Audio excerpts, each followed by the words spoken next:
I began the narrative hastily concocted a few hours earlier.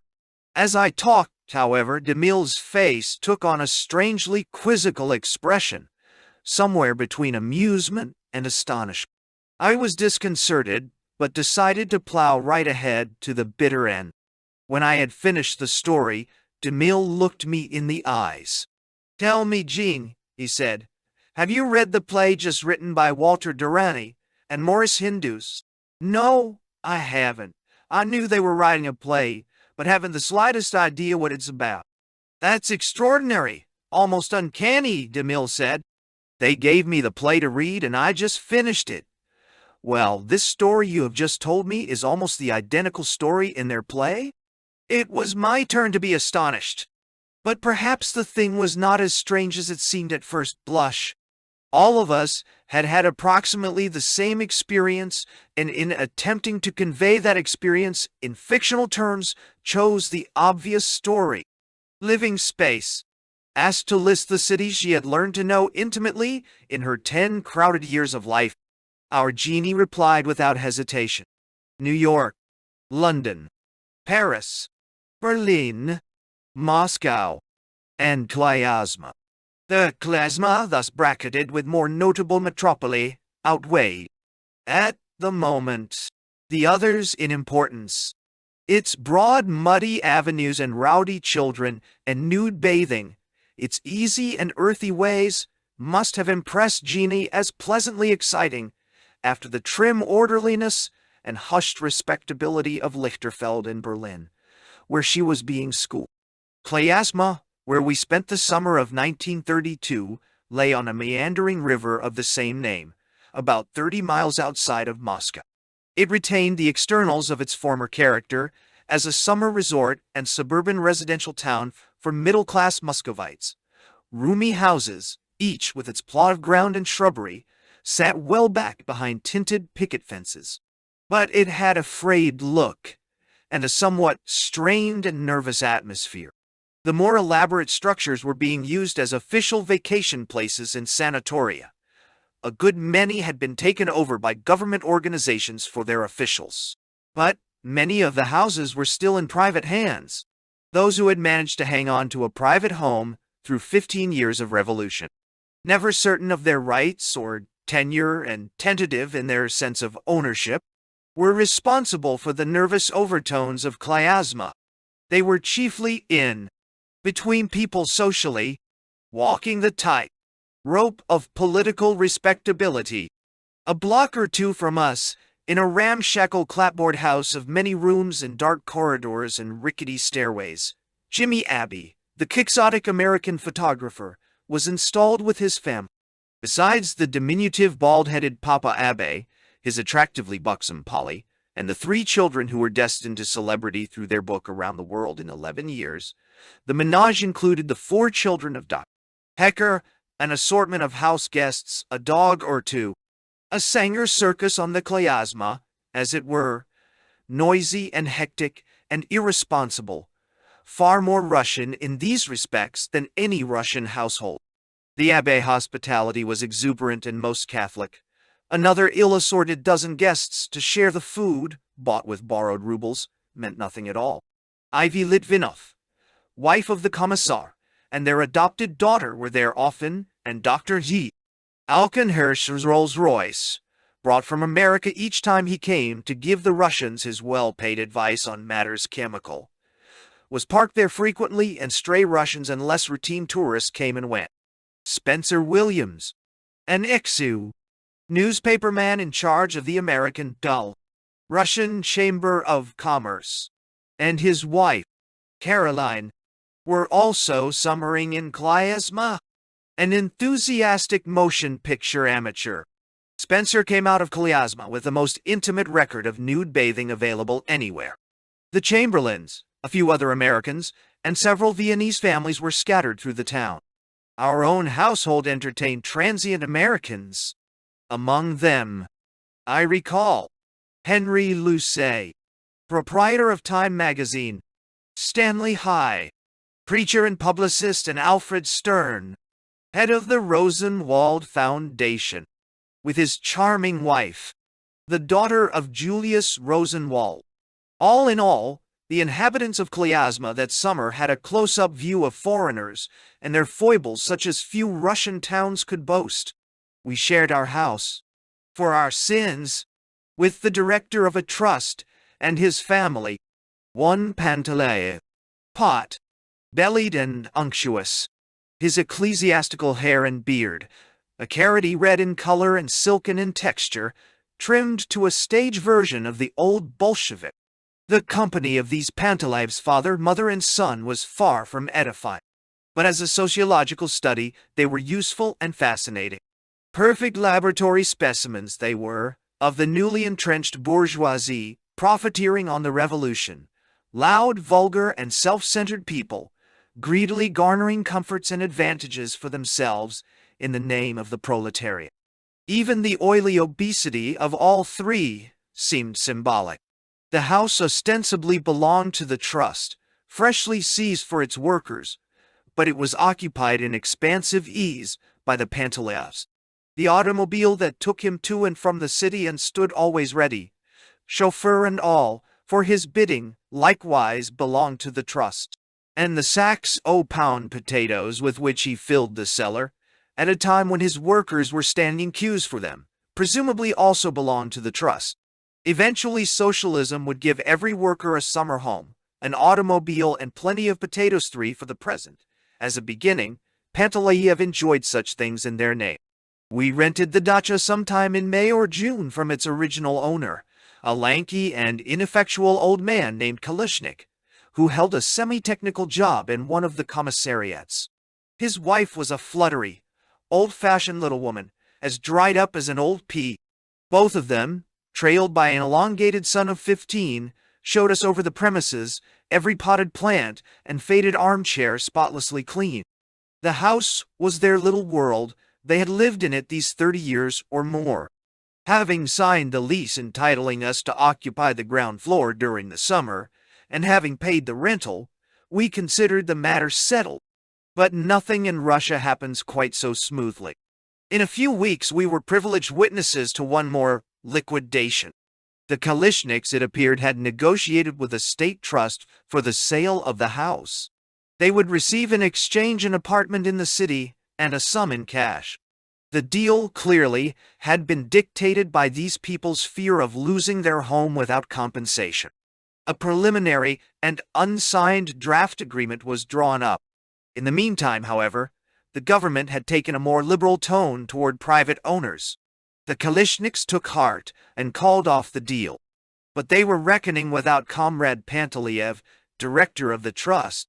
One night, he arrived with his family and belongings and installed himself in the house, over the hysterical protests of the owners, with nothing but the preliminary agreement to justify the forcible occupation. Even for Russia, such direct action seemed extreme.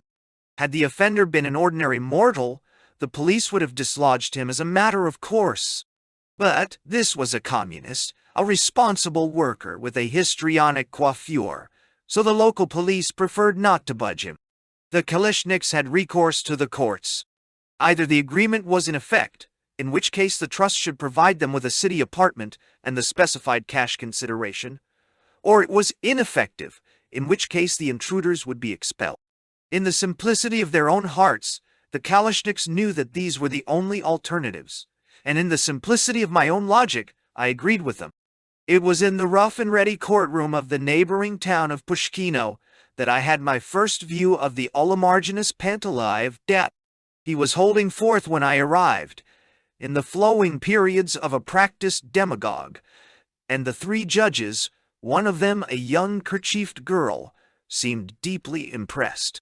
Listening to him, it was hard to surmise that he was fighting to retain a pleasant dacha for his fat wife and roly-poly boy. It was a dacha for the workers of his trust that he was defending, and the miserable Kalishniks were just bourgeois creatures with an exaggerated notion of private property rights. Poor Kalishnik, tremulous and a little incoherent, was a sorry sight by comparison. Where Pantalaiev was prepared nobly to enjoy the house in the name of the state, Kalishnik was trying to enjoy it and care for it in his own name. The court took the problem under advisement. A few days later, it confirmed Pantalayev in his expropriation of the property for the workers of his trust. It confirmed the validity of the tentative and unsigned agreement, but made it enforceable only on one side. The Kalishniks were not even to receive the promised city apartment and cash. In short, they were liquidated. By the time we moved in, Pantalayev's influence had succeeded in placing the owners in prison. The technical charge against the withered old woman, we learned, was that Snee harbored an anti-Soviet mood, as evidenced presumably by her hysterical objections to the loss of the only home she possessed.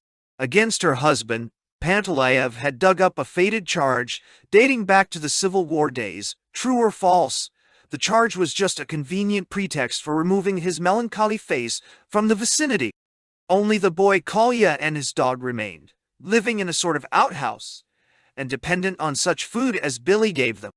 A family had been broken and scattered. A commissariat had been robbed of one of its minor technical workers, and a boy born and raised under the hammer and sickle had been forever embittered. In order that the revolutionary Pantalayev and his menage might have a desirable dacha, our landlord was therefore a state trust, as personified in a hairy ball of fat. Pantalayev was nobody's fool. Many of the friends who came to share the comforts of his dacha wore the leather coats and slick boots that were almost a uniform of the Secret Service. Many of them arrived in automobiles, which they were using for private recreation as proxies for their respective groups of workers. Pantalayev chose his friends carefully. His kind chooses its friends from the ranks of the privileged under any system that has ever been devised. He waited only for the end of the summer to be rid of the embarrassing American witnesses to his maneuvering.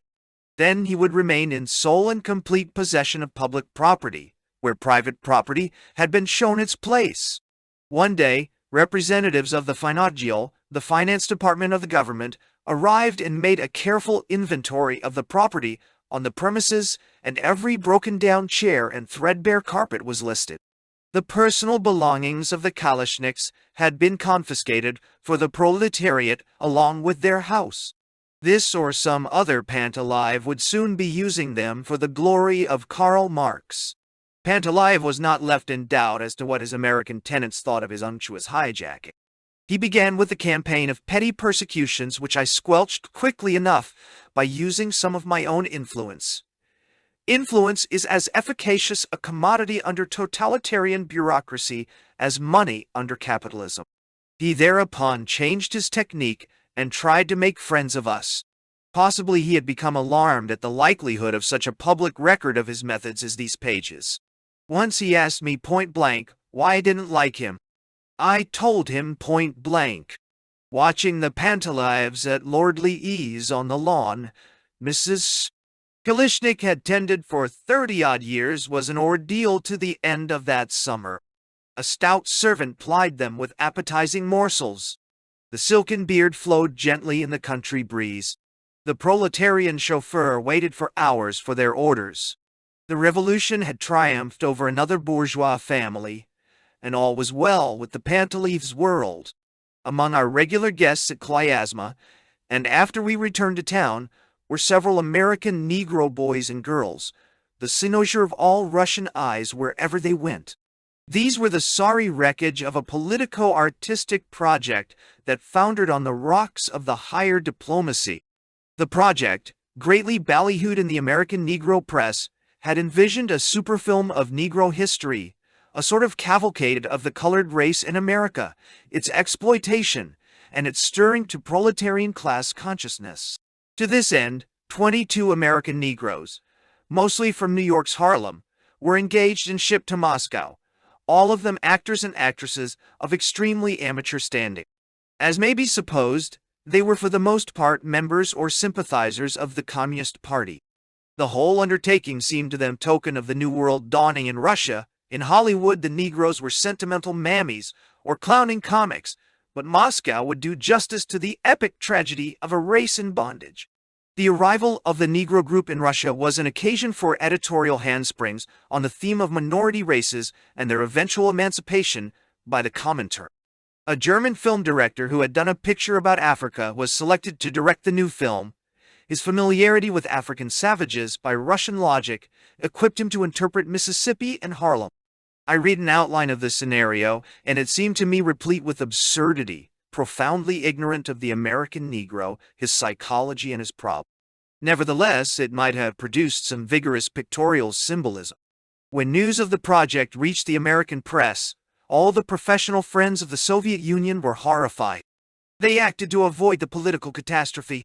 Here they were trying to cement Soviet-American friendship, trade, and diplomatic relations, and Moscow theorists were spoiling everything by hitting white United States in the most tender area of its social anatomy, the Negro problem. Such a thing was patently undiplomatic. The Kremlin saw the point instantly. The whole undertaking was canceled. The public, and the disgruntled Negroes, were fed lying statements which first pretended that it was merely a postponement of the project, then blamed the abandonment upon defects in the scenario. It was perfectly clear, however, that the retreat was diplomatic. The interests of the USSR, as a functioning state among states, had collided with the interests of the USSR as the vanguard of world revolution. The real needs of a real state received preference over the hoped-for revolution. The majority of the 20-odd Negroes were simply bewildered by the bankruptcy of their plan.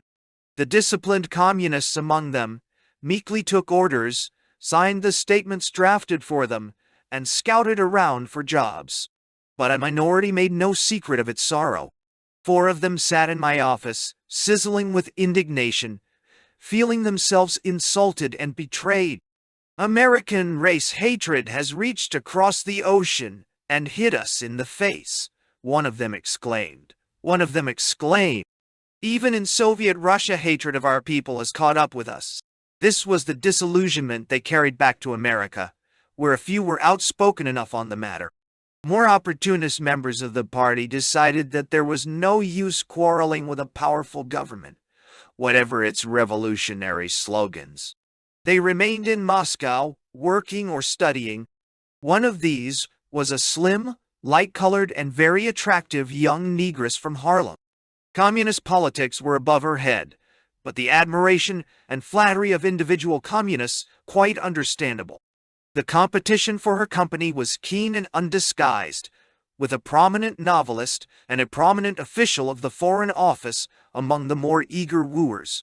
Even a few white Americans made a strong bid.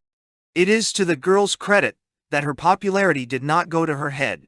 She played one admirer against the other, and ultimately left them all in the lurch when she went back to Harlem.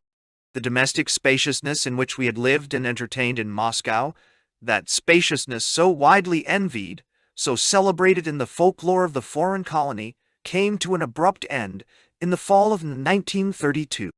No more bourgeois amplitude and quiet and cleanliness. Now, the broad corridors and marble staircase were slimy with Moscow's mud. Now 100 voices outshouted each other, and doors banged and strangers dashed into our living room and sleeping room. Now the field, like ballroom upstairs, was crowded with desks, and Shura's lordly domain turned into a factory kitchen. Worst of all, the overgrown bathtub was liquidated, the bathroom converted into a lunch counter. In short, the Moscow Daily News, English-language newspaper, was suddenly moved in on us at the Hammer Mansion, and thereafter until we left Russia, it blanketed our lives. It took nearly as large a staff and 10 times as much noise to produce this amateur 4-page newspaper as it does to get out the New York Times. Both the noise and the staff flowed in turgid streams past our doors and overflowed our thresholds. The Moscow Daily News was a haven of economic refuge for the more literate Americans and Britishers wishing to remain in the Soviet capital. Now and then, a professional journalist like Harvey O'Connor or Millie Bennett joined the staff, and in the higher reaches of its special writers were a few capable people like Anna Louise Strong. But in overwhelming majority, the staff consisted of assorted British what? American Incompetence, with Michael Borodin, the Colonel Lawrence of the Chinese Revolution, in charge. My objections, however, were not to the quality of the journal but to the fact that it was quartered upon us. In justice, it must be attested that the Moscow Daily News felt that the United Press and the Lyons family were quartered upon them. Dr. Hammer had negotiated the transfer of the premises in great secrecy and had undertaken rashly and in so many words to remove us from the place. In return, he received a large apartment elsewhere and divers other considerations. But I refused to move for the simple and sufficient reason that I had no place to move to. The hotels were far beyond my means, and tenting on the sidewalks a bit awkward. Generalissimo Borodin blustered and threatened in a manner quite unbecoming to a historical personage famed for diplomatic finesse and the long view. All. Forcible eviction seemed in the cards, and American cameramen stood prepared to photograph the scene for posterity. I sent long communications to the Foreign Office and to Ogamak, the publishing trust which issued the Moscow Daily News, offering to vacate just as soon as they found me a roof, but not until then. In the end, the ponderous Borodin organization decided that half a house was better than none, and for some 18 months we lived together, each the despair of the other. We were restricted to the 2 small rooms on the lower floor and the cubicle which served as United Press office. Day and night, the thunder of a newspaper a-borning and the lightning of Borodin's irascible generalship crackled all around us. We were an exposed and unprotected islet of domesticity in the midst of a clamorous Soviet enterprise. Many members of the staff were our close friends and sought sanctuary occasionally on our islet. We listened to their plaints and their gossip, and were privy to the complicated intrigues and angers and editorial fits of temper in which the English language daily had its being. A bevy of oversexed American females and homosexual Englishmen had found harborage on the Moscow Daily News, a tragically futile combination. A complex struggle for power went on among the Russian functionaries. English-speaking technicians and tourists flocked with complaints and schemes, and through it all pulsed the querulous basso of Borodin. Despite placards marked private, a lot of the backwash of that churning disorder penetrated my office and my home. In all the months in which we shared the mansion on Petrovsky Pereulok, I did not step into Borodin's acreage more than 4 or 5 times. But I could not stop Americans, having told their tales of woe to the Daily Newsy, from repeating them to the United Press on the way out. It was impossible to believe that my nervous and unmannerly neighbor was the same Borodin who had helped to shape Chinese history. In the preceding years I had met him socially now and then, and been sufficiently impressed by his chunky body, his walrus mustache, and decisive voice. I knew him at second hand not only from books and articles about the Chinese Revolution, in which he had acted as Moscow's emissary, but through the admiration of the Chen children, Anna Louise Strong, and others who had shared his Chinese experience. And now I marveled. Was this the same man who had guided the destiny of China and organized the forces of an epochal revolution? The idea seemed preposterous and incredible. I could only assume that the Borodin of 1932 was the empty shell of the Borodin of 1927, broken down, bitter, and petty. Our bathing facilities were now reduced to cold sponging in our narrow corridor. Gone were the days when we invited friends to bathe in our house. Now it was our turn to beg a bath from others. I became a regular client of the public baths, and can claim a more intimate knowledge of the male Russian anatomy than any other correspondent. You left your clothes on a bench in a cold anteroom, wondering what you would do if they disappeared while you steamed yourself. A brass check costing a ruble entitled you to a vigorous soaping, and drubbings you brought your own soap, of course, and retrieved the remainder. My foreign brands always plucked admiring sibilants from the rubbers. You gasped for breath on the lowest level in the steam room, marveling at the fortitude of Russians who remained for hours on the uppermost shelf, whipping themselves with twigs and dousing the red hot oven wall to thicken the steam. My chief amusement in the Russian bath, a kind of private game, was to try to identify the men's social status in their nakedness. Often I picked out the OGPU officers. Even in the altogether, their manner implied a leather jacket and pooties. Recognizing the bureaucrats was no trouble at all. I could practically see the phantom briefcase under their naked wings, along with a paunch, a trimmed beard, and a self-important gait. In the steam room one day, his voice coming from the fog as though from a great distance, a Russian friend who was frequently my bathing companion told me a famous story of Anton Chekhov's. That story had a bathhouse for setting and ran as follows. Among the men on the upper shelf of the steam chamber was an agent of the OKRCMK, the Tsar's spy system. Though he was off duty, his trained ear caught suspicious inflections in the voice of one obese, bearded individual. The suspect, commenting on life and its problems, used a tone which seemed to the agent faintly unorthodox, if only because the language was above his thick agent's head.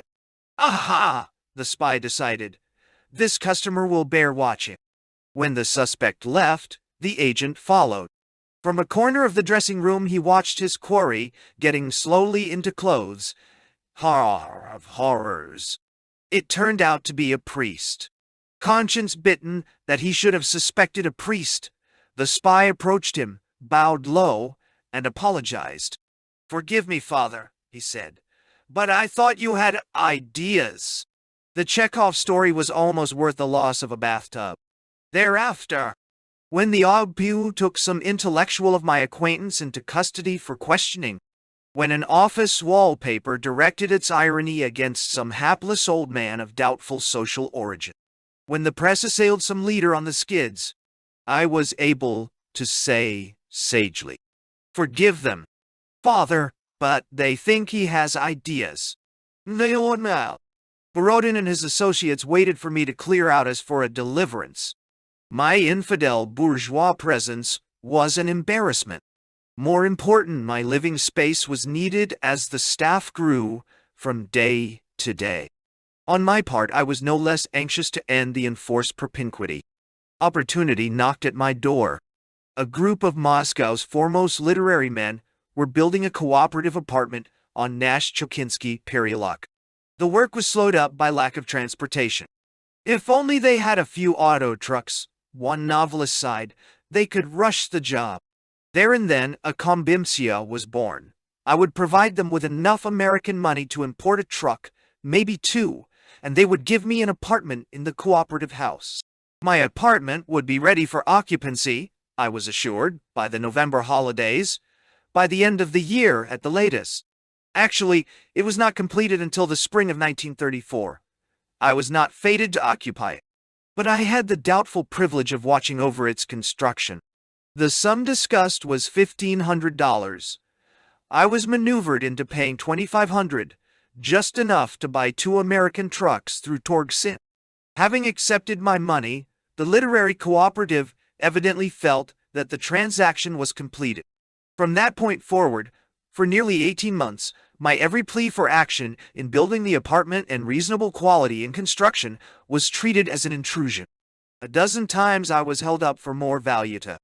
Materials that I bought for my apartment out of my own pocket were nonchalantly diverted to other apartments. Specifications solemnly agreed to in the presence of Foreign Office witnesses were instantly forgotten. Every ounce of progress I paid for in tons of heartache. Starting as a simple bargain, the thing became as involved as the 5-year plan, with the Foreign Office, the Workers' and Peasants' Inspection, and the OGPU taking a hand in the matter. A detailed account of the juggling, struggles, negotiations, and compromises that went into the making of the home I never occupied. Weeks stretching into months, months into years would require a book in itself. Luckily, I was able to shift most of the burden on the strong shoulders of a brilliant and hard-headed young California engineer, Zara Witkin. Having laid out the interior of the apartment for me, and touched by my gullible helplessness in the practiced hands of the cooperative bureaucrats, Zara assumed full charge of the proceeding. While engaged upon rationalizing construction activities for the entire Soviet Union or supervising the construction of a great aviation school or chemical plant, he made the time to inspect the Lyons home in progress. No trick of faking in materials or workmanship escaped his trained eye. Bolder, more pugnacious, and more optimistic than I, Zara made this apartment a test case of rationalization and honesty in construction. He forced the builders to tear down walls that were ill-made, watched the mixing of paints, insisted on elementary principles of decent workmanship. The very sight of this calm, business-like American engineer gave the bureaucrats the jitters. He would listen to a long harangue of pyramided alibis, pretend that he did not understand a word, and remark coolly, "Хорошо, now tear up this floor and do it right." And old is torn up.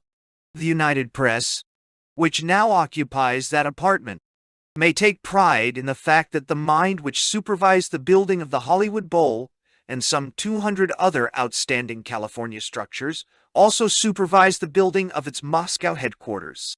Mine was not the only housing crisis, and decidedly the least tragic. The chronic housing hardships by the end of that year were to take a malicious turn. Some 50 million Russians, the entire urban population, would be questioned, classified, weighed in the social balance in the most far-reaching residential purge in Russian history, carried through with a frightful indifference to human suffering. For truthlessness on the grand scale, the process ranked with liquidation of the kulaks, though the rest of the world, inured by now to wholesale brutality, seemed scarcely aware of the thing. Our dispatches on the edict and its pitiless enforcement never made the front pages. Editors and the public alike never quite grasped the meaning of this nationwide reshuffling of population. To this day, I find Americans otherwise well informed on Soviet affairs, including people who earn their livelihoods as Russian experts, who seem totally unaware that an internal passport system far more stringent than the Tsar's was announced at the end of the 5-year plan, introduced in the following months, and is still in force. The Stalin Constitution adopted in 1937 failed to revoke that scourge. I have searched in vain for a mention of this system in supposedly objective apologia for Stalinism written by foreigners. The fabulous webs in their 43 pages have exactly one reference to it, and an erroneous one, in a footnote. The announcement of the revival of the internal passport system shocked the Soviet people, who by this time were not easily shocked. For 15 years, the revolution had boasted of the abolition of passportization as one of its great accomplishments. The boast was chiseled in large letters on the base of many a revolutionary statue. The official Soviet encyclopedia described passports as a practice of the Tsarist government forcibly to segregate the population, unknown in the Soviet Union. Now the hated instrument was restored and made more onerous. Not since the establishment of serfdom had a Russian government ventured to tie its subjects so securely to their places of employment, and indeed, one has to go back to the Middle Ages for a European parallel. Under the Romanovs, every subject had a passport merely for identification, to assure effective police control. It did not restrict their right to travel or change their residence within the Russian frontiers, except for the Jews, most of whom were confined in the so-called Pale of Settlement. The new Soviet passport decree went much further. It turned every locality into a pale for all its inhabitants, beyond which they could not move without the government's explicit sanction. The passport now issued fixed the domicile of its holder. No concierge or relative could give him shelter for more than 3 days without a special permit. Anyone found outside his prescribed area could be summarily ordered to return. Those harboring the straying culprit were subject to punishment. The purge was not applied to the entire country at once. The process required nearly a year. Beginning in the largest cities, it was extended after a while to less important cities, then to entire provinces, and finally to the whole nation. The undesirables were thus pushed ever farther from the more habitable regions, like animals at bay surrounded by a tightening circle of hounds. Passport commissions in every neighborhood interrogated the residents and decided, on the basis of class origin and other fixed standards, whether they were entitled to live in that city. Refusal of a passport meant, after a few days, allowed for an appeal, loss of housing space, and migration to some unpassported district. When the purge reached that new district, the victims might be obliged to move again, until they were pushed into some territory so undesirable that everyone obtained a passport. Moscow, Leningrad, Kharkov, Odessa, Vladivostok, and a few other key cities were the first to undergo the cleansing. No one bothered to explain what the undesirables were to do if they had no place to go to and no funds to get them there. The code of Bolshevik firmness made it unfriendly and counter-revolutionary to raise such a private problem. "We can't stop to worry about such sentimental nonsense," communist acquaintances said. "They'll get there one way or another, or they'll blow out their brains. We have enough to worry about without that." Panic swept through every street in Moscow. Hundreds of thousands who had adjusted themselves after years of travail must again justify their warrant to remain alive. They knew that neighbors with influence, perhaps on the Passport Commission itself, coveted their corner of living space. The city's population was rapidly approaching the 4 million mark. The new houses going up did not even suffice to make up for deterioration of old structures. It was the announced purpose of the government to expel 1 million, and it actually did drive out several 100,000. In effect, a wholesale exile. The passport officials were pitiless, arbitrary, autocratic, sparing neither the very aged nor the very young, not even bedridden invalids. An epidemic of suicide spread through the capital. Naturally, the press said nothing about this, but communists privately estimated them in the hundreds.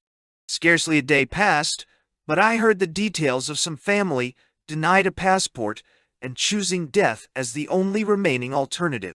What was true of Moscow was true in 100 other cities. My friend Isak Lvovich came to me one day in utter despair. Though he was a highly paid technician in an important trust, he had been denied a passport by his local commission.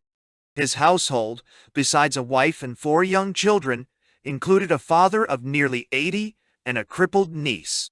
His was the taint of Nepmanism 8 or 9 years back. "Unless my appeal is granted," he said, "I must move them all somewhere, God knows where or how. In what city can I possibly find housing for my family? It seems easier to end it all. 8 bullets and my problem is solved. My Nep past has little to do with it. We have 3 rooms and a separate kitchen. Someone with influence wants that space.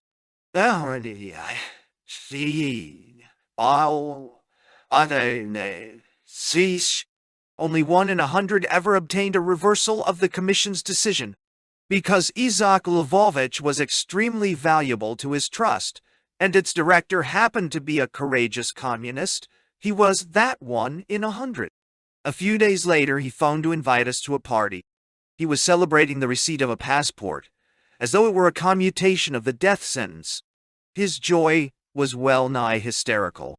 Passportization, coinciding with the sharpened food shortage everywhere, and the beginning of famine in South Russia, with another stringent purge of the Communist Party ranks, and the worst record for industrial production of any year since 1923, 8, instead of the 37% plan, provided a most inauspicious background for the launching of a second Piatiletka.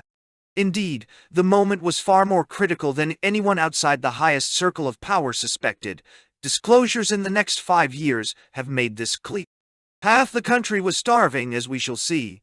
The rest was on extremely short rations. No amount of bluster could speed up the workers, since sheer physical debilitation was at the root of the trouble. Secret anti-Stalin documents were being passed from hand to hand among important communists. One of these, written by the well-known communist Retin in prison, boldly called for Stalin's removal. Among more idealistic young people in the Komsomol organization, there was guarded talk of terror against tyrants.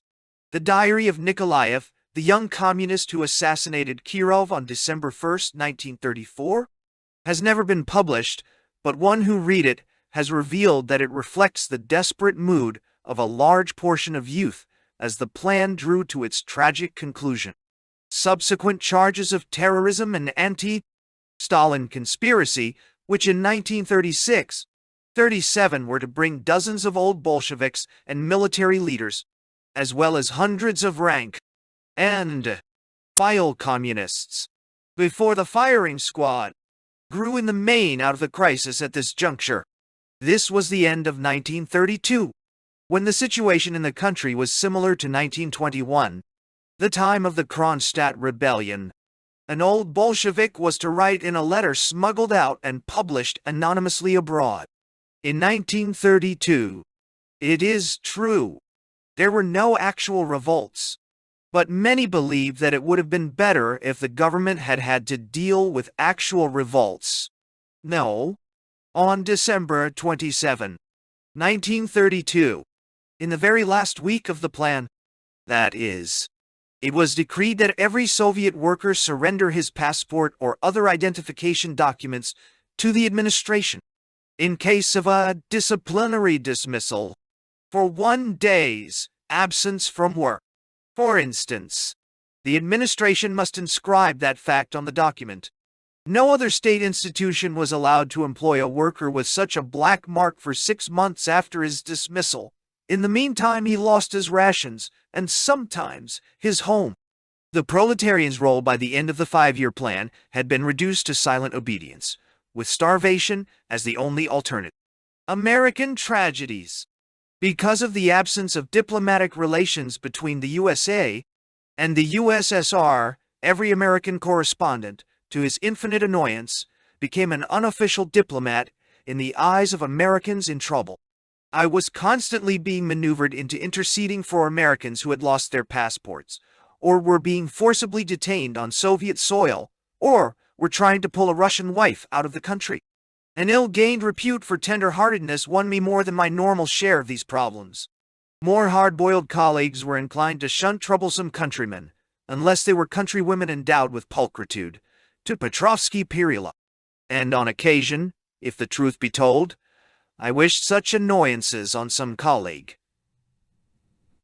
The technique was to assure the frenzied petitioner modestly that Durante or Barnes or Fisher, as the case might be, was a person of much greater influence in high quarters and could consequently help more effectively.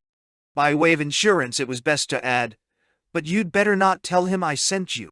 The fact is that none of us was a match for the devious and illogical ways of bureaucracy. The most we could do was to employ the threat of publicity in the American press in breaking through the barricades of rules and regulations. One morning, for instance, I received a yard-long cablegram from a friend in New York invoking my help in the following circumstances. An American furniture manufacturer, while touring the Soviet Union, met a personable young lady in Odessa and fell in love with her. The furniture he manufactured being exceedingly modernistic, he may be forgiven this romantic deviation.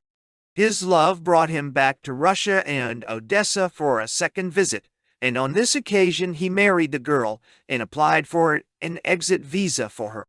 Local officials stalled him week after week with vague promises, and finally he had to return alone. He continued the efforts to get her out for months by long distance, without success.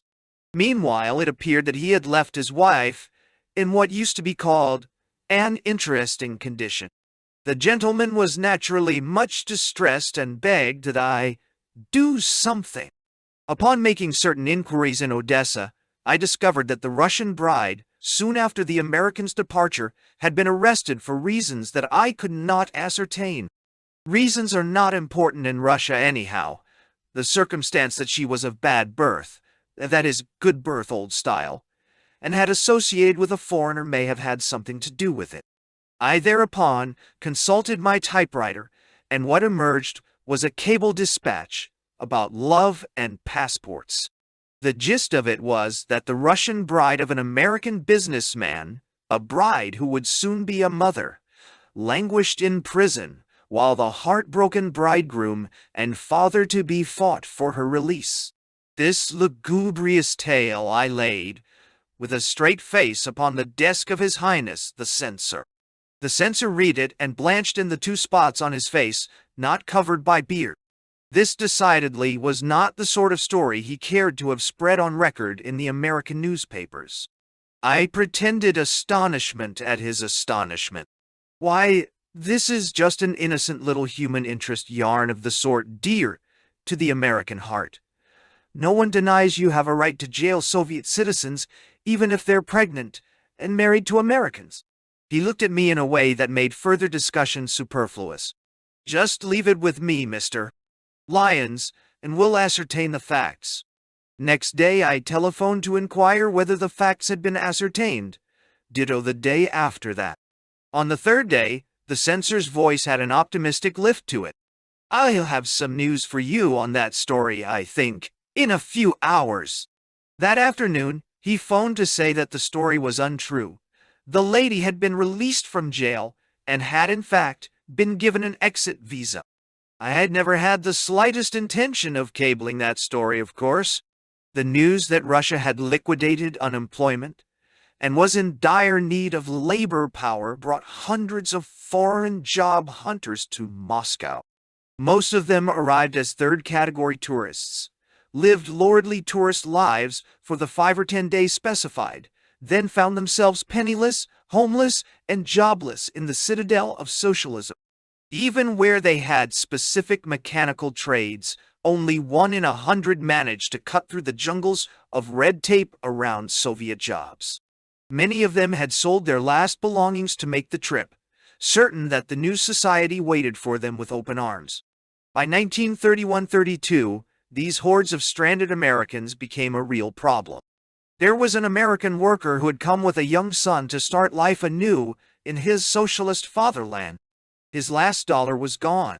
At the time the correspondents learned of their plight, they had been sleeping in corridors for 10 days and gone without food for days at a time, shuttling in despair between one Soviet office and another, begging work.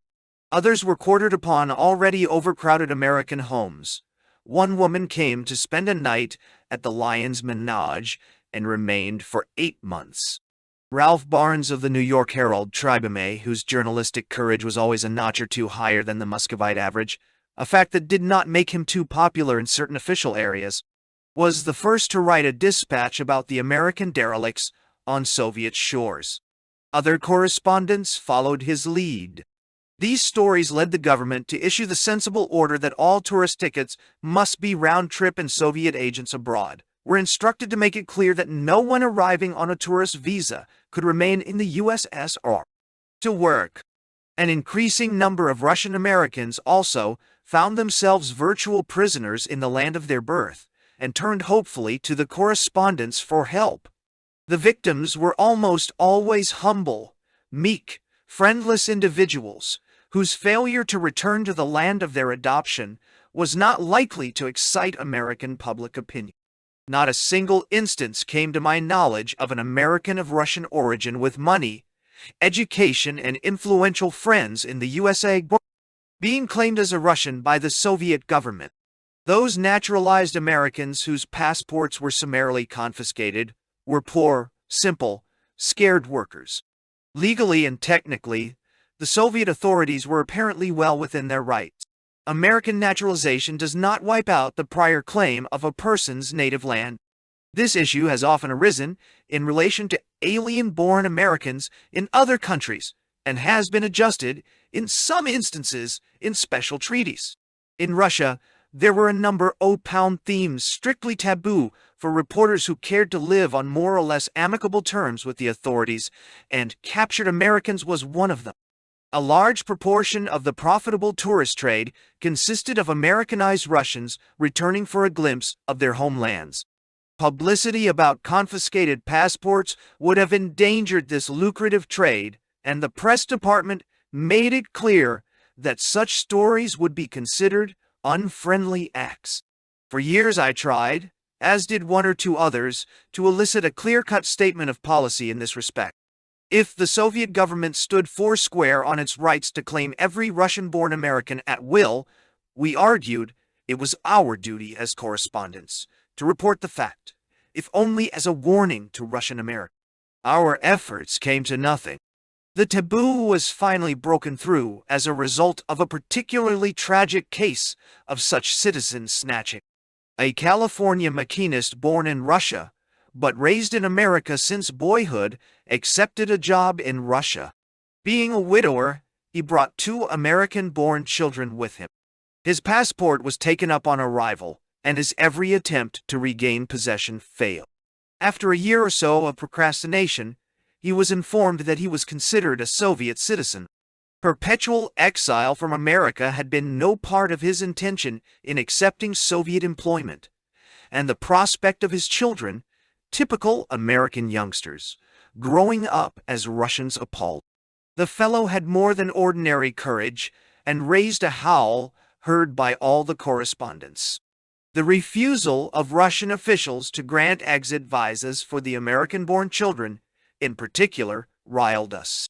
Several of us took the matter up with the Foreign Office but got no satisfaction. I thereupon proposed to Duranty's temporary substitute that for once we send stories on the subject.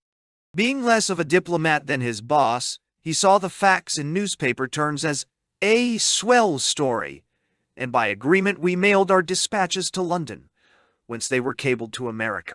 The American passport was restored soon thereafter.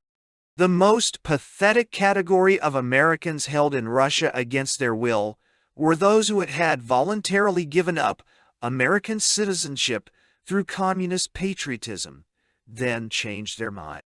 Most of them were Russian by birth, but a few were native-born Americans or natives of other European nations.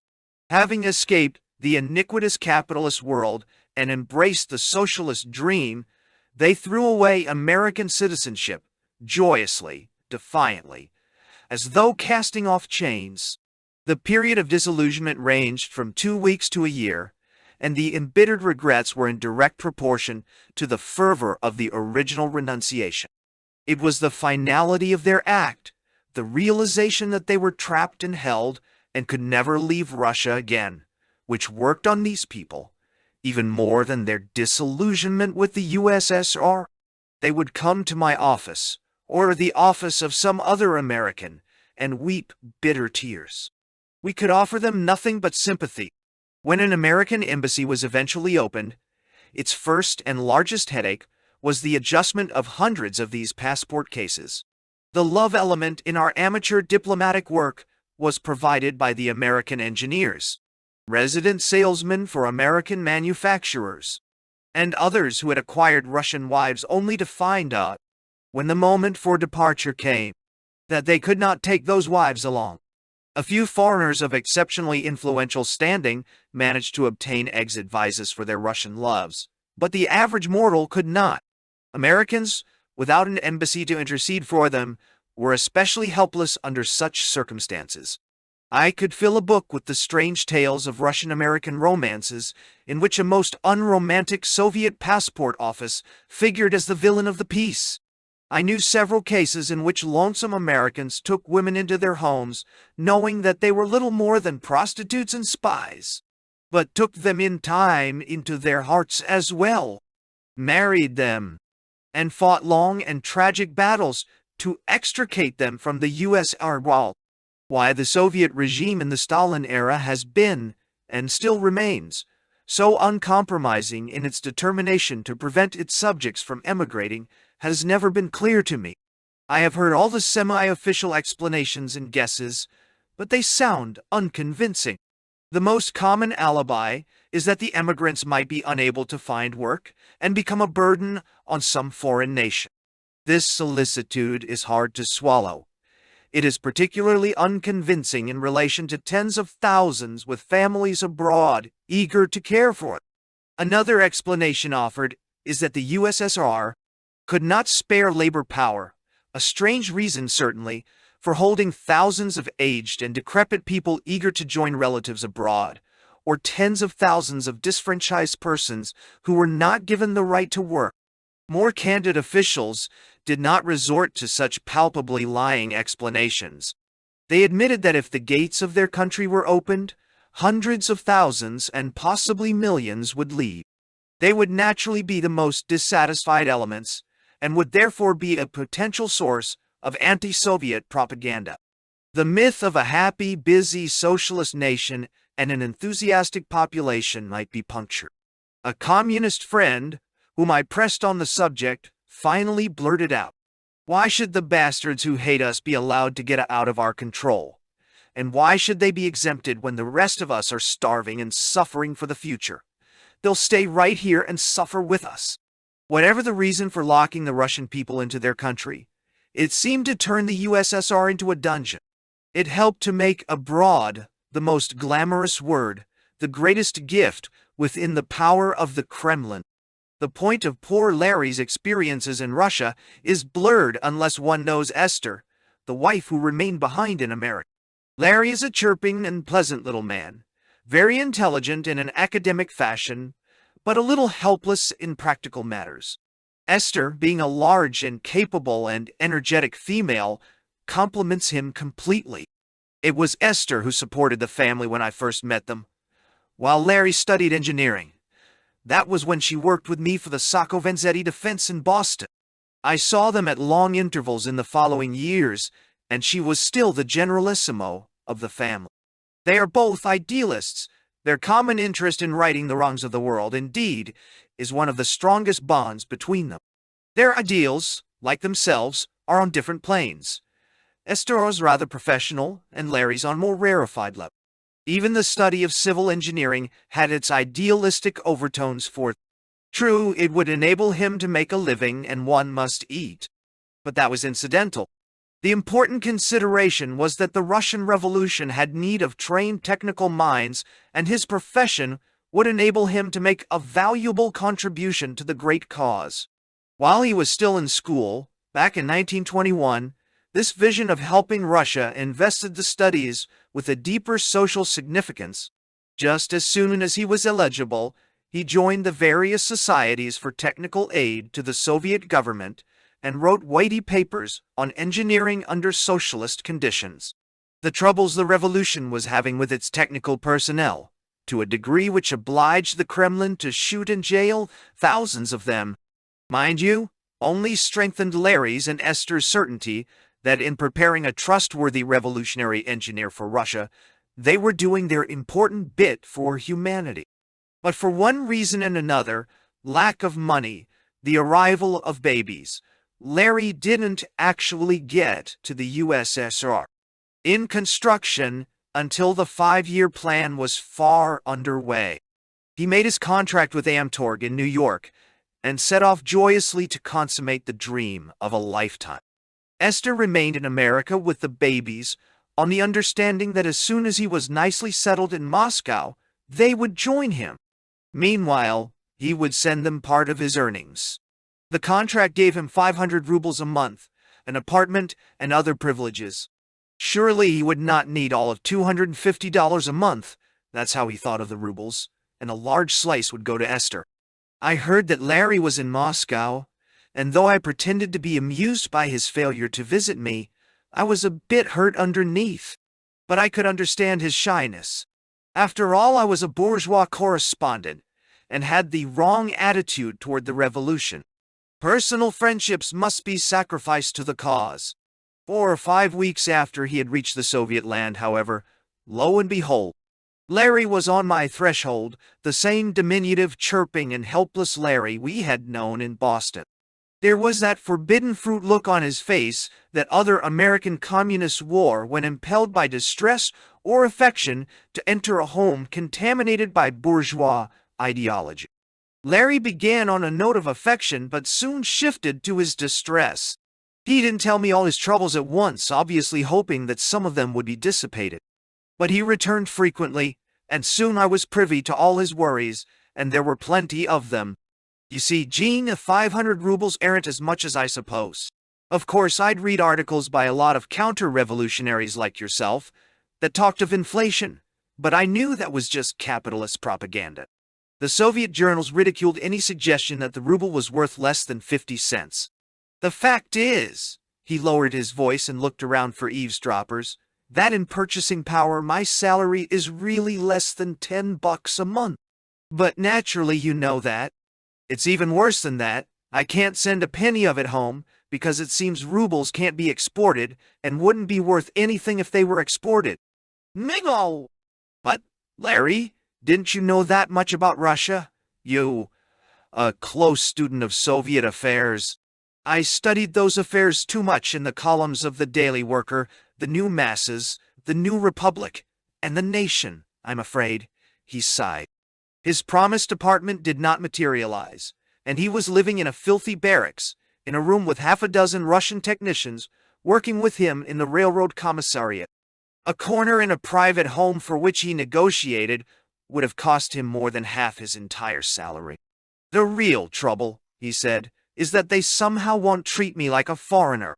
The engineers who are here for the money, as out-and-out bourgeois specialists, get attention, and most of them had sense enough to make contracts in dollars.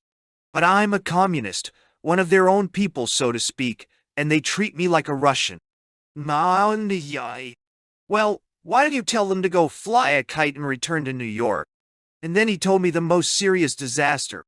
It seems that he was Russian-born and had received strong hints that his American passport, which had been taken up by the authorities when he first arrived, might never be returned. He had met several other Russian-American enthusiasts who had been trying for months and years to regain possession of their American passports. Technically, he was a Russian, and if his Soviet hosts were that way minded, he might never be allowed to leave their hospitality. The possibility threw him into a panic. I want to make a confession, Gene, and a humble apology, he suddenly interrupted himself. God knows I owe it to you. It's no secret to you what your radical friends in America are saying about you.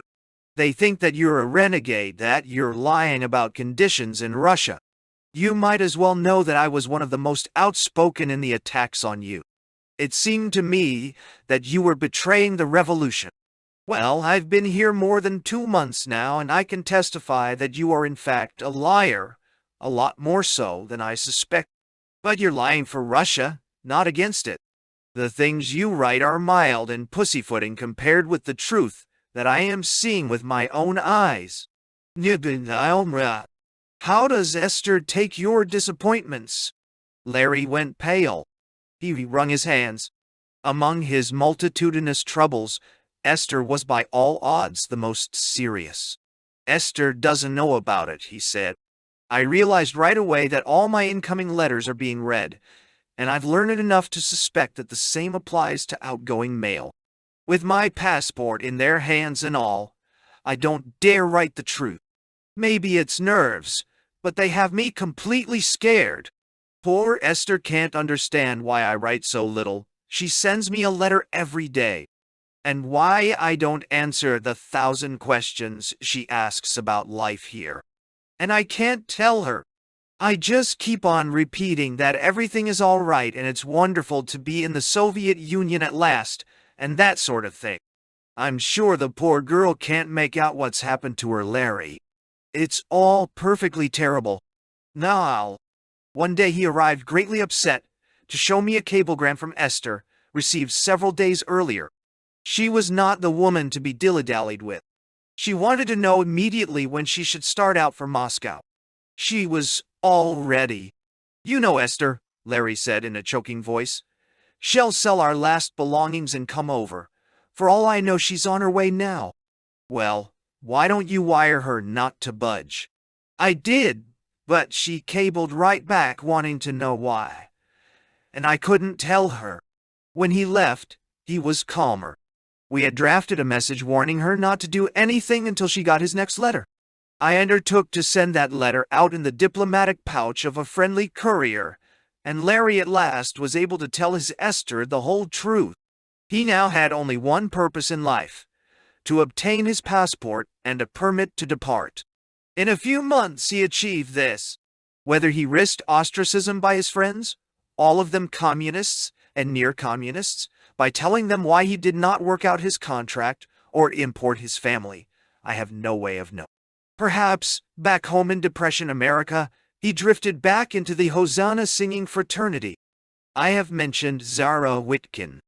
There was little in our first meeting to hint that our paths would run parallel for 2 years, and that I should become involved emotionally in his soul-searing experience.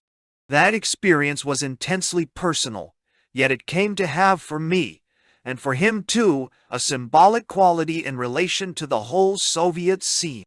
In the forefront of Zara's life in Russia was his fantastic tug-of-war with the Soviet bureaucracy, a struggle in which Stalin himself at one point took a hand. Behind that was the stranger secret drama of his love affair with his dark goddess. And behind these were depths upon depths of intrigue, vast, unseen, and unfeeling forces playing with human lives as though they were pebbles. Somehow this intricate pattern of one man's experience, cold engineering, feverish romance, and an impersonal and pervasive cruelty, seemed an epitome of Bolshevik Russia. A dark, chunky, broad-shouldered young man with a warm smile and tanned, open features, Zara came to me one day in the spring of 1932 with a letter of introduction. He had come to Russia to give himself unreservedly to the task of Soviet construction. He had given up a position as chief engineer of one of the largest American building firms for that purpose. But because he offered his knowledge and talents without demanding gold, the Soviet officials looked askance at him. In this land, presumably translating an ideal into reality, nothing was more suspect than idealism. It seemed to them incredible and even suspicious that an American engineer should give up a good income at home for the sheer joy of helping build a new world. A perverted materialism had bitten so deeply into their minds that disinterested devotion to a cause looked to them like quixotic sentimentality. In the end, however, he found work. Then began his fight against the bureaucrats. Entrenched officials resented his advice, which cut too deeply into their pretenses and inefficiency. His plans were sidetracked. Month after month he struggled to introduce a measure of elementary good sense into the construction process, to rescue his plans from pigeonholes, to save the government millions of rubles by rationalizing various technical procedures. Before he was through, part of the press was tugging on his side of the rope, and finally Stalin himself added his not inconsiderable weight on the American side. Zara was entrusted with drawing up a plan for the rationalization of the entire construction industry of the Soviet Union, the most important assignment given to any single foreign specialist. At the same time, he was made consultant on a number of the most critical building jobs in the aviation industry and other branches of the national defense.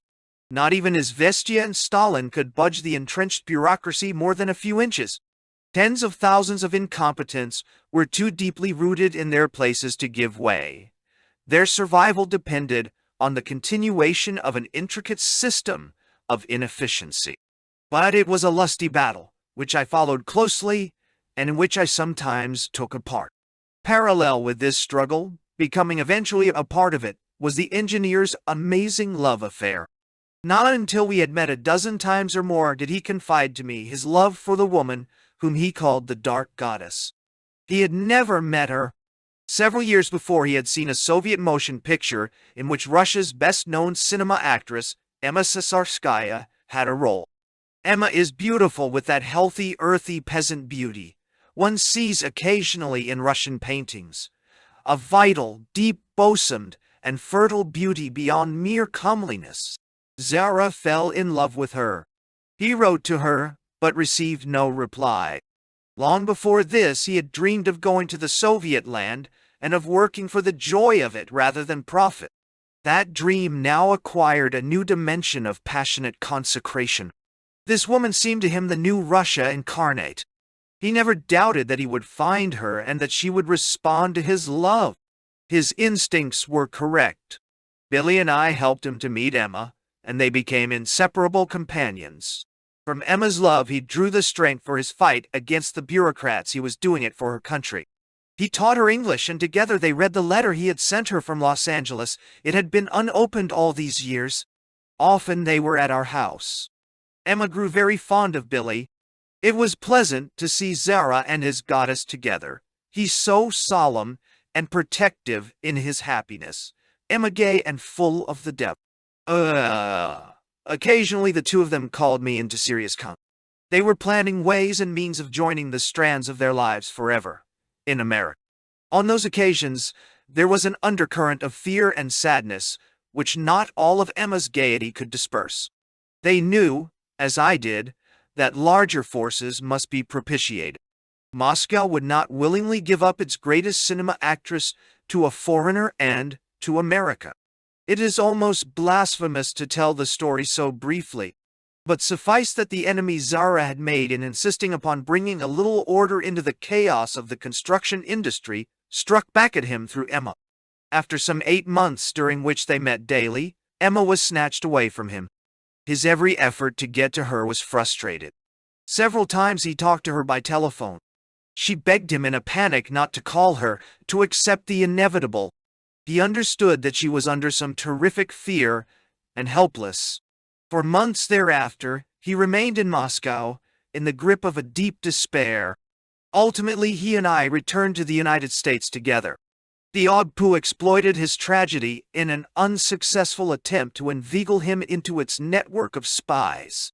His plan for the rationalization of construction, other work done with the knowledge and encouragement of Stalin, all turned out so much futile flailing of water. Persian on track. I was talking to Billy by long-distance telephone to Berlin, where she awaited my arrival. I was all packed for a vacation. "Hello, darling," I said. "I am leaving tomorrow." "That's swell." "Hold on, not so swell. PM leaving tomorrow, but not for Berlin. I'm going to Persia." "Going where?"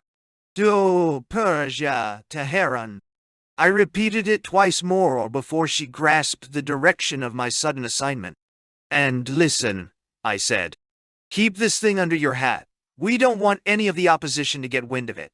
My instructions are to get there quick, and get there first." Late that night, Billy called me back. "That Persia secret of yours," she said, "is all over town here. I no sooner stepped into the Adlon bar than the whole gang wanted to know about your trip to Persia. I had to pretend it was all news to me. Lucky thing I'm a first-rate liar." The Shah of Persia, that swashbuckling trooper who ousted an old dynasty and made himself king of kings, had just cancelled the Darcy concession under which the Anglo-Persian Oil Company operated its Persian fields. With its prestige in the Near East threatened, the British Lion was obliged to do some lusty roaring. Its fleet east of the Suez was maneuvered suggestively, and the London press talked of warlike measures. Whether or not this bellicose show impressed His Majesty at Tehran, it impressed their Majesties of the United Press sufficiently to rush their Moscow correspondent to the Persian capital. On the map, Persia is deceptively near Moscow, though a reporter flying from Paris or Rome could have gotten there sooner. Of course, there was a distinct Soviet angle to the story. The Russian Bear and the British Lion had shared dominance of Persia between them before the war, and were still sparring for advantages. In some London quarters, the question was asked whether Moscow might have encouraged the Shah to defy the British. In the interests of their political health, many governments, Persia among them, made it a rule not to issue visas in Russia to non-Russian. My friends in the Persian legation declared themselves helpless against this rule that necessitated cables among Moscow, London, New York, Washington, and Tehran, which multiplied in geometrical progression but summed up to precisely nothing.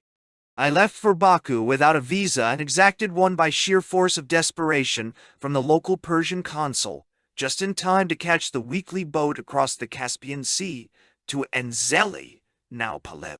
The 3 days' trip from Moscow to Baku was raucous with Soviet culture. Radios had been installed on this important railroad line. Loudspeakers in the corridor flooded our lives and drowned our thoughts with classic caterwauling and distorted lectures. In the coupe adjoining mine, an Armenian member of the government, his bee-ribboned insignia of office as large as an usher's at a ball, set up a gramophone in competition to the radio. He played 3 cracked records of ancient dance tunes hours on end. Before the trip was over, I succeeded in switching this official's enthusiasm from Western music to Armenian cognac by the simple expedient of sharing it with him. This not only helped to silence his gramophone, but fortified my nerves against the overdose of corridor culture. Our train went through an area already in the tightening grip of hunger, and even important government dignitaries, if mellowed by native cognac, allow themselves caustic comments on the trend of national affairs. The morale of the Russian people was clearly at its lowest ebb in this final month of the 5-year plan. What one sensed cutting diagonally across the country, pausing at stations, talking guardedly to people on the train, was something far more depressing than discontent, physical and moral debilitation, hopelessness, impotence, and sickly despair. There was none of the eager and angry argument in excited knots of people that I had watched in my first trip through this general area 4 years earlier. Where there had been ferment, I now found flatness. Where peasants had clamored to sell food, they now begged weakly for a handout. The restaurant counters in station waiting rooms offered only anemic tea and gritty fly-specked biscuits at absurdly high prices. Construction jobs, of which we saw many, seemed forlorn and lackadaisical. From Baku to the Persian coast was an overnight journey due south. Anzeli, on the northern brim of Persia, is a sleepy, down-at-heel place. What struck me at first sight after Russia was the incredible abundance of food: pomegranates and lemons, stacks of flatbread discs, goat cheese and mutton. The madness of a world where children languish with hunger, a night's distance from such abundance. At the customs house, at the damp and chilly hotel, everywhere, I looked into the strong, unsmiling face of the self-made Shah. His picture was as ubiquitous here as Stalin's in Russia. Always he was shown in the semi-profile that emphasized his large eagle-beak nose and beetling eyebrows. The hope of interviewing Reza Shah Pahlavi, the royal dictator of this ancient empire, had been born in my mind the moment I received the assignment.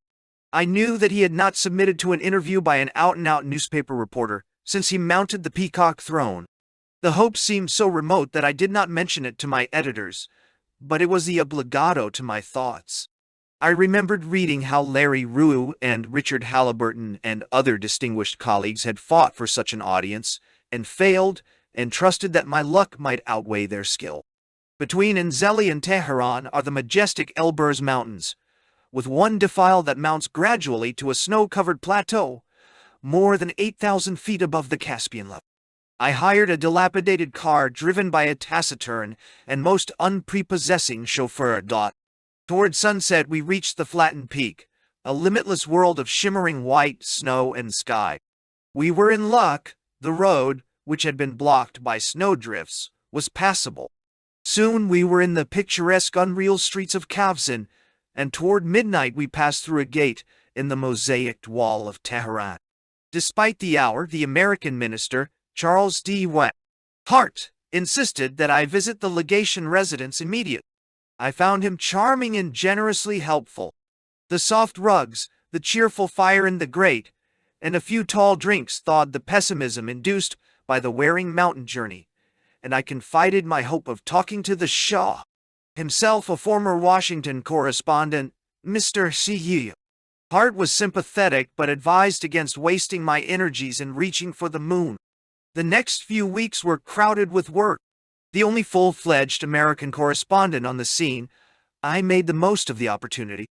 The Persian events had meanwhile been pushed off the front pages, but that only made the need for out-of-the-ordinary stories more pressing. I obtained the only interview on the oil controversy with His Highness Mohammed Khan Foraki, Minister of Foreign Affairs, later Premier, an urbane black-bearded gentleman who spoke an excellent English. I talked with British oil executives, foreign diplomats, Persian journalists. Quickly enough, I discovered that the whole dispute, the annulment, threats and posturings on both sides, amounted to a haggle over the government's royalty percentages on the oil profits. The shouting and waving about Persian independence was political decoration of very secondary importance. Few things in life give me more joy than the feeling of putting my mental teeth into a new situation, trying to crack its shell of appearances for the meat of reality. If I crack my teeth instead, what of it? My very ignorance of Persian affairs made the attempt more exciting. I picked up a keen-witted and energetic secretary-interpreter named Musa, a Persian Jewish lad educated in the American schools run by Christian missions, and a convert to the new religion of Baha'i. My genuine interest in his lectures on salvation through Baha'i won Musa's heart, and he worked with me cheerfully night and day. The country is still semi-feudal. Entire villages and districts are owned and ruled by hereditary lords. Though Reza Shah has done much to undermine the power of tribal chieftains, the feudal relationship has not been broken. On top of this feudal society, however, the government is imposing modern industrialization, subsidizing manufacture, building mills and railroads with the help of foreign technical specialists. In talking to officials and westernized Persians, I was continuously impressed by the essential parallel of their enthusiasms with those I knew in Russia.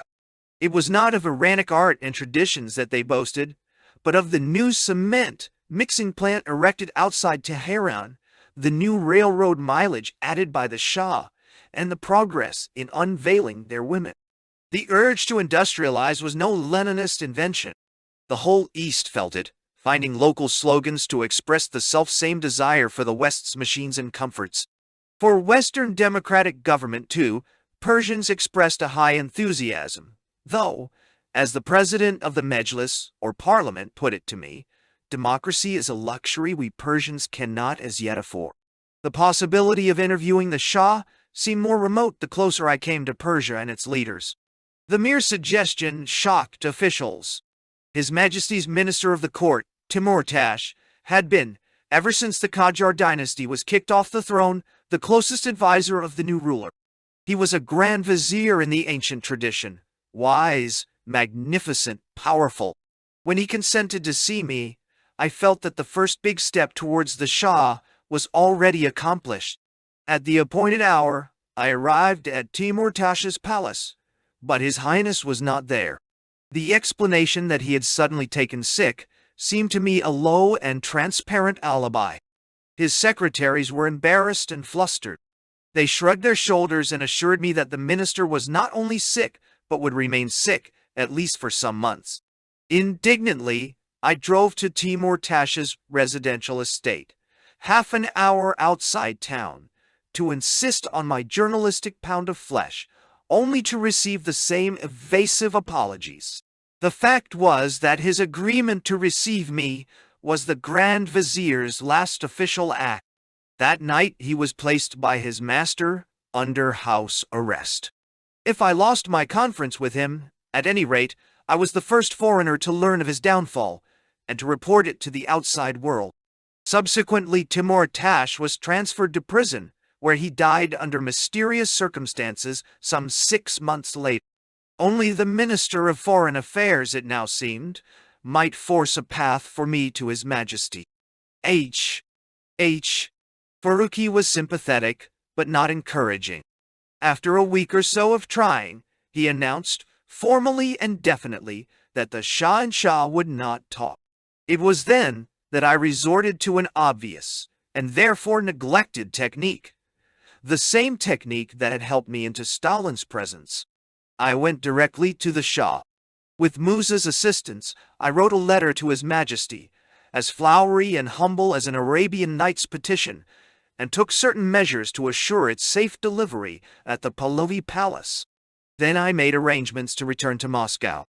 2 days before my scheduled departure, Faruqi informed me that His Majesty had graciously changed his mind and would receive me in audience after all. The interview was set for 10 in the morning. For nearly 48 hours, I worried myself into a nervous state over the protocol of royal audiences in the Orient. I could borrow the formal clothes from friendly diplomats, but where could I borrow the skill to bow as the protocol described, the forms of address, and, most frightening of all, the art of backing out from the royal presence? Anyone who thinks backing out is easy need only try it. By chance I dined with Prince Emir Esmail, Malik Mansour Qajar, a member of the liquidated dynasty, first cousin of the last Qajar Shah, on the evening before my interview. Persian liquidations being less thorough than in the neighboring Russia, Prince Esmail was not only alive, but lived in a run-down and depressing palace next door to the new Shah, who had kicked his family off the throne. When I mentioned casually, over the rice and mutton, that I was to visit Shah Pahlavi next morning, the prince and his friends became as excited as schoolboys. Far from harboring any grudge against the interloper, they seemed loyal subjects of the new Shah. Prince Esmail began by reminiscing about his life at his cousin's court as a boy, and ended by instructing me in the protocol. There was a rich piquancy in the spectacle of a Qajar prince instructing an American reporter how to back out gracefully from the self-made Shah's presence. Over an ornate French mantelpiece, brought from his celebrated European trip by Prince Esmail's grandfather, the Shah Nasser ed-Din, who reigned for 48 years, hung a portrait of that ruler. Perhaps Grandpa, as the prince called him, did not mind that lesson in homage to his upstart successor, but it seemed to me that his enormous mustaches bristled angrily. When I arrived at the palace in a gorgeous car with the words, "For hire," on its hood in immense red lettering, I brought with me the court photographer, who turned out to be a pretty Romanian Jewess. But His Majesty turned thumbs down on the plan to photograph the interview. The best I could get was a picture of the correspondent in the royal gardens, flanked by the court master of ceremonies and the minister of foreign affairs. That master of ceremonies, Amir Nizam, led me up a marble stairway, and suddenly he was genuflecting in the royal presence. Clumsily, I followed suit. I was still trying to remember the next step in the protocol when the King of Kings was upon me, smiling pleasantly and extending the royal palm for a firm handshake. Then he pulled over a chair toward the fireplace and motioned for me to sit down. Sitting in the imperial presence was nowhere in the protocol. I could see that H. Pal Furuki, who was already in the chamber to act as interpreter, was horrified by the informality of the proceeding. When the Shah asked him, to be seated, the minister complied reluctantly. He sat on the edge of the chair and never, I am sure, quite touched it. The Shah is tall and broad-shouldered, quite unlike most Persians in this respect. He seemed a rough-hewn, simple man, cut out by nature for action rather than words. He sounded decisive rather than eloquent. He wore a sort of Russian blouse, khaki-colored, and belted in the Russian manner, and his full-length trousers ended incongruously over bedroom slippers. Like all Moslems, he wore a hat, the inverted dishpan headgear prescribed for all Persians. The only decorative touches were two tiny gold crowns in silhouette on his shoulders and the silver tassel on the short string of amber beads in his strong hands. The questions and answers arranged in advance were disposed of in a few minutes. His Majesty reiterated his claims in the Anglo-Persian dispute, indicated his anxiety for a peaceable settlement, and took occasion to transmit a warm message of friendship to the American people. These chores done with, I discovered that the King of Kings was more than willing to protract the visit. To the surprise of his foreign minister, his guest, and possibly himself, the interview continued on an easy informal basis for nearly 50 minutes, where 5 minutes had been scheduled. Unprepared for this generosity, I asked questions at random, many of them so impertinent that I would scarcely have included them in a prepared catechism. I alluded, for instance, to His Majesty's humble origin. His rise from a Cossack trooper under Russian officers to the throne of Cyrus and Xerxes, I said, had touched the imagination of the world, and his personality had evoked the greatest curiosity. To what elements in your own character, I asked, do you attribute your amazing achievement? He thought for many seconds and said earnestly, "It is not easy to answer, but if I were to summarize my own explanation, I would say this.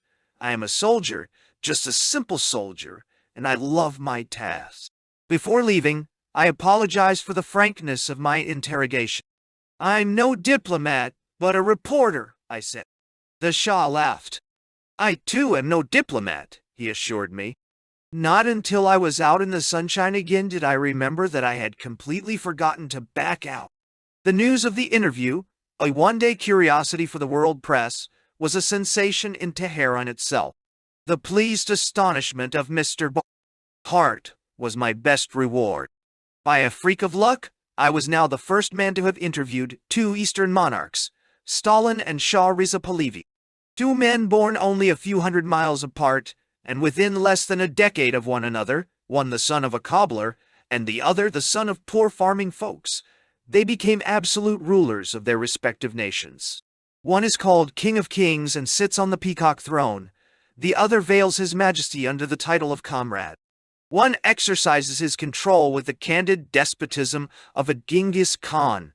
The other surrounds it with the hocus-pocus of a proletarian dictatorship. But these differences are externals. In essentials, the vastness of their power, the quality of the adulation with which they are inundated, their rise to the heights on waves of revolutionary sentiment. The two men are remarkably alike. Even in their manner of speech and their restrained simplicity, I thought, they resembled one another. And both of them are, under different political slogans, instruments of the historical impulse which is spreading Western industry eastward. I filed my interview and set off for home, across the Elburz Peak, from Enzeli by boat to Baku, and back to Moscow.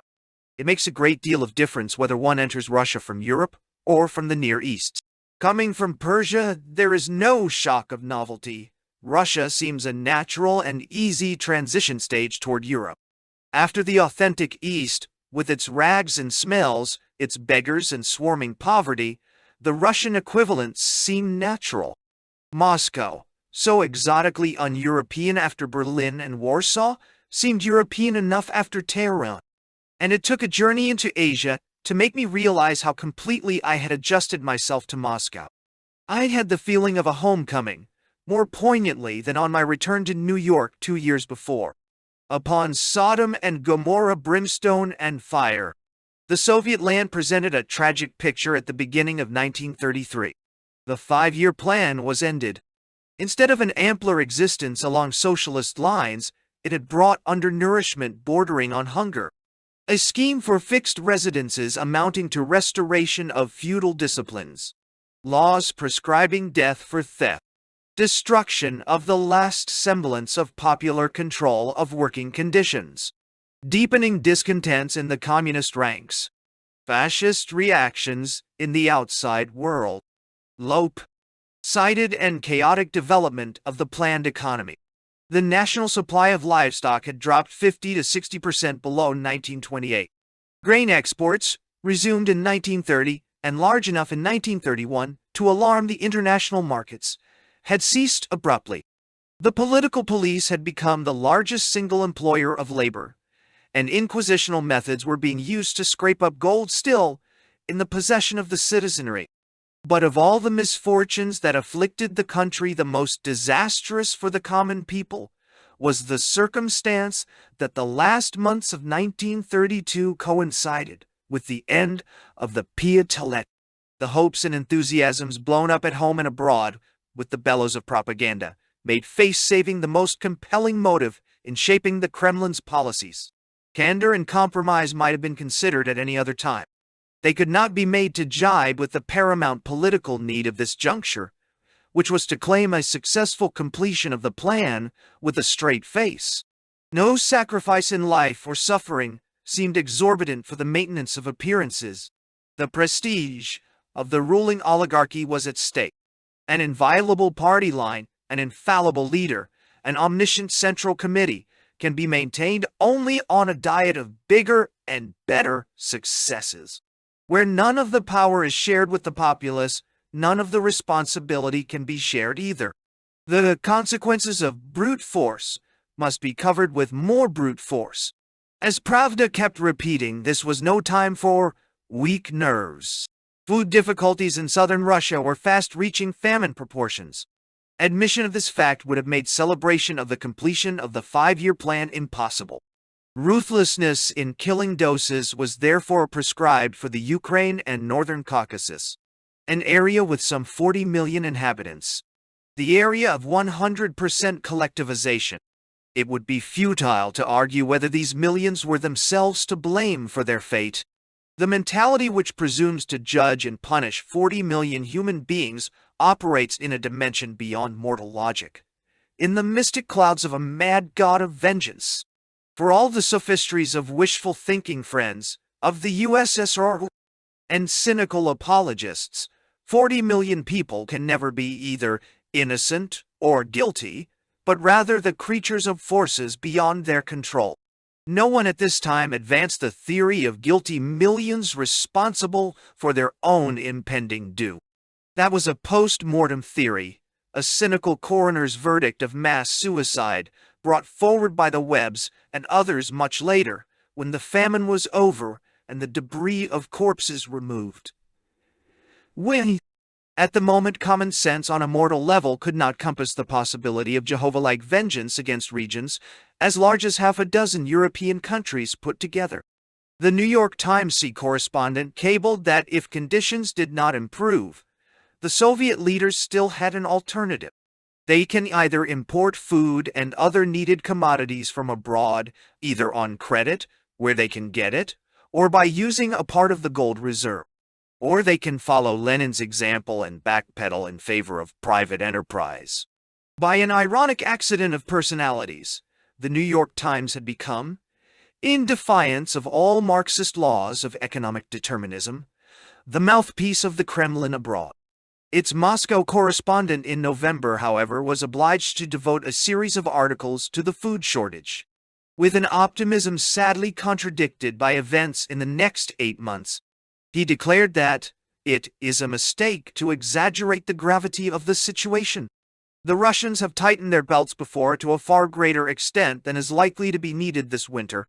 Soon enough, he was forced to swallow these words with an estimate of at least 2 million dead through malnutrition, though later he tried crudely to deny his own estimate. In any case, the Times was alone in its optimism, and inordinately wrong. Like the Times, I assumed that the government would import food. The markets of the world at the moment were glutted with grain. A few $1,000,000 would have bought enough bread in Canada and elsewhere to head off the famine. A very minor diversion of money from machines to food would have saved millions of lives. But the Kremlin was not thinking on the level of common sense. Ordinary logic could not follow the reasoning in the rarefied reaches of its delusions. It neither imported food nor permitted an appeal to the world's charitable instincts as Lenin had done in another famine emergency, nor backpedaled in favor of private enterprise. It merely took extreme measures to conceal the disaster from the world and thus save face for the fabled plan.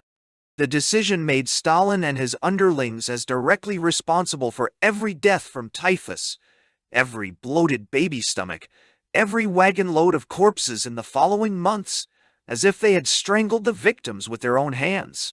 My lingering scruples against speaking out about Soviet realities were badly shaken up by the impact of this supreme cruelty. It was increasingly difficult to make high-minded excuses for silence and formulas of evasion. Inertia, procrastination, a conscious anxiety to hold on to my job a little longer, the same forces which were silencing many of my colleagues, provide the essential explanation. I wrote just enough of the facts to placate my conscience and to infuriate my official hosts, but not enough to break the conspiracy of silence that now enshrouded the Soviet Union. Inwardly, I was deeply ashamed of the goose-stepping into which the press corps had been maneuvered, and I know that other correspondents shared that shame. We talked of little else than the hunger and the terror about which we did not write, or wrote in misty circumlocutions. Looking back upon that period, I find it impossible to make honest apologies for myself or for them, except the pseudo-Marxist apology of economic determinism. I can only make amends, as a few others are doing. Against this background of muted despair, the celebration of the official opening of Dnipro in the heart of the district, soon to be devastated by man-made famine, had an edge of the grotesque. Several carloads of foreigners and high government officials went in a special train from Moscow to the new hydroelectric station. Practically all the resident foreign correspondents, and a batch arrived on special assignment, were in our party. Malcolm Muggeridge of the Manchester Guardian has, in his book Winter in Moscow, an unforgettable chapter on that journey. Though done as broad caricature, that chapter conveys the essential truth, which is the function of good caricature: the insanity of a junket to Hungerland. The correspondents, chaperoned by official hallelujah shouters, to dedicate a mechanical mammoth among wheat fields abandoned to weeds. Of a holiday to glorify an electric station built in large part with coerced labor and producing electric power for factories not yet in existence. Muggeridge himself was among the most gullible on this journey, having only just arrived from London, with all the preconceptions about Russia fostered by the paper he represented and other well-meaning liberal publications. I remember how he and another young Londoner defended their dream against the doubts and cynicisms of the more seasoned correspondents. The other Englishman died in Moscow in a tramcar accident with his illusions intact. Muggeridge lived to record his disillusionment. Much of the bitterness of his brilliant book is clearly a revenge against his own imported certainties. The graceful curve of the Dnieper Dam, the tamed jungle of Masson wiring, the giant dynamos provided a luscious feast for a modern photographer like the personable Margaret Bourke-White. Whether in the Ukraine or Muscle Shoals, machinery is impressive and lends itself naturally to the rhetoric of camera and typewriter. Neither the striking photographs of Miss Bourke-White nor the striking statistics in our dispatches touch the core of the curious rite of machine worship in a stricken land. On the evening of our arrival, we were moved to ecstasy by the beauty of this great station looming against the star-studded skies. The next morning was chill, overcast and gloomy, but a residue of that ecstasy remained with us. The mass of people in the grandstand, however, had been on the scene too long to be thrilled by the strident poetry of machines. Meekly they applauded the speeches, but there was no warmth of conviction in them. Kalinin and Ordzhonikidze and a dozen others made dully repetitious speeches. A number of Russians and Americans were awarded B-ribbon badges, and the holiday was dispersed. Immense signs proclaimed that Soviet power plus electricity equals socialism, and no one asked aloud whose power? What kind of socialism? There was grim fitness in the fact that the most publicized object in the whole plan, completed punctually in the final months of the plan, should be located in the region which was paying the most gruesome price for the whole undertaking. Nor was it accidental that a renewed purge of the party ranks should be ordered almost at the same moment that Dnipro was declared open. The drive for orthodoxy was but another symptom of the mounting difficulties. Heresy hunting always thrives in moments of crisis. The Kremlin aimed for absolute conformity of minds. As many as 1 million communists, it was announced, must be expelled. Since the party numbered about 3 millions, every member felt that he faced a 1 to 2 chance of expulsion. No matter how cautious and tight-mouthed he had been, he might be denounced as a heretic, stripped of his membership card, his job, his Soviet respectability. For tens of thousands, it would mean beginning again at the bottom of the ladder in that climb to preferred positions to which they devoted their lives. Through the disgrace of one man, many others might be dragged into outer darkness. Relatives, intimate friends, those who owed their political preferment to his influence. The purge, set for January 1st, to continue throughout the new year, thus spread a panic of fear, not only among the party members, but in widening circles to millions of others. The cleansing, in the final analysis, is a device for disciplining the party, for weeding out those of incomplete faith. The time for the purge was shrewdly chosen. At this moment, when the cumulative mistakes of the Stalin leadership were providing a harvest of hunger and discontent, it was a warning to communists that the whip was poised over their backs. In the Symphony of Fears, the purge was a strong motif.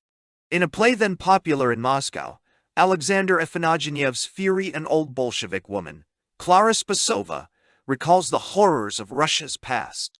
Entire villages of rebellious serfs were whipped, she exclaims.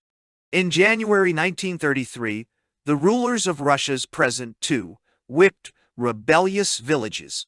They packed all the inhabitants of 3 Cossack towns in the Kuban, North Caucasus, into cattle cars and shipped them to the Arctic forests. All men, women, and children, innocent and guilty alike, young and old, sick and sound, were torn up by their roots and dumped in the wilderness. Their fate was to serve as an object lesson to the rest of the Kuban. Reading of it, I recalled that when the Lord's wrath was about to be loosed from the heavens upon Sodom and Gomorrah, the patriarch Abraham pleaded with Jehovah, saying, "Wilt thou consume the righteous with the wicked?" Finding the God of wrath amenable to reason, Abraham did a little oriental haggling. Would Jehovah spare the cities if they harbored 50 of the righteous, or even 50 less 5, finally bargaining down to 10? And Jehovah said, "I will not destroy it for the 10's sake."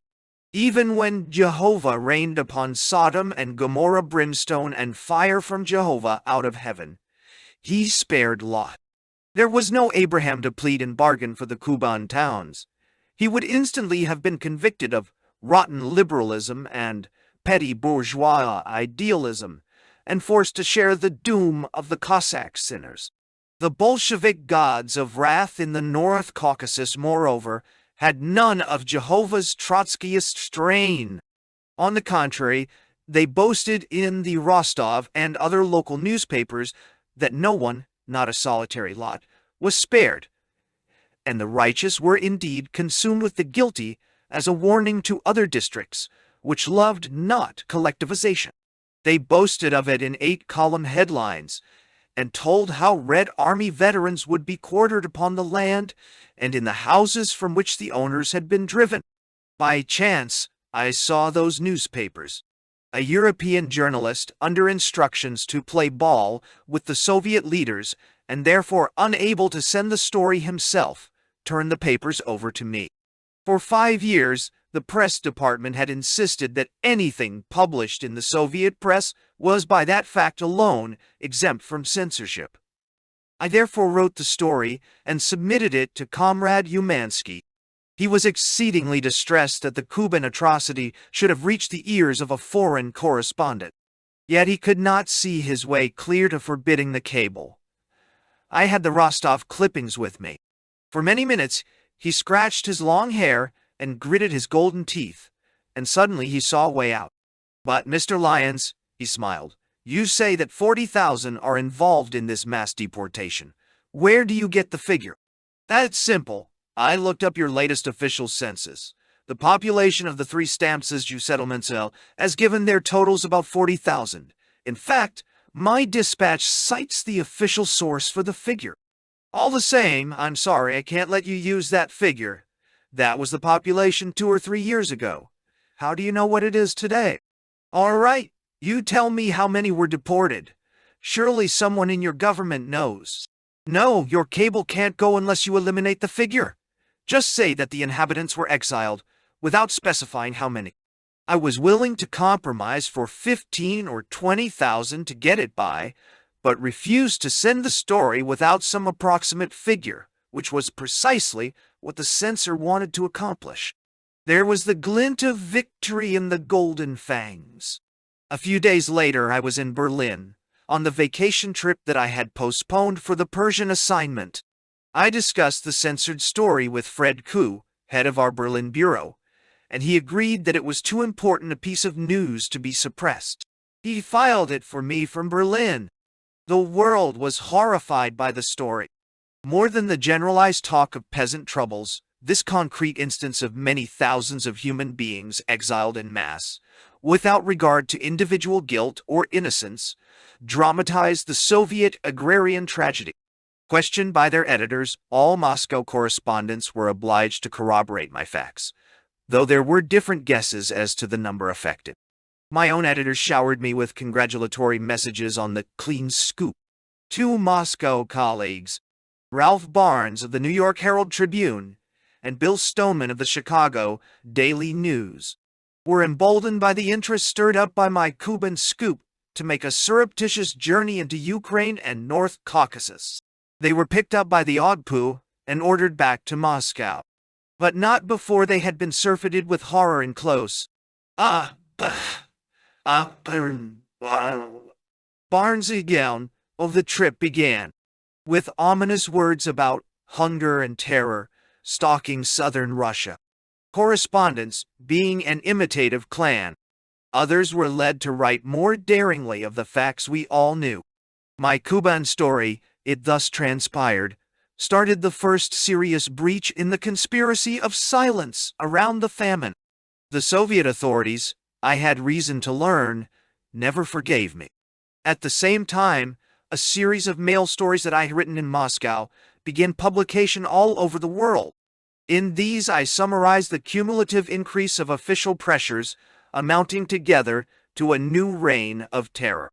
I referred to the passport system, the recent death decrees, the new political departments, in effect, OGPU detachments, established throughout agrarian districts with unabridged authority over the peasant millions, the renewed drive against non-conformists in the Communist Party.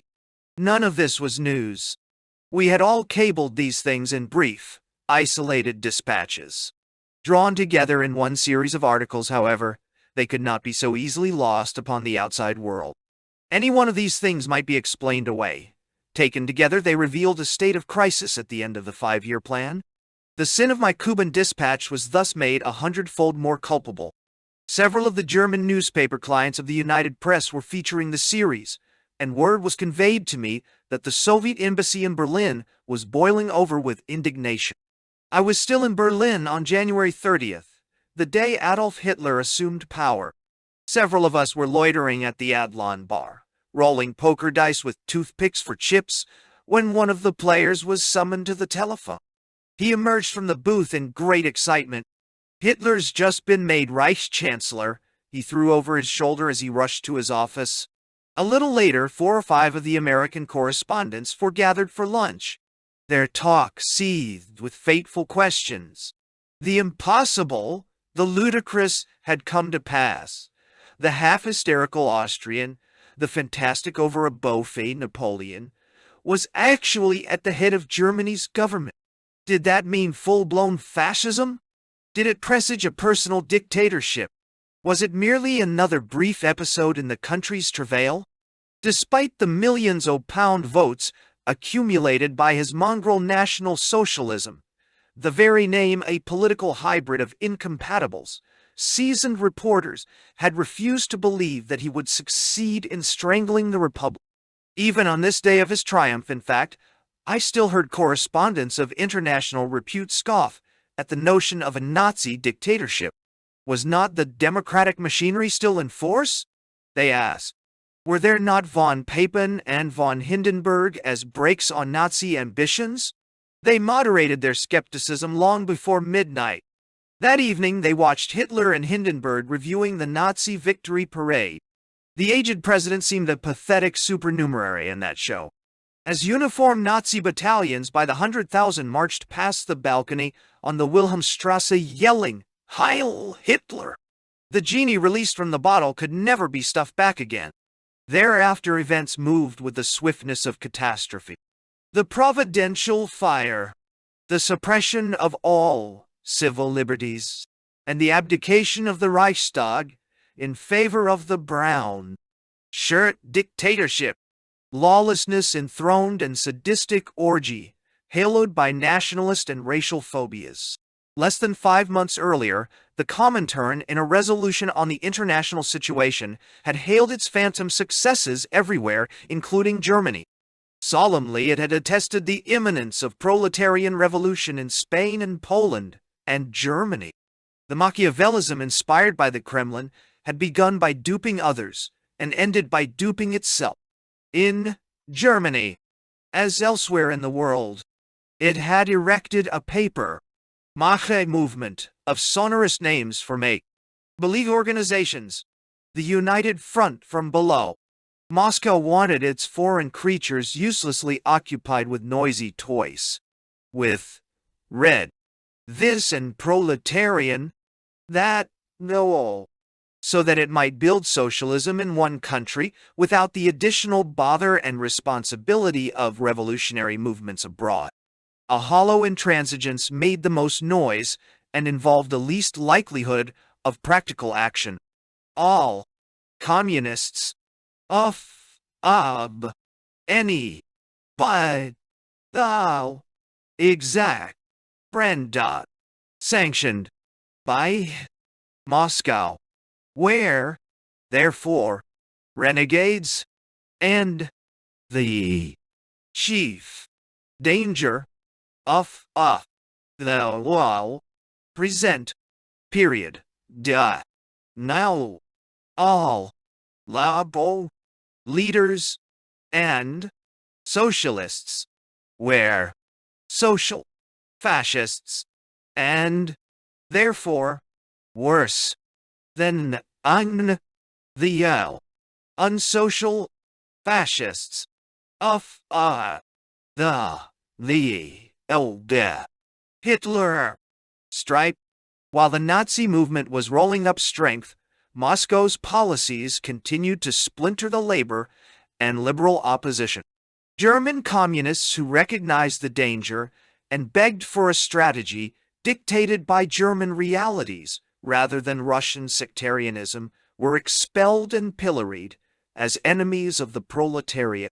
Instead of rallying to the defense of the Republic, the official communists, their emissaries shuttling between Moscow and Berlin, joined the Nazi attack on democracy, had actually voted with the Hitlerites in Prussia, and used their chief strength against the Social Democrats and more conservative labor groups. The exact measure of Moscow's responsibility for the German tragedy will be argued for generations and will never be settled. Only two things seem to me too clear to be doubted, and infinitely important in judging communist effort in other countries. First, at every point in Germany's history in the years preceding Hitler's victory, communist policy and tactics were decided in Moscow, with the specific interests of Soviet Russia, rather than the interests of Germany or the larger interests of the international labor movement in mind. The rationalization of this state of affairs is clear enough. Russia is the world revolution, and its practical needs must take precedence. But the rationalization is mendacious sleight of mind.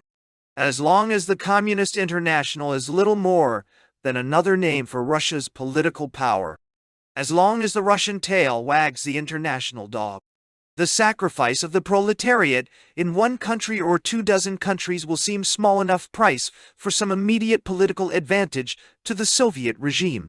The International is simply a helpless instrument of Soviet statecraft, a stooge for the Kremlin. Second, the communist propaganda against democracy farce as a bourgeois deception.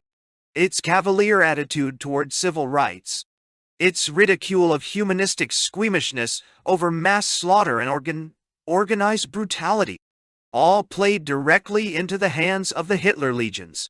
By its very need to defend Schrecklichkeit in Stalin's domain, the official Communist Party provided the justification for Schrecklichkeit in Hitler's domain. By implication, the Comintern subsequently admitted at least the second of these facts. Too late, and glorying as always in the superior wisdom of its lateness, it began in the next few years to recognize virtues in the capitalist brand of democracy. Too late, and swinging characteristically to the opposite extreme, it discovered the need for a united front from above, as far above as possible, with practically anybody willing to unite, except Trotskyists and other nonconformist communists. Russia itself, until then proudly contemptuous of democracy, was scared by the German debacle into a panicky revision of its views on government, not, alas, its behavior, to make them more acceptable to democratic nations. None of this post-factum wisdom, however, could undo the evil in Germany or slacken the momentum of the fascist advance. Despite 3 years of world depression, unemployment, and capitalist despairs, communism internationally had made no headway. Instead, Germany was in the grip of Hitler, and fascist tendencies were dominant in half a dozen other European countries. Moscow's dictatorship over the revolutionary movement of the world had shown itself a pathetic failure. More communists were outside the Comintern fold than inside.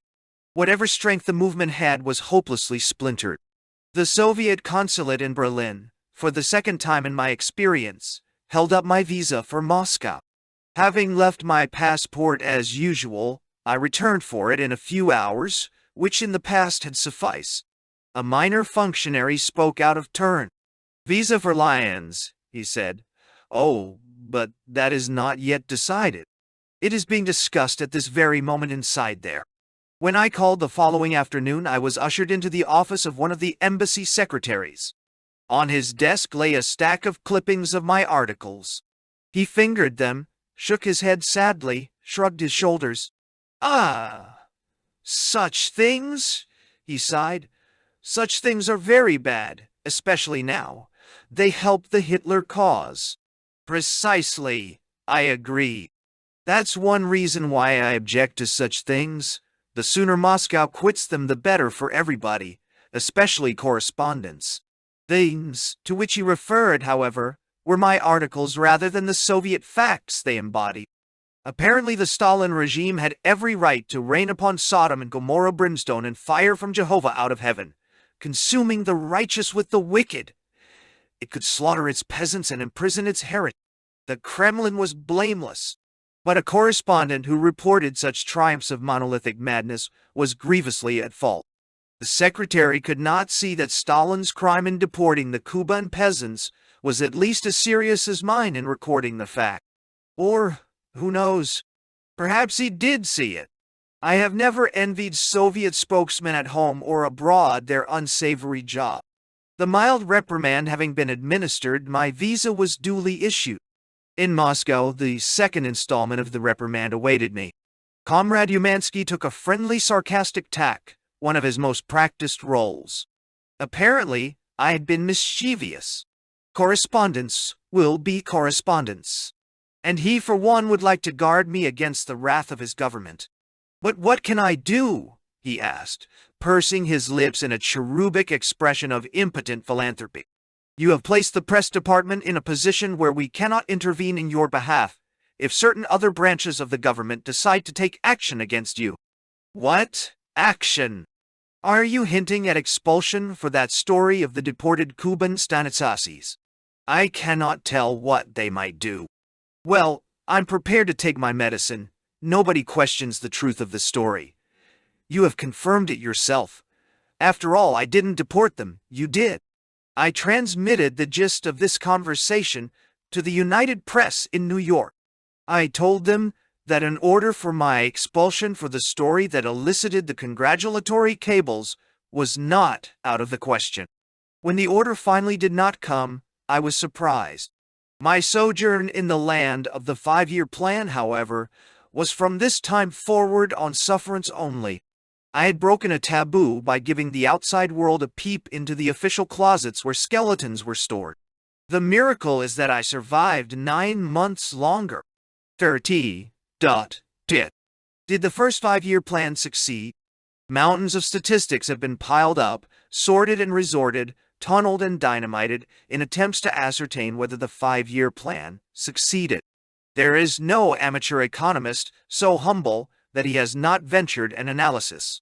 Under the compulsion of my trade, I have myself dabbled in billions, and tried to unscramble the many different monetary measures. Pre-war rubles, 1926 rubles, rubles of respective years, etc. I have wondered what to do with clean-cut statistical triumphs which somehow showed up in frightful disaster all around me. I have puzzled over mysterious hiatuses in the official figures and low-quality correctives and sectors of the original plan which were sunk and forgotten in transit.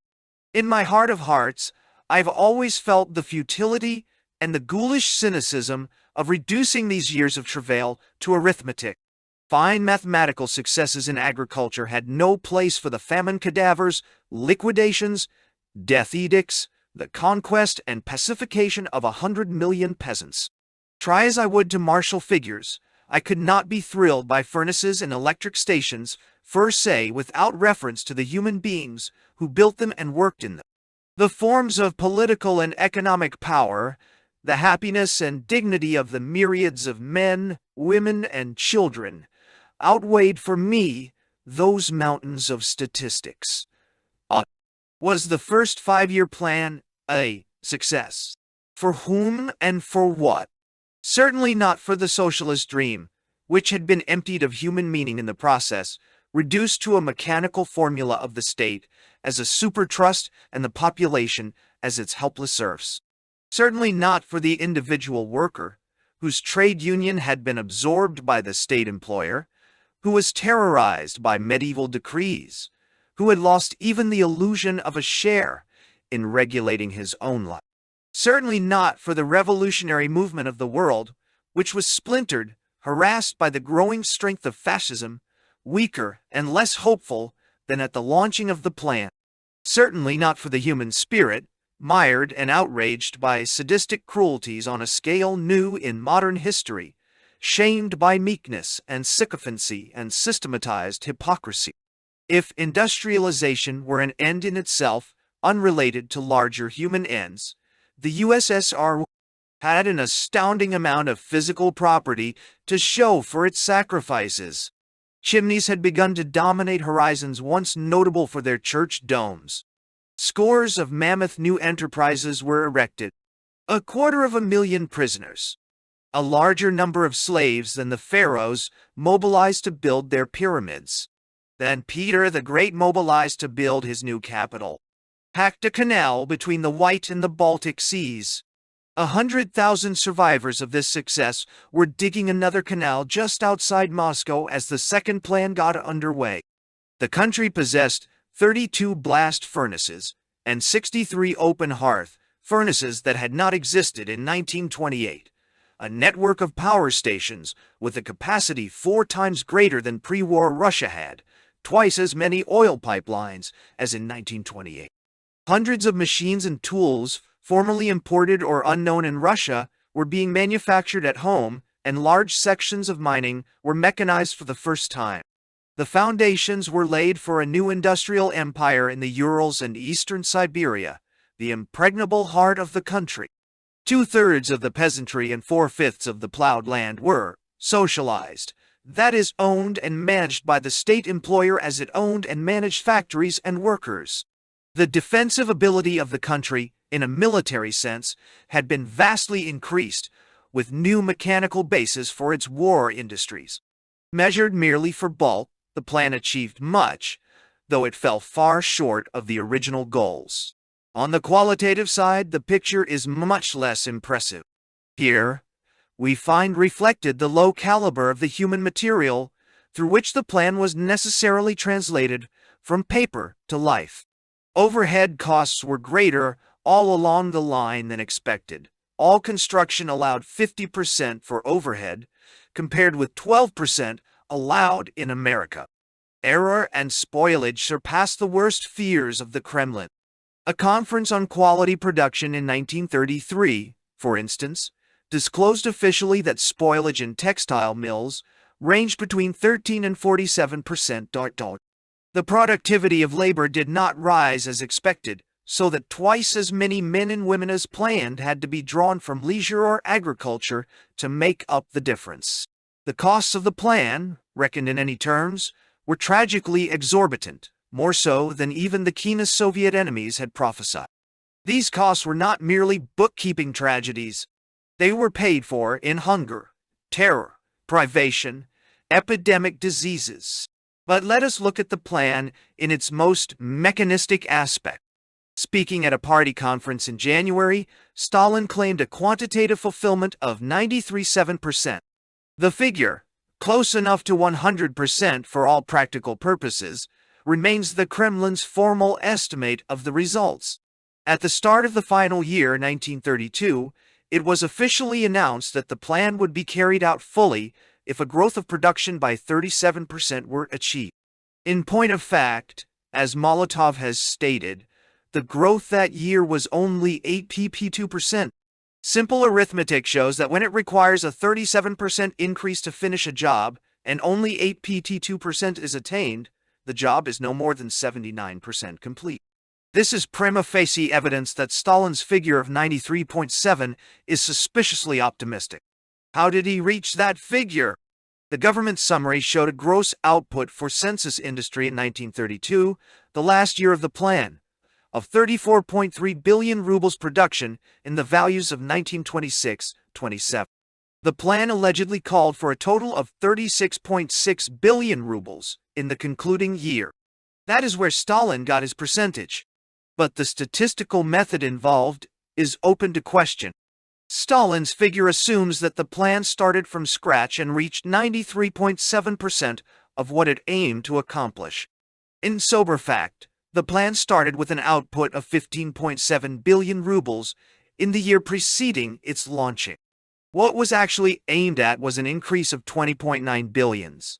The increase achieved was 18.6 billions, so that the margin of non-fulfillment was 11%, instead of the 6.3% cited by Stalin.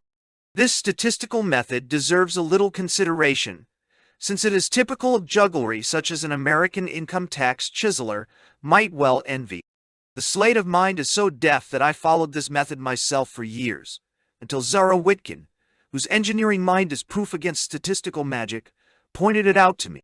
Throughout its figures, the Kremlin compares total results with the planned totals, instead of comparing the actual increase with the flannel increase. A consideration of the figures for the steel industry, for instance, will illustrate the difference. Steel output in 1928 was 4.2 million tons. The plan foresaw an increase of 6.1 millions, for a total of 10.3 millions. Actual production in the final year was 5.9 millions. This meant an increase of 1.7 millions over 1928, or 28% of the increase plan. The Kremlin, however, says, we aimed at 10.30 and got 5.9. Therefore, our plan was fulfilled by 57% on that basis. If production had not increased a single ton, if it had remained at 4.2 millions, the plan would have been carried out by 42%. Extraordinary statistical progress while standing still and marking time. I know.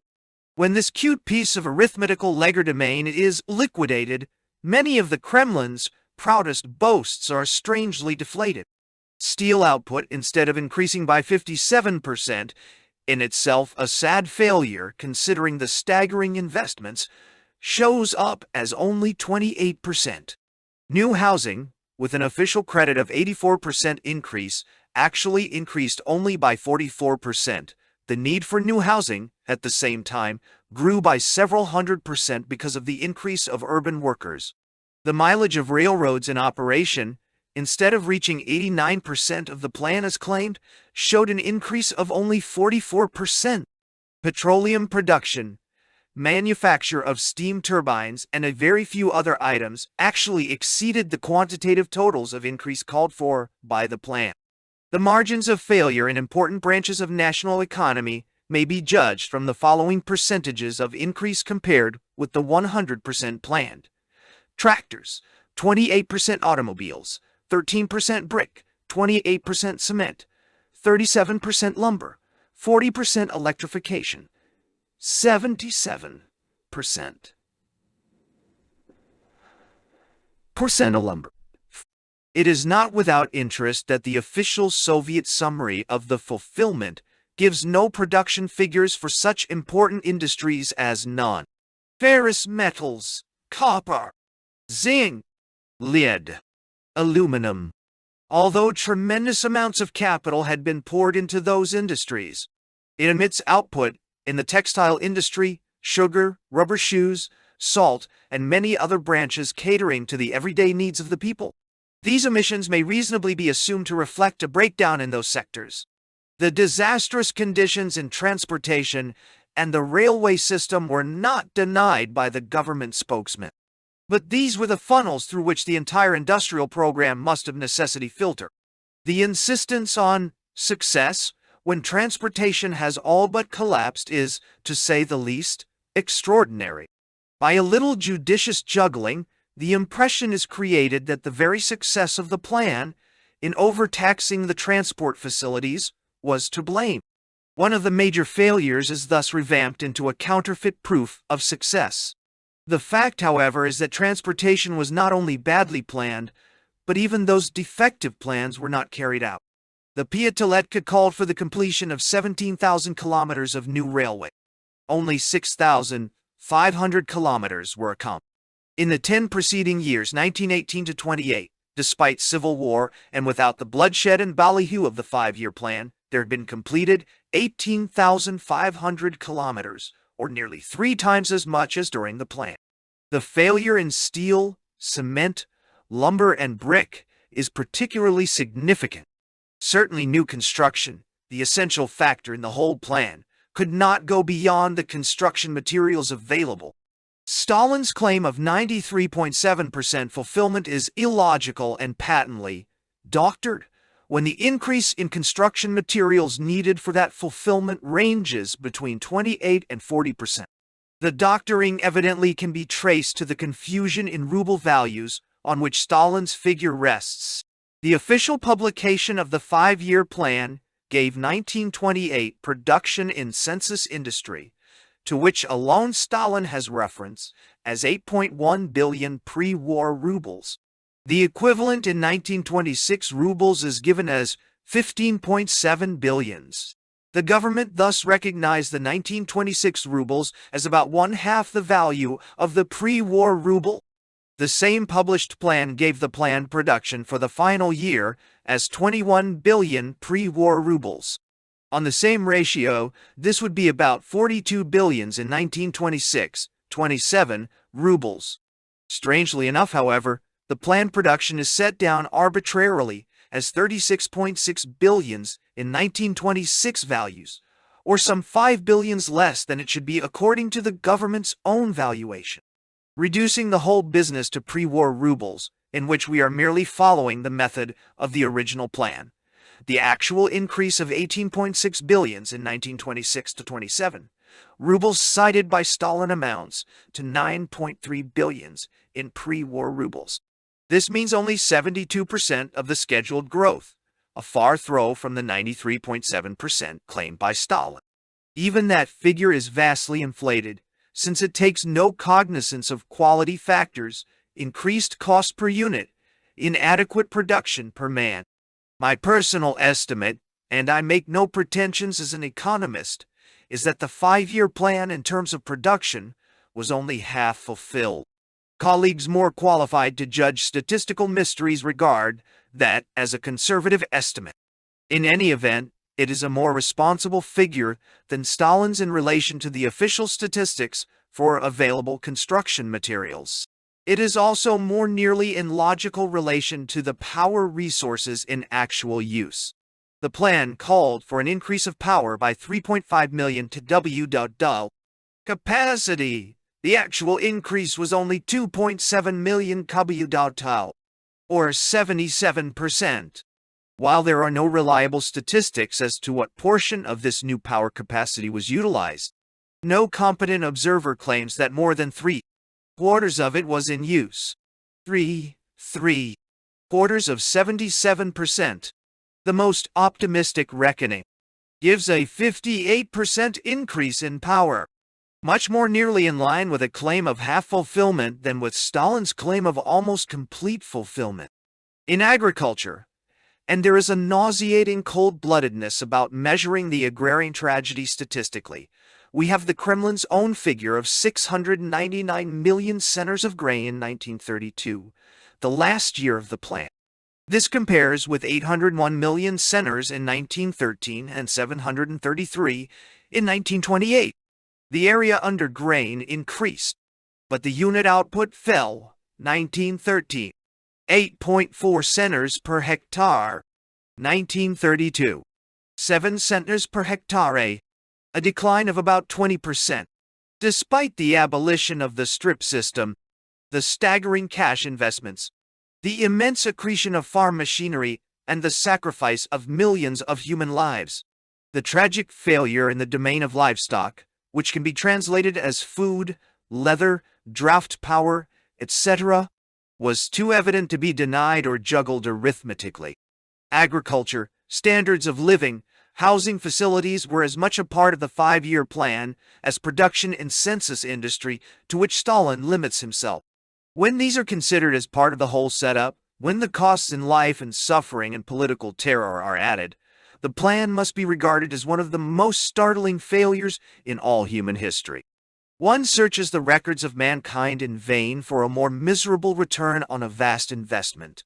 That the plan has been accepted even by hostile capitalist economists as on the whole successful shows the gullibility and naivete of those who deal in cold figures instead of living reality. Parrot-wise, the world has repeated rhetorical exaggerations about decades of industrial progress crowded into a few years. I shudder to think how much such loose rhetoric I have floated myself. The second Piatiletka was sketched in broad strokes at the same time that the claim of success was advanced for the first one. The details were not to be filled in for more than a year. The building was more than a fifth erected before the architects finished the design. The rough sketch, however, showed clearly enough that there would be no let-up in the killing tempos.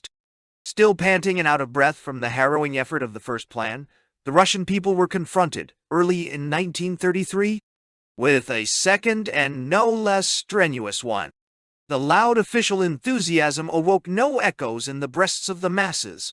They were too intimately aware of the obstacles and sacrifices to be thrilled by the road ahead. But by this time the popular reaction counted for less than ever before. There were harsh decrees, passports, a new concept of factory management, the revivified profit motive to take the place of enthusiasm.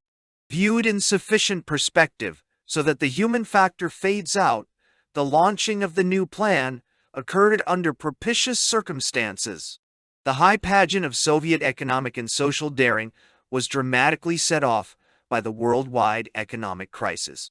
The foreign press and bourgeois economists were too completely demoralized by the ghastly shambles of their own economic scene to be critical of Soviet claims. Soviet leaders were not behindhand in bringing the contrast home to the humblest of their wards and the most distant of their deaf villages. In the domain of mass propaganda, in forging simple slogans, they have no peers anywhere.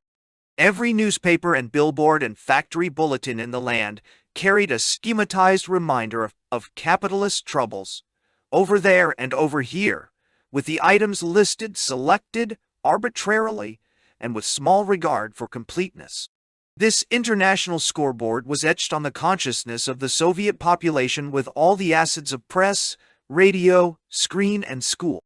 The Soviet state was represented as marching forward resolutely, while the rest of the world groped through fog banks of depression.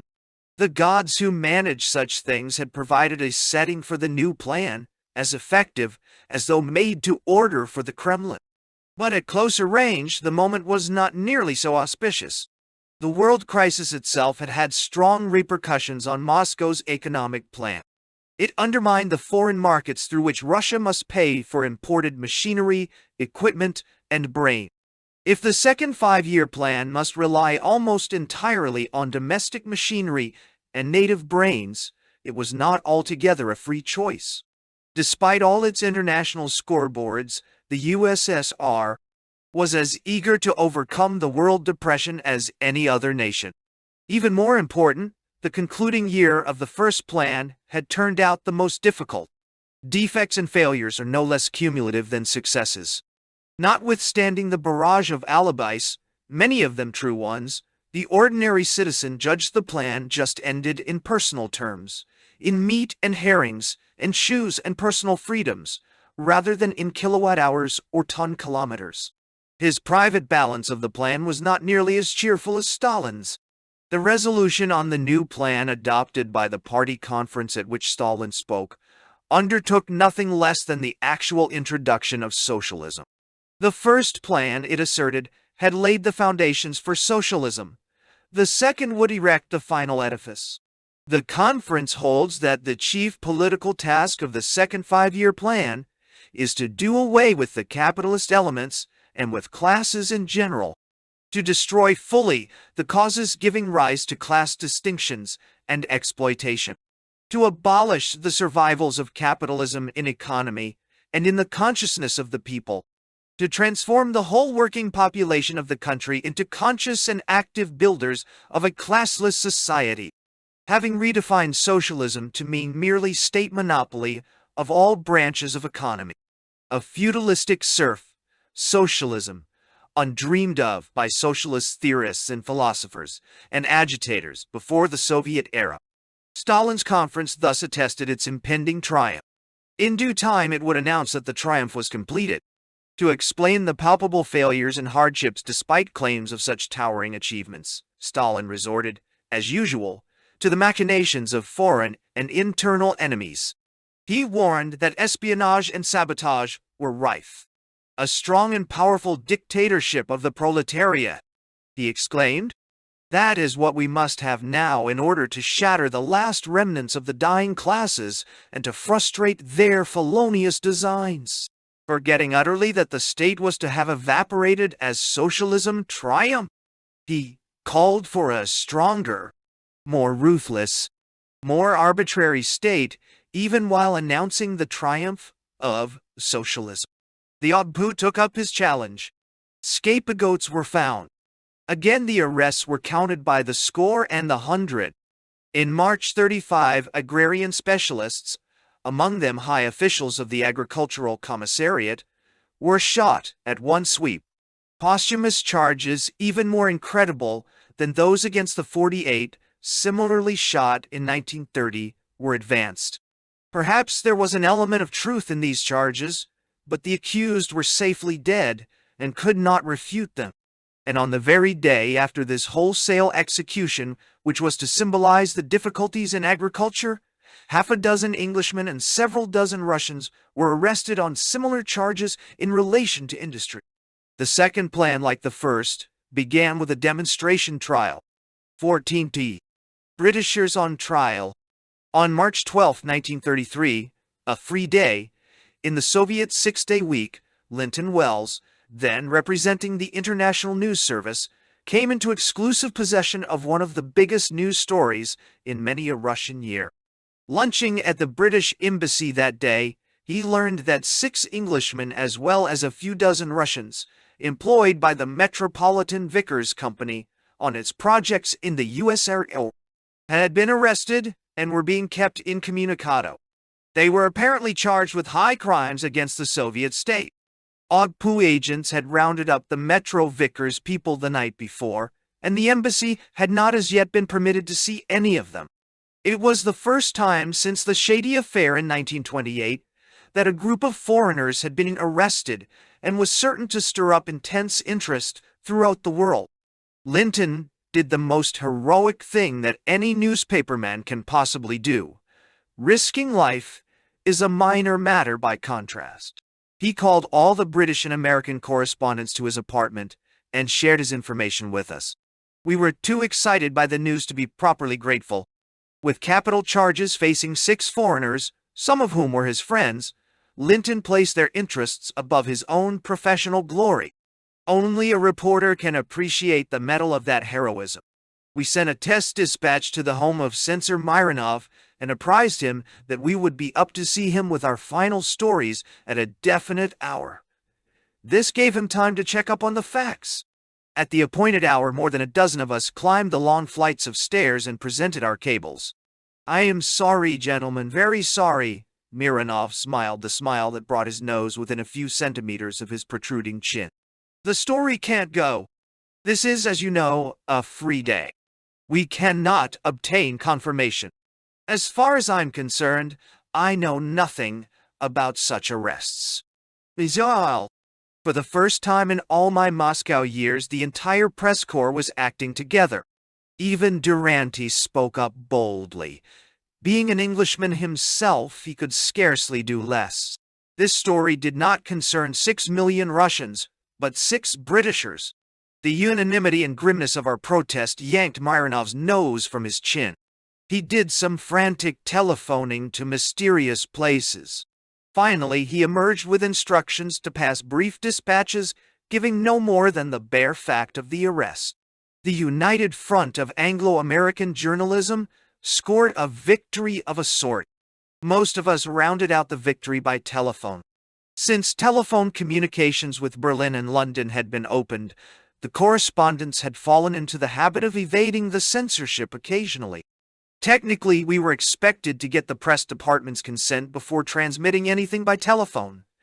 In practice, the censors winked at the procedure. Several of my colleagues, indeed, used the telephone exclusively and for all practical purposes considered the censorship liquidated. The news of the arrests created a great sensation throughout the world. We were pressed for additional information. The chief of the Metro Vickers operations in the USSR, Alan Monkhouse, was released next day. We interviewed him and obtained the first graphic story of the raid, the search of the Britishers' homes and the initial interrogation. The press department refused to pass our stories of this interview. It was investigating the matter and would let us know later. The correspondents thereupon adjourned for a council of war. The unanimous decision was to send the interview by telephone. With a group of foreigners already in prison and opinion abroad aroused, Moscow could scarcely offend the whole world by expelling the whole press corps. We each returned to our homes and sent the Monkhouse account without benefit of blue pencil. Late that evening, we were advised that with certain changes, we could cable the interview.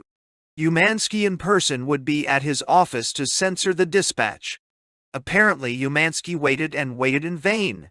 Only the Times correspondent showed up with the story. The rest of us, having transmitted the interview without Umansky's blessing, naturally did not come to ask for. This strange boycott finally puzzled the #1 censor, and he decided to telephone one of the correspondents to solve the mystery. For my heavy sins, he picked on me. "Jeannie," he said, "why aren't you sending the Monkhouse interview? I am now in a position to pass it." "Because I have already filed it, by telephone. Mr. Lyons, please come to see me immediately." And so, though all but one of the correspondents had offended equally, the full force of Comrade Umansky's indignation was loosed on my head. Umansky in a classic rage was a comic sight, Mickey Mouse in a leonine temper. The scene did not sweeten the atmosphere in which I had my infidel being, since I broke the story of the mass deportations from the Cuban towns. The following weeks were lurid and electrical with developments in the Metro Vickers case. The arrests caused a storm of patriotic anger in England, and other countries whose nationals were engaged on Soviet industrial projects were alarmed in varying degrees. All but one of the accused Britons were freed on bail, a privilege never granted to Soviet citizens. The British government demanded the immediate release of its citizens. After the trial and convictions, it placed a total embargo on trade with the USSR. Butter suddenly became more plentiful in Moscow because of this embargo. Sir Esmond Ovie, the ambassador, was recalled demonstratively to make a personal report, and reaching London he proceeded to lambaste the Soviet Union and all its institutions with rather undiplomatic vigor. A batch of English newspapermen arrived especially to cover this story. The stage was set for one of the trials of the century. Sir Esmond's flaming indignation was particularly distasteful to the Moscow government. He was a diplomat of liberal persuasions who had arrived for his task with typical liberal preconceptions about the great Soviet experiment. At his former post in Mexico City, he had watched Dwight Morrow, the American banker, in the role of goodwill ambassador, and seemed determined to play the same role for his own country in relation to the land of Soviets. For a while, he was the lone Bolshevik in the diplomatic corps, apologizing and explaining everything Soviet as stoutly as any Manchester Guardian emissary. Then he turned, and in his apostasy grew as sharply critical as any Manchester Guardian emissary in reverse. His case was just one more justification for Moscow's canny distrust of the liberal breed. It had learned from sad experience that a militantly pro-Soviet diplomat or correspondent was a dangerous gamble. A frankly capitalist representative without illusions was at least proof against disillusionment. Small wonder that many months later, the Kremlin, outwardly pretending satisfaction over the appointment of William C. Bullitt as the first American plenipotentiary, actually viewed him with dire misgivings, only too well borne out by his subsequent withdrawal in a mood of tight-lipped disappointment. Mr. Dew, Bullitt's successor, a corporation lawyer with lots of money, unencumbered by pro-Soviet leanings, was far more to the Kremlin's taste. Whatever else the Metro Vickers case was expected to accomplish, it succeeded in diverting attention abroad, and to some extent at home, from the expanding catastrophe in the villages. Not until the trial was over and forgotten did any of us bother again with the famine. 2 of the 6 Englishmen tried in the Metropolitan Vickers case wrote and signed elaborate confessions of espionage, sabotage, and bribery during their interrogation by the GPU, in which they involved many of their fellow countrymen. One of them, W.A.H. MacDonald, adhered to his confession at the trial, and the other, Leslie Thornton, repudiated his effusion. Even the theory that they were guilty does not suffice to explain their confessions, since every consideration of self, interest, and professional reputation, of loyalty to their friends and patriotism to their government, should have prompted them to deny the charges. It was not as though they had been confronted with incontrovertible proofs of guilt and obliged to accept the inevitable.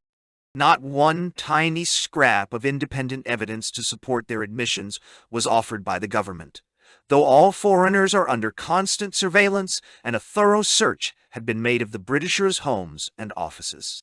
Had they insisted that they were innocent, it would have pitted their word against the word of their Soviet employees and associates, and the world's public opinion unquestionably would have been on their side. Whatever it may have been that induced these men to tar themselves and their colleagues, it was not disclosed by the trial. More than that, their confessions went beyond the claims of the prosecution. The Soviet court itself exonerated completely one of the defendants, A. W.F. Gregory, who was implicated in those confessions, and at least one of the 27 men listed by Thornton as spies was in the courtroom as a spectator. The failure of the OGPU to arrest him was at least an implied admission of his innocence. To this day, though all the Britishers are free and have small reason to protect the reputation of the GPU, no tenable explanation for those confessions has been forthcoming. Both MacDonald and Thornton, moreover, have remained in the employ of the Metropolitan Vickers Electrical Company, despite the betrayal, thus adding another element of mystery to the whole business. I sat through every session of that trial, and studied the published record of the proceedings afterwards. I read the book written by Alan Monkhouse, one of the chief defendants, but I am as much at sea as any casual newspaper customer. Only of this I feel sure, that the real story, the real compulsions, were located far behind the scenes. What transpired in the improvised courtroom at the former Nobles Club seemed to me little more than a shadow play on a screen. The tantalizing margin of mystery was as wide in this trial as in any that preceded it, perhaps wider, in view of the enormous support that these men had from their government. MacDonald, it is true, remained in the hands of the GPU, practically incommunicado from the moment of his arrest. No Britisher was given access to him. During the trial, while the other 5 Britishers were free on bail between sessions and in constant touch with the British embassy people, MacDonald was led off to his prison cell. A thin, nervous man of 28, with a close-cropped goatee and weak, pallid features, a cripple from boyhood, he made an unpleasant impression. Watching his twitching fingers and glazed eyes, we all felt that he was putty under the manipulating fingers of the secret police. But Thornton had been released from prison 8 days before the trial started. He was constantly with William Strang, the British charge d'affaires, and with Anglo-American correspondents as eager as Mr. Book. Strang to demonstrate that the whole case was a frame-up. However, though he sought to withdraw his fulsome confession and referred vaguely to moral pressure, he failed to supply a wholly satisfactory reason for that document. The conviction that grew in my mind at the time, and has been deepened since then, was that immense unseen forces were at work. The Ogpu and the prosecution, I came to feel, had a club over the heads of some of the Britishers. British guilt was involved, whether of the British intelligence service or of individual Britishers, I dare not surmise. But that guilt referred to matters which were not even mentioned at the trial. If that theory has any validity, it was not the first time that men and governments have accepted responsibility for lesser crimes to conceal larger ones. Another element in the complicated case, to which the correspondents could only hint darkly, is the possibility that several of the Englishmen were protecting people whom they loved. Most of them had lived in Russia the greater part of their lives and spoke the language fluently. Monkhouse had been in the country fairly continuously since 1911. Thornton's family, I believe, had been in business in Russia long before the revolution. The friendships and intimacies developed in many years may have enabled the Ogpu to apply its practical technique of keeping victims in line by threats against people for whom they cared. Before the trial started, the press department called me in and gave me inside information about the love life of Anna Kutuzova, Russian secretary in the Metropolitan Vicar's office, who was among the 11 Russian defendants, and of another woman who did not appear at the trial. Whether the same information was offered to other correspondents, I do not know. The transparent purpose was to shock Puritan public opinion in England. I refused, of course, to send such rubbish. The likelihood that one or more of the Britishers were protecting the lives and the reputations of these women, and to that extent under official duress, is certainly not excluded. As for the Russians who sat in the dock with the foreigners, they were true to the monotonous pattern drawn in former demonstration trials. With one or two negligible exceptions, they were panic-stricken, half-hysterical penitents collaborating with the Ogpu and the prosecution. The contrast provided by several blunt and self-assured Britons made the belly-crawling of the Russian group that much uglier and more pathetic.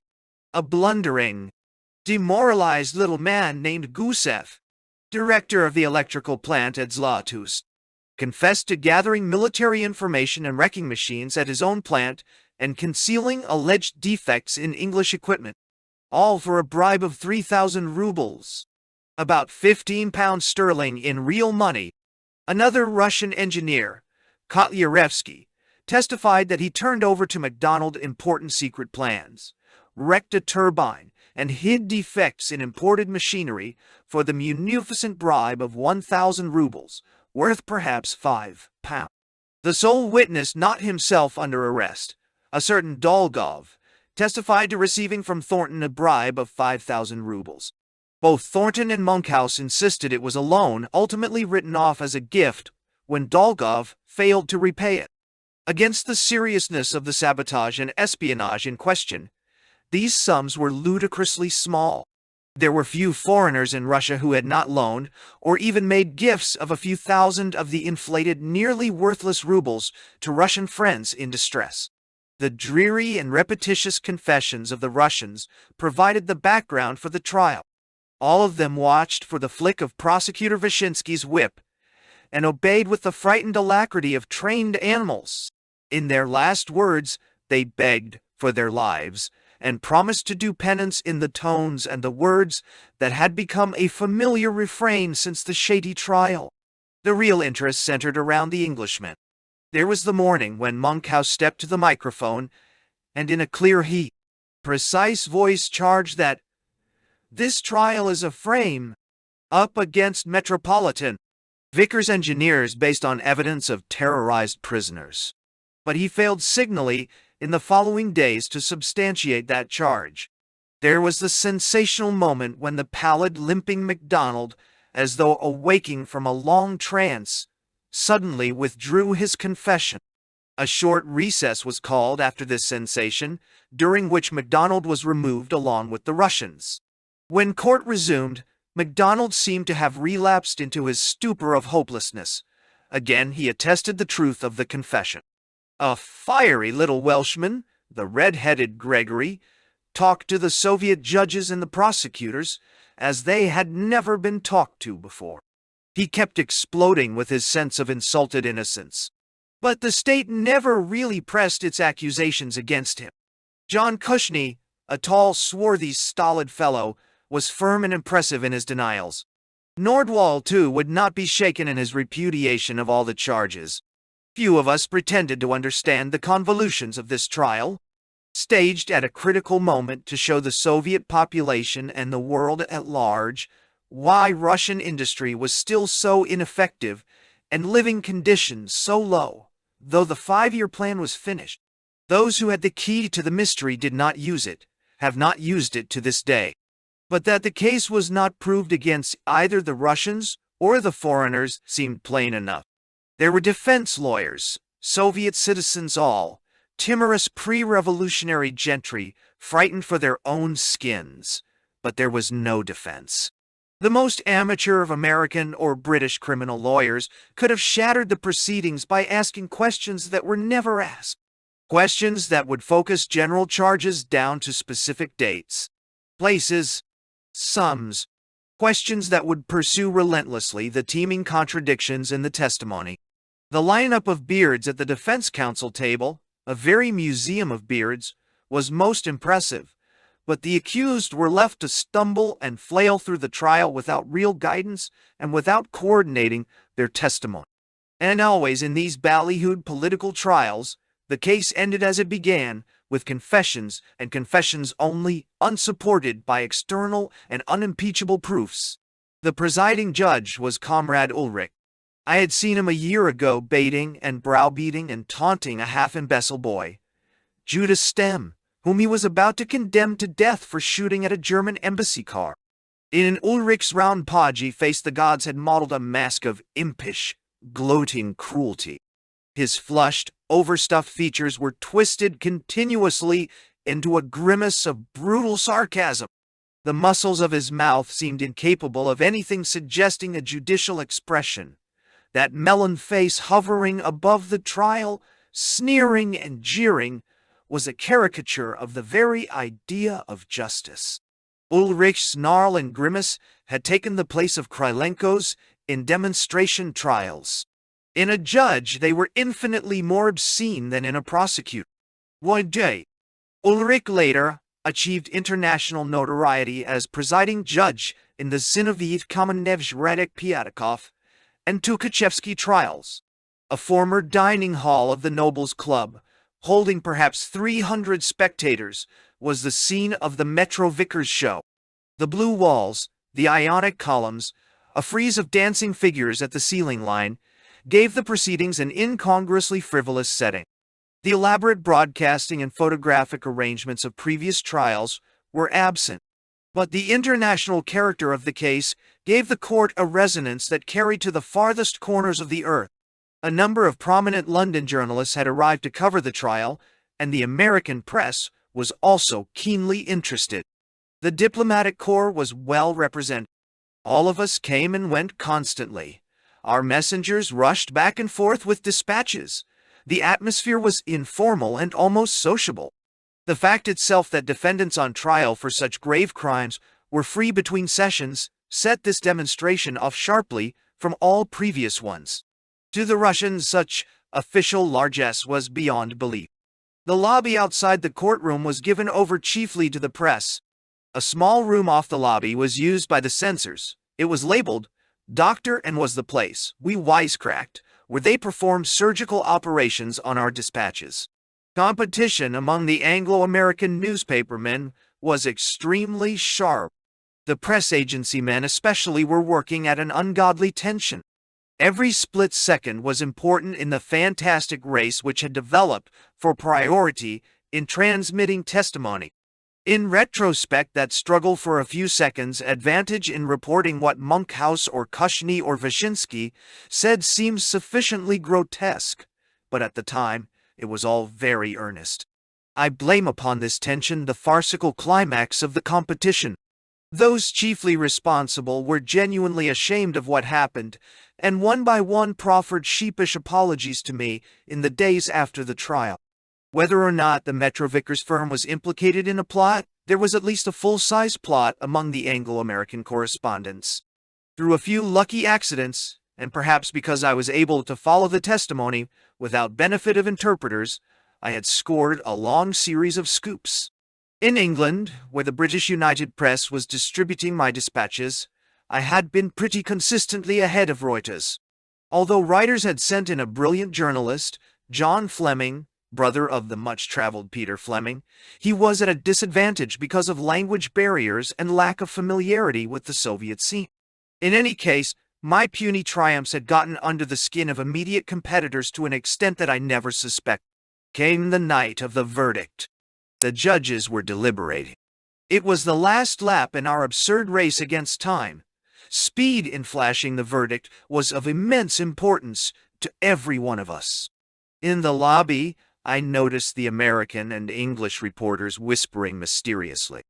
Never suspecting that the whispering had any relation to my humble self, I approached. Complete and embarrassed silence. Late that night, the judges filed in. We were tense to act on the verdict like runners waiting for the pistol shot.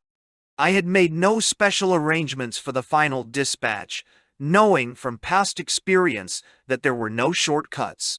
But instead of remaining in the courtroom, I waited in the censor's room, listening to the proceedings through a pair of earphones. As soon as the verdict was announced, I scribbled it on a cable blank. Billy took it down to our chauffeur, who rushed it to the cable office. It was only later, over highballs at the National Bar, that I learned of the plot against me. That afternoon there had been a council of war in a hotel room, with all the agency representatives and most of the special correspondents present. A solemn decision was reached to gang up on the United Press, which had had too many scoops to be permitted the final coup. All of them, it was decided, would work together to defeat Lyons.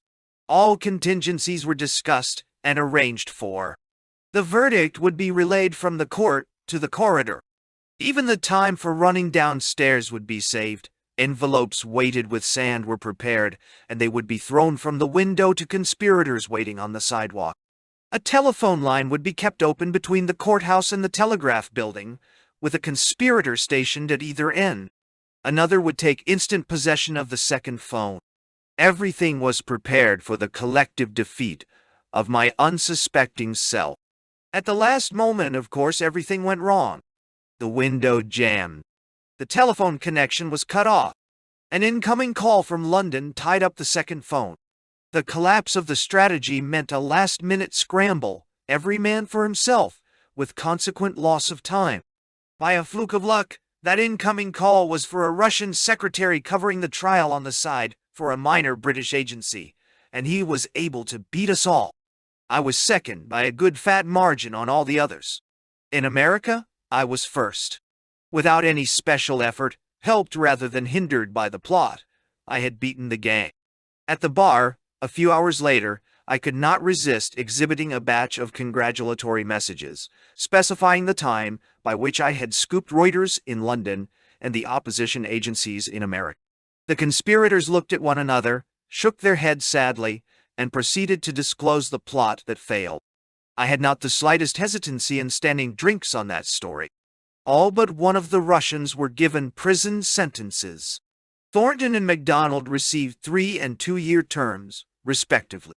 Gregory was acquitted, and the other 3 were condemned to expulsion from the country. To millions of Russians whose supreme dream was escape from the country, that punishment must have sounded slightly bizarre. Dictatorship under an infallible leader calls for a system of scapegoats. Between the first and the last demonstration trials that I attended, the Shady case and the Metro Vickers case, I saw that system shaped toward perfection. Pre-revolutionary engineers, professors, Mensheviks, foreign technicians had been condemned and punished to explain difficulties, but the difficulties were not thereby ended. Not even those among us who were most critical of the sacrificial rites would have guessed that the system would be refined further, to the point where by 1937 it was destroying revolutionary military heroes and the fathers of the Bolshevik Revolution themselves. The press corps conceals a famine. There is no actual starvation or deaths from starvation, but there is widespread mortality from diseases due to malnutrition. This amazing sophistry culled from a New York Times Moscow dispatch on March 30th, 1933, has become among foreign reporters the classic example of journalistic understatement. It characterizes sufficiently the whole shabby episode of our failure to report honestly the gruesome Russian famine of 1932-33. The circumstance that the government barred us from the afflicted regions may serve as our formal excuse. But a deaf and dumb reporter hermetically sealed in a hotel room could not have escaped knowledge of the essential facts. Reporting, as we did daily, industrial victories in the Baikal region or Tajikistan without personal investigation. We had small warrant for withholding and minimizing and diluting the famine story because we were prohibited to make personal investigation. Whatever doubts as to the magnitude of the disaster may have lingered in our minds, the prohibition itself should have set at rest. The episode indeed reflects little glory on world journalism as a whole. Not a single American newspaper or press agency protested publicly against the astonishing and almost unprecedented confinement of its correspondent in the Soviet capital, or troubled to probe for the causes of this extraordinary measure. The New York Times, as the foremost American newspaper, is automatically selected for investigation in any test of American reporting. But it was certainly not alone in concealing the famine. The precious sentence quoted above was prefaced with its correspondent's celebrated cliché. To put it brutally, you can't make an omelet without breaking eggs. A later dispatch enlarged upon the masterpiece of understatement and indicated how the eggs were being broken, asserting that, in some districts and among the large floating population of unskilled labor, there have been deaths and actual starvation. He catalogued the maladies of malnutrition as typhus, dysentery, dropsy, and various infantile diseases. The maladies, in short, that always rage in time of famine. Not until August 23rd did the Times out of Moscow admit the famine. It is conservative to suppose, it said, that in certain provinces with a total population of over 40 million mortality has at least trebled. On this basis, there were 2 million deaths more than usual. In addition, deaths were also considerably increased for the Soviet Union as a whole. This dispatch came one day behind an uncensored cable to the New York Herald Tribune by Ralph Barnes, in which he placed the deaths in his ultra-conservative fashion at no less than 1 million. The Barnes story was front-paged, and the Times could no longer ignore the subject. Its own admission followed, raising Barnes' ante. By a singular twist of logic, the Times story introduced the admission of famine with this remarkable statement. Any report of a famine in Russia is today an exaggeration or malignant propaganda.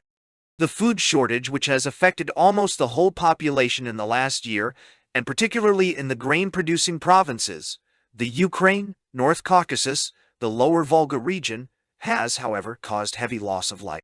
The dividing line between heavy loss of life through food shortage and famine is rather tenuous. Such verbal finessing made little difference to the millions of dead and dying, to the refugees who knocked at our doors begging bread, to the lines of ragged peasants stretching from Torgsin doors in the famine area, waiting to exchange their wedding rings and silver trinkets for bread. These philological sophistries, to which we were all driven, served Moscow's purpose of smearing the facts out of recognition and beclouding a situation which, had we reported it simply and clearly, might have worked up enough public opinion abroad to force remedial measures. And every correspondent, each in his own measure, was guilty of collaborating in this monstrous hoax on the world. Maurice Hindus, though among the most industrious apologists for Stalin, was kept waiting nearly a month for a visa during the famine, and finally was admitted on condition that he should not go outside of Moscow. During his 1933 visit, therefore, he did not go to his native village as in the past. In his books, articles, and lectures, curiously, he does not allude to that enforced omission and its causes. The very next day, after the Times' half-hearted admission from Moscow, its representative in Berlin, Frederick T. Birchall, talked to a group of foreigners just returned from the famine territory, among them a reputable American. The revelations of what they have seen in the last few weeks, Birchall cable, indicate that the recent estimate of 4 million deaths due indirectly to malnutrition in agricultural Russia in recent months may be rather an understatement than an exaggeration. The word malnutrition, by dint of repetition, taken hold even outside Russia. A clean triumph for planned censorship. All of us had talked with people just returned from the famine regions. Jack Calder, as honest a man as ever drew a Soviet paycheck, returned from a long tour of Kazakhstan with stories to curdle one's blood. Perched on a high stool at the Metropole Valuta bar, we listened to his graphic description of Kazakhstan roads, lined with stiff corpses like so many logs. Most of us saw the pictures taken by German consular officials in the Ukraine, showing scenes of horror, reminiscent of the Volga famine of 1921. Few of us were so completely isolated that we did not meet Russians whose work took them to the devastated areas, or Muscovites with relatives in those areas. Around every railroad station in the capital, hundreds of bedraggled refugees were encamped. Had we needed further corroboration, they gathered faster than the police could clear them away. The truth is that we did not seek corroboration for the simple reason that we entertain no doubts on the subject. There are facts too large to require eyewitness confirmation, facts so pervasive and generally accepted that confirmation would be futile pedantry. There was no more need for investigation to establish the mere existence of the Russian famine than investigation to establish the existence of the American Depression. Inside Russia, the matter was not disputed. The famine was accepted as a matter of course in our casual conversation at the hotels and in our homes. In the foreign colony, estimates of famine deaths ranged from 1 million up among Russians from 3 million up. Russians, especially communists, were inclined to cite higher figures through a sort of perverse pride in bigness. If it called for Bolshevik firmness to let 1 million die, it obviously called for 3 times as much firmness to kill off 3 million. The first reliable report of the Russian famine was given to the world by an English journalist, a certain Gareth Jones, at one time secretary to Lloyd George. Jones had a conscientious streak in his makeup, which took him on a secret journey into the Ukraine and a brief walking tour through its countryside. That same streak was to take him a few years later into the interior of China during political disturbances, and was to cost him his life at the hands of Chinese military bandits. An earnest and meticulous little man, Gareth Jones was the sort who carries a notebook and unashamedly records your words as you talk. Patiently, he went from one correspondent to the next, asking questions and writing down the answers. On emerging from Russia, Jones made a statement which, startling though it sounded, was little more than a summary of what the correspondents and foreign diplomats had told him. To protect us, and perhaps with some idea of heightening the authenticity of his reports, he emphasized his Ukrainian foray, rather than our conversation, as the chief source of his information. In any case, we all received urgent queries from our home offices on the subject. But the inquiries coincided with preparations underway for the trial of the British engineers. The need to remain on friendly terms with the censors, at least for the duration of the trial, was for all of us a compelling professional necessity. Throwing down Jones was as unpleasant a chore as fell to any of us in years of juggling facts to please dictatorial regimes. But throw him down we did, unanimously, and in almost identical formulas of equivocation. Poor Gareth Jones must have been the most surprised human being alive when the facts he so painstakingly garnered from our mouths were snowed under by our denials. The scene in which the American press corps combined to repudiate Jones is fresh in my mind. It was in the evening, and Comrade Umansky, the soul of graciousness, consented to meet us in the hotel room of a correspondent. He knew that he had a strategic advantage over us because of the Metro Vickers story. He could afford to be gracious. Forced by competitive journalism to jockey for the inside track with officials, it would have been professional suicide to make an issue of the famine at this particular time. There was much bargaining in a spirit of gentlemanly give and take, under the effulgence of Umansky's gilded smile, before a formula of denial was worked out. We admitted enough to soothe our consciences, but in roundabout phrases that damned Jones as a lie. The filthy business having been disposed of, someone ordered vodka and Zakuski Umansky joined the celebration, and the party did not break up until the early morning hours. The head censor was in a mellower mood than I had ever seen him before or since. He had done a big bit for Bolshevik firmness that night. We were summoned to the press department one by one and instructed not to venture out of Moscow without submitting a detailed itinerary and having it officially sanctioned. In effect, therefore, we were summarily deprived of the right of unhampered travel in the country to which we were accredited. "This is nothing new," Umansky grimaced uncomfortably. "Such a rule has been in existence since the beginning of the revolution. Now we have decided to enforce it." New or old, such a rule had not been invoked since the Civil War days. It was forgotten again when the famine was ended. Its undisguised purpose was to keep us out of the stricken regions. The same department which daily issued denials of the famine now acted to prevent us from seeing that famine with our own eyes. Our brief cables about this desperate measure of concealment were published, if at all, in some obscure corner of the paper. The world press accepted with complete equanimity the virtual expulsion of all its representatives from all of Russia except Moscow.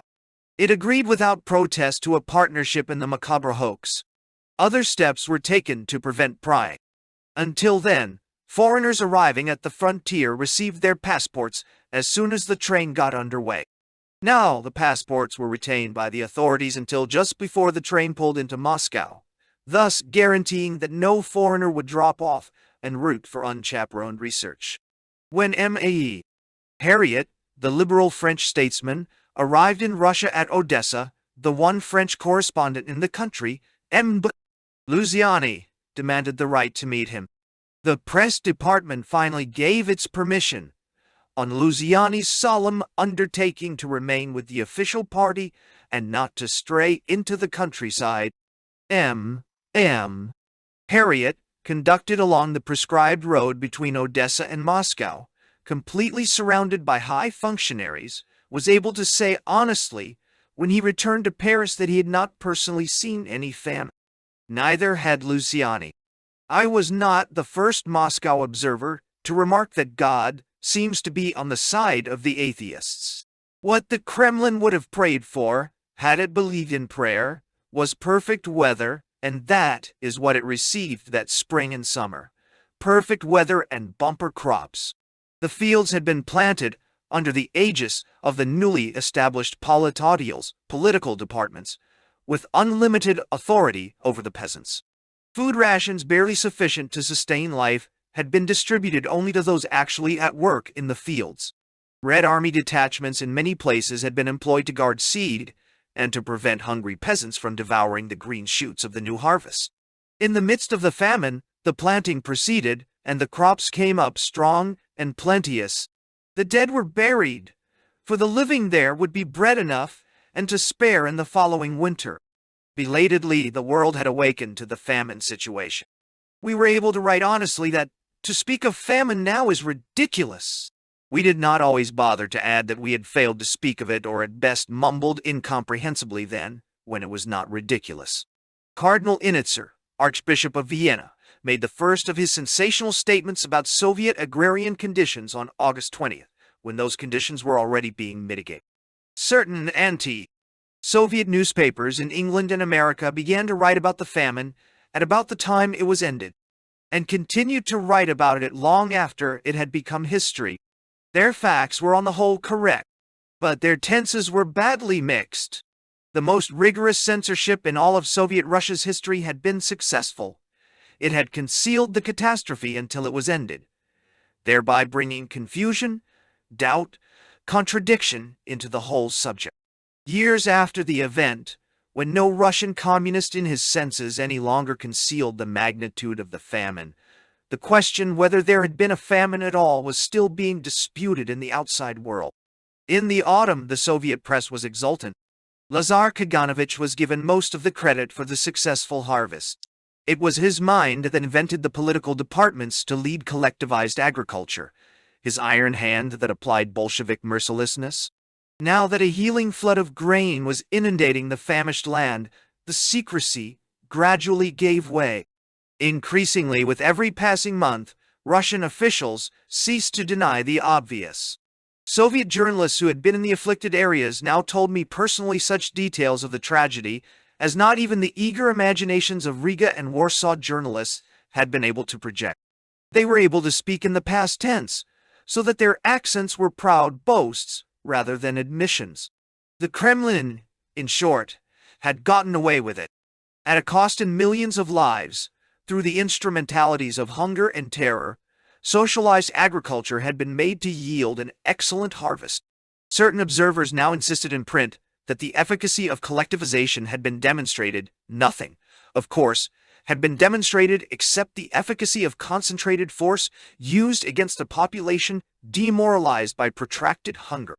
There were few peasant homes in the worst of the famine districts which had not paid a toll in life for this harvest. In hundreds of villages, half the population was gone. Some had been killed by the diseases of malnutrition, and others had fled to seek food. In September and October, Chamberlain, Durante, and others who visited southern Russia still found half-deserted villages. It would be years before the memory of this fearful time would lose its poignancy in the Ukraine and North Caucasus, in Kazakhstan and Lower Volga. And there were those who believed, as I did, that the memory was indelible and would rise to plague those who had decided in cold blood to let the villages starve.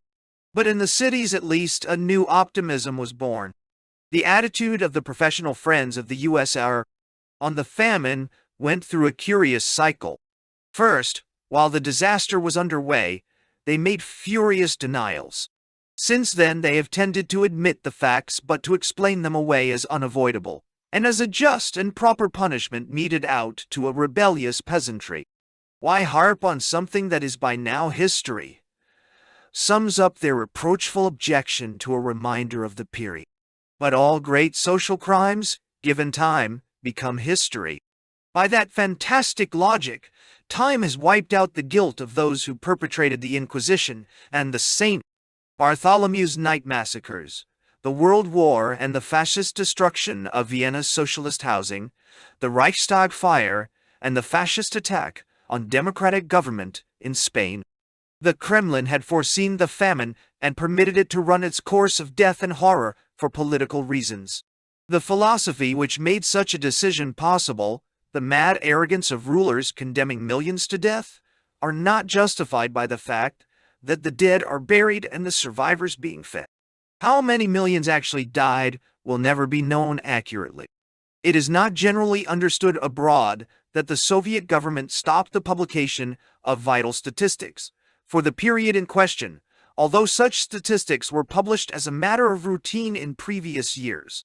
Otherwise, it would be a simple matter to compare the death rate for the winter and spring of 1932-33 with the normal death rate. Estimates made by foreigners and Russians range from 3 to 7 million.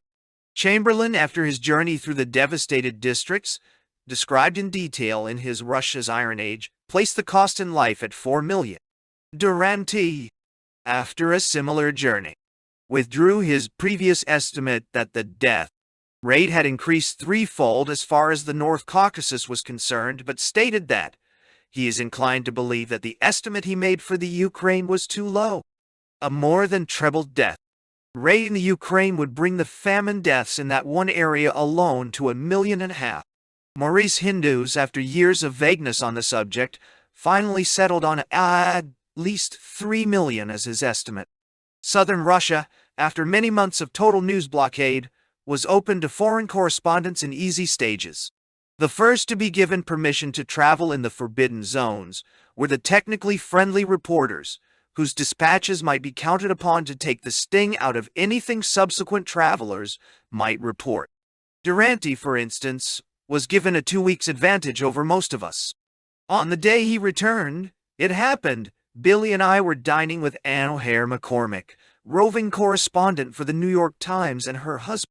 Durante joined us. He gave us his fresh impressions in brutally frank terms, and they added up to a picture of ghastly horror. His estimate of the dead from famine was the most startling I had as yet heard from anyone. "But Walter, you don't mean that literally," Mrs. McCormick exclaimed. "Hell, I don't. I'm being conservative," he replied, and as if by way of consolation he added his famous truism, "But they're only Russians."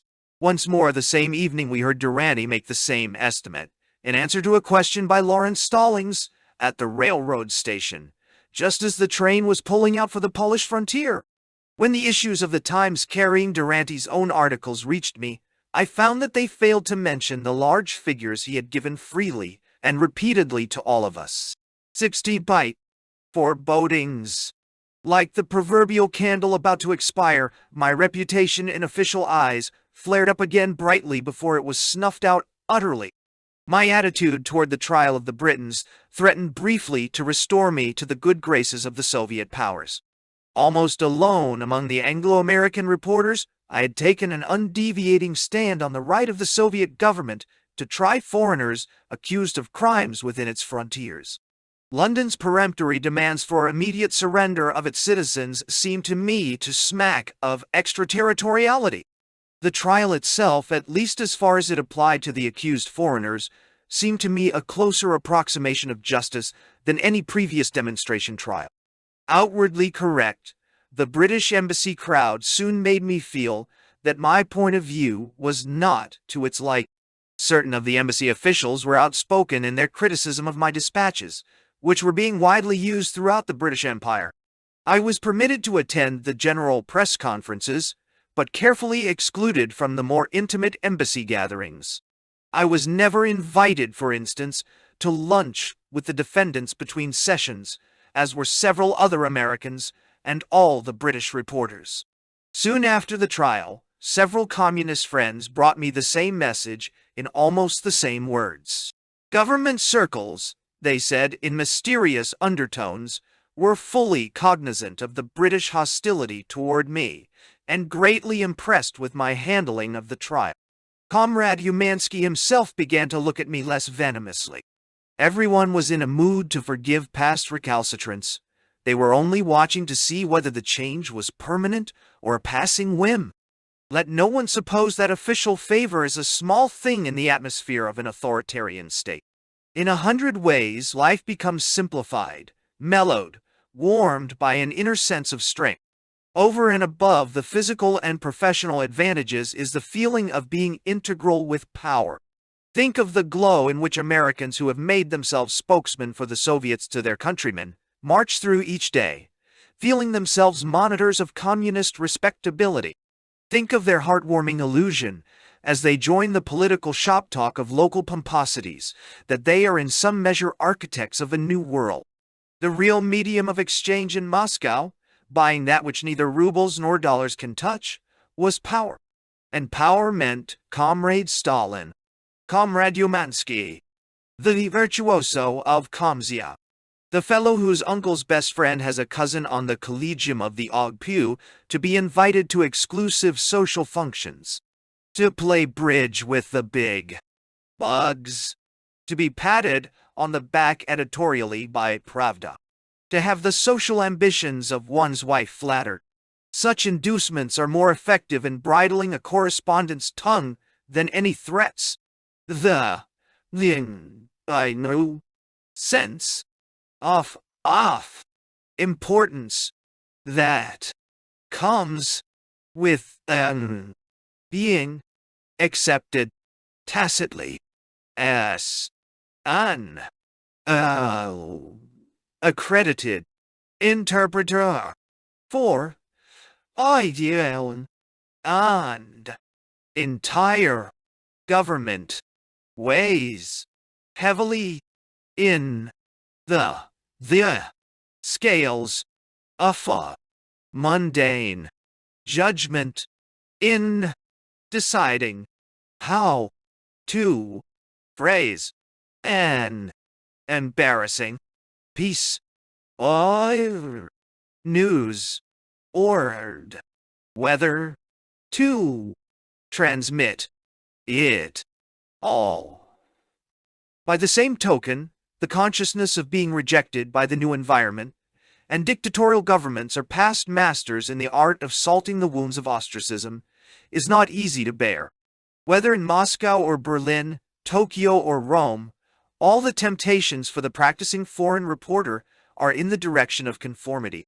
It is more comfortable, and in the long run more profitable to soft pedal a dispatch for readers thousands of miles away than to face an irate censor and closed official doors. The simplest formula for judging contradictory information sent by any two correspondents from a dictated capital is this: the correspondent less friendly to the ruling group, less eager to give the dictators the benefit of every doubt, is likely to be more dependable. There may be exceptions to this rule, of course, but there can be no doubt that every leverage of self-interest works in the dictator's favor. It would be useless to pretend that such considerations had no effect upon me. If anywhere in these pages I have unwittingly implied that my armor of righteousness was impervious, I renounce the implication.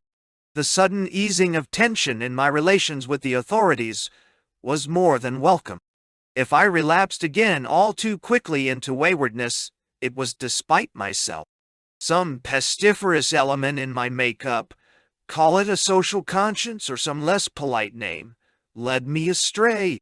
Instead of resting content with the manicured mendacities provided in daily installments by the press, it incited me to probe precisely where probing was verboten. And I did probe assiduously. Of necessity, I remained cautious and diplomatic in my writing, but I stored up forbidden knowledge. I managed to talk at length with people who had spent many years in prison camps and isolators. From eyewitnesses, I garnered details of the horrors in famine areas. From heart-sore communists, I learned the magnitude and depth of the shams and fears and toe-licking sycophancy that soiled the inner life of the ruling party.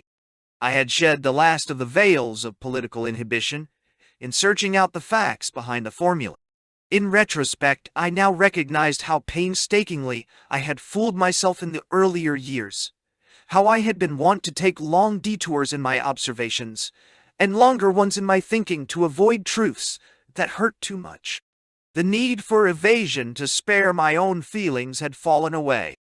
Increasingly, I sensed the strength of the underground currents directed against the government, not the monarchists or Mensheviks or vengeful kulaks of the editorials. But communists and ex-communists were the people whom these currents touched. Unorganized, isolated, desperately afraid they were conscious, all the same that they were not alone. In meeting communists, I could often sense whether their basic loyalties were toward the revolution as such or toward the Kremlin clique on whom their jobs depended. In America in the following years, watching the process of the liquidation of the revolution, I was not surprised, therefore, to find that those told off by the Kremlin for destruction were almost all communists.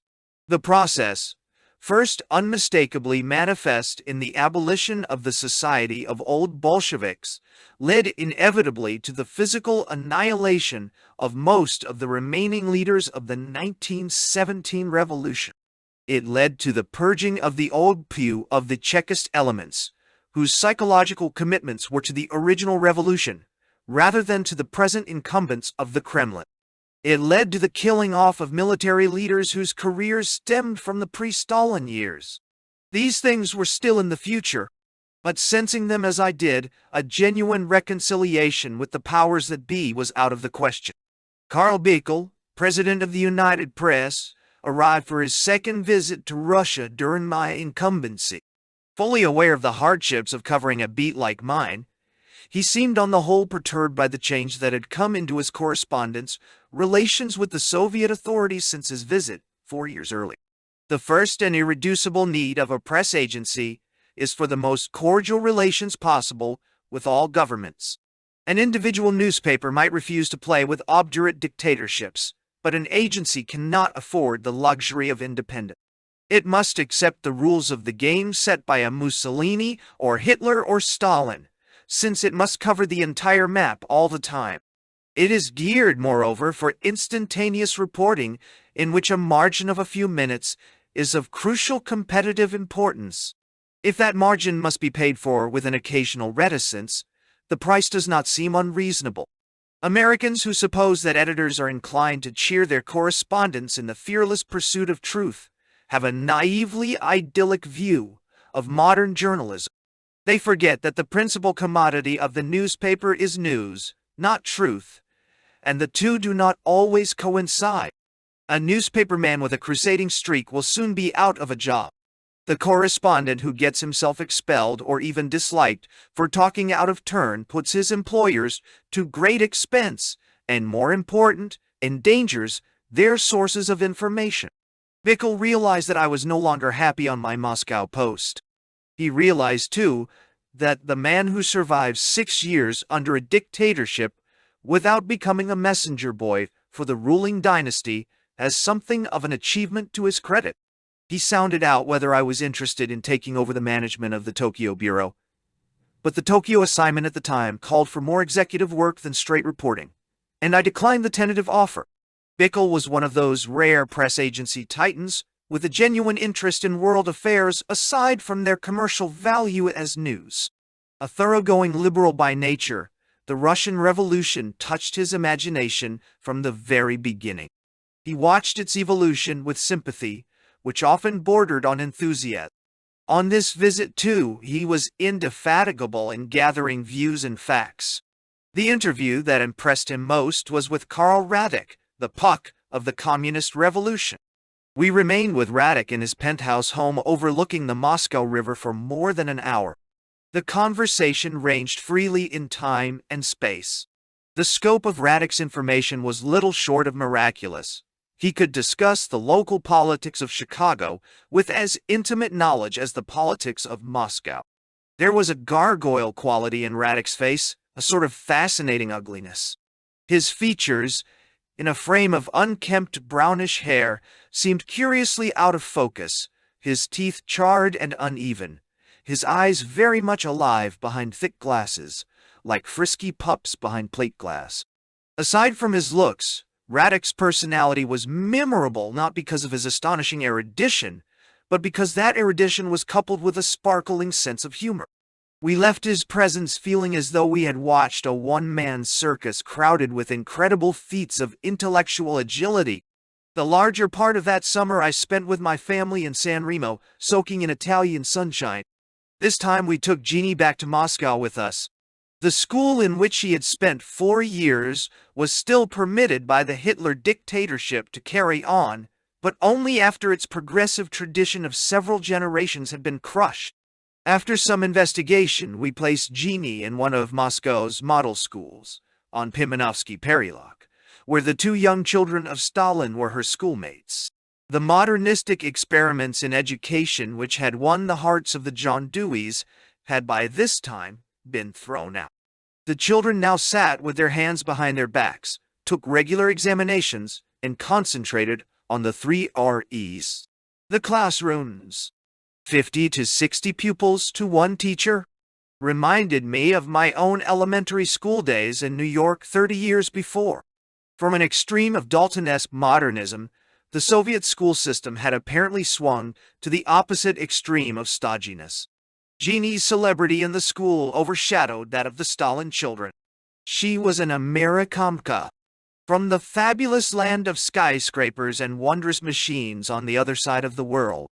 Her foreign clothes, her outlandish accent, her long Germanic braids, and straight long-limbed loveliness, endlessly exciting to her classmates. Our daughter's scrambled American-German-Russian education worked havoc with her curriculum, but it enriched her mind far beyond the average child's, and physically she had developed into a tall, graceful, and finely coordinated specimen of girlhood. I sloshed through the October muds of Leningrad, from institute to institute and museum to museum, bearded professors and moth-eaten curators, and eager young people who talked even of Paleozoic fossils in terms of the Piataletka. I had undertaken the ambitious job of a journalistic survey of scientific research in progress, and found that the center of gravity in this domain was located in the old capital, where the Academy of Science had its headquarters, where the venerable Professor Pavlov conducted his experiments in conditioned reflexes. Perhaps because I was concentrating my attention on museums and laboratories, the curious illusion grew upon me that the whole city was a sort of museum and laboratory combined. Social experiment and vivisection amidst the petrified remnants of the old life. The battered survivors of the ancient regime seemed more in evidence in this city, which had been the center of fashion and power, than in the Soviet capital. The spires of Peter and Paul, the majestic Neva, the brackish canals, the old official buildings in pastel shades, had failed somehow to adjust themselves to the new life. My mind was now made up to leave Russia as soon as I could. The feeling that I was seeing Leningrad for the last time gave the crowded visit an emotional obligato. Billy and I took in the theaters and ballet and dined at the Hotel Astoria, which was to Leningrad what the metropole was to Moscow, a fake bourgeois retreat from the Soviet world. An extraterritorial jazz band filled the tinsely restaurant with strange versions of Western dance music, and self-conscious Russians foxtrotted and black-bottomed jerkily in a style all their own. Waiters of pre-revolutionary vintage and soiled jackets showed an archaic obsequiousness to valuta customers. The furtive desperation that made the counterfeit gaiety of the metropole so pathetic was even more poignant here. A few old-world creatures sat uneasily in the deepest corners, as though poised for flight at the first sign of danger. Museum pieces, they seemed, of another epoch. A good deal of this haunting and slightly tragic museum quality attached to the palatial home of Alexei Tolstoy, the great novelist, at Dayetskoye Selo. Almost alone among Russians, Tolstoy lived in baronial style in a rambling, many-roomed old mansion stocked with rich antiques. Around his table, the night we visited him, were some 30 people, and there was little in the snow. White embroidered linens, the silverware, the crystal, the many vintages and abundant food to remind one of the clamorous slogans and liquidations outside. Tolstoy himself, fat and expansively hospitable, looking a little like G.E. Chesterton seemed an old-fashioned baron out of Turgenev's pages, surrounded by his family and guests and retainers. The conversation, the musical, after the dinner, the whole atmosphere of ripe old-world culture seemed a throwback to a nearly forgotten period. In his workroom upstairs, that nostalgic character was even more distinct. A death mask of Peter the Great, one of 3 such masks in existence, struck the keynote in an ivory tower seemingly remote in time and space from the raucous Soviet existence. A chamber spacious, mellowed, insulated, a window set into the angle of a gable, framed an immemorial Russian winter scene of huddled cottages and church cupolas. "This," he said, "is where I work on my trilogy on the life of Peter. One of my ancestors, you know, was a power in Peter's court."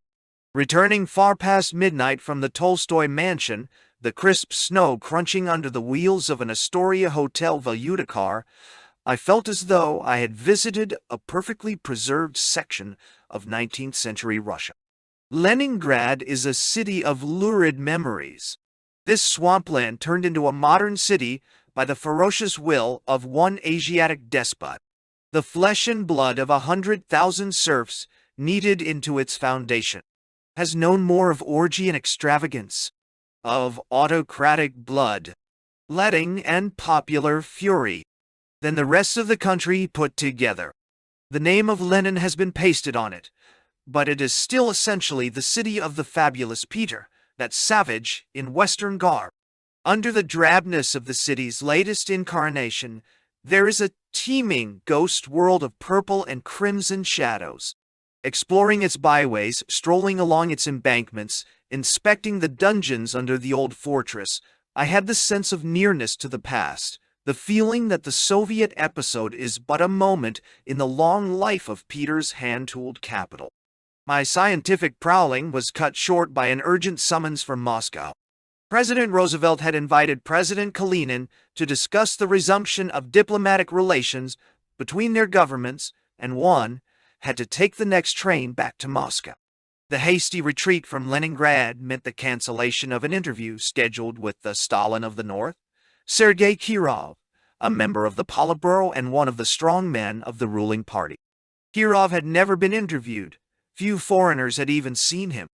He had promised to receive me in the next few days. A year later, when Kirov was killed by a young communist, I had additional cause to regret the chance that had deprived me of a close-up view of the man.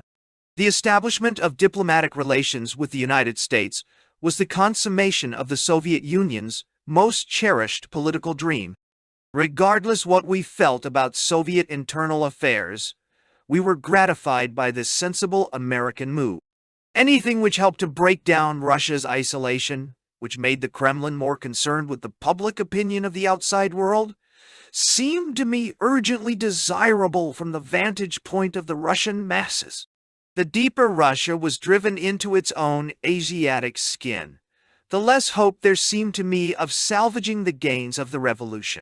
For the American colony in Moscow, and for the correspondents in particular, there were rounds of receptions, interviews with Soviet leaders, a new friendliness. But personally, I knew that my assignment was nearing its close. With recognition, a quiet but persistent purge of recalcitrant American correspondence was in the cards. Practically all the American newspapermen in Moscow, Chamberlain, Barnes, Wells, Stanley Richardson, myself, were destined to leave, for one reason or another, in the months after the Soviet-American Repression. Those who came to take their place could know the horrors of the Iron Age only at second hand. Book 5. Rededication. My recall from Moscow. In those narrow circles in America, where purblind Soviet fanaticism feeds upon self-deception, every defection from the ranks of the faithful is instantly matched by a standardized explanation. It is simpler and psychologically more satisfying to annihilate the critic than to deal with his criticism. For years, the Christian Science Monitor representative Chamberlain was held in high esteem in those circles. When he turned critical, an easy explanation was hatched by alarmed American believers. The story was spread industriously that he had been misled by the Russian princess to whom he was married. The princess was only a New York schoolteacher of Russian Jewish extraction, whom Chamberlain married before he went to Russia, but fables are more stubborn things than facts.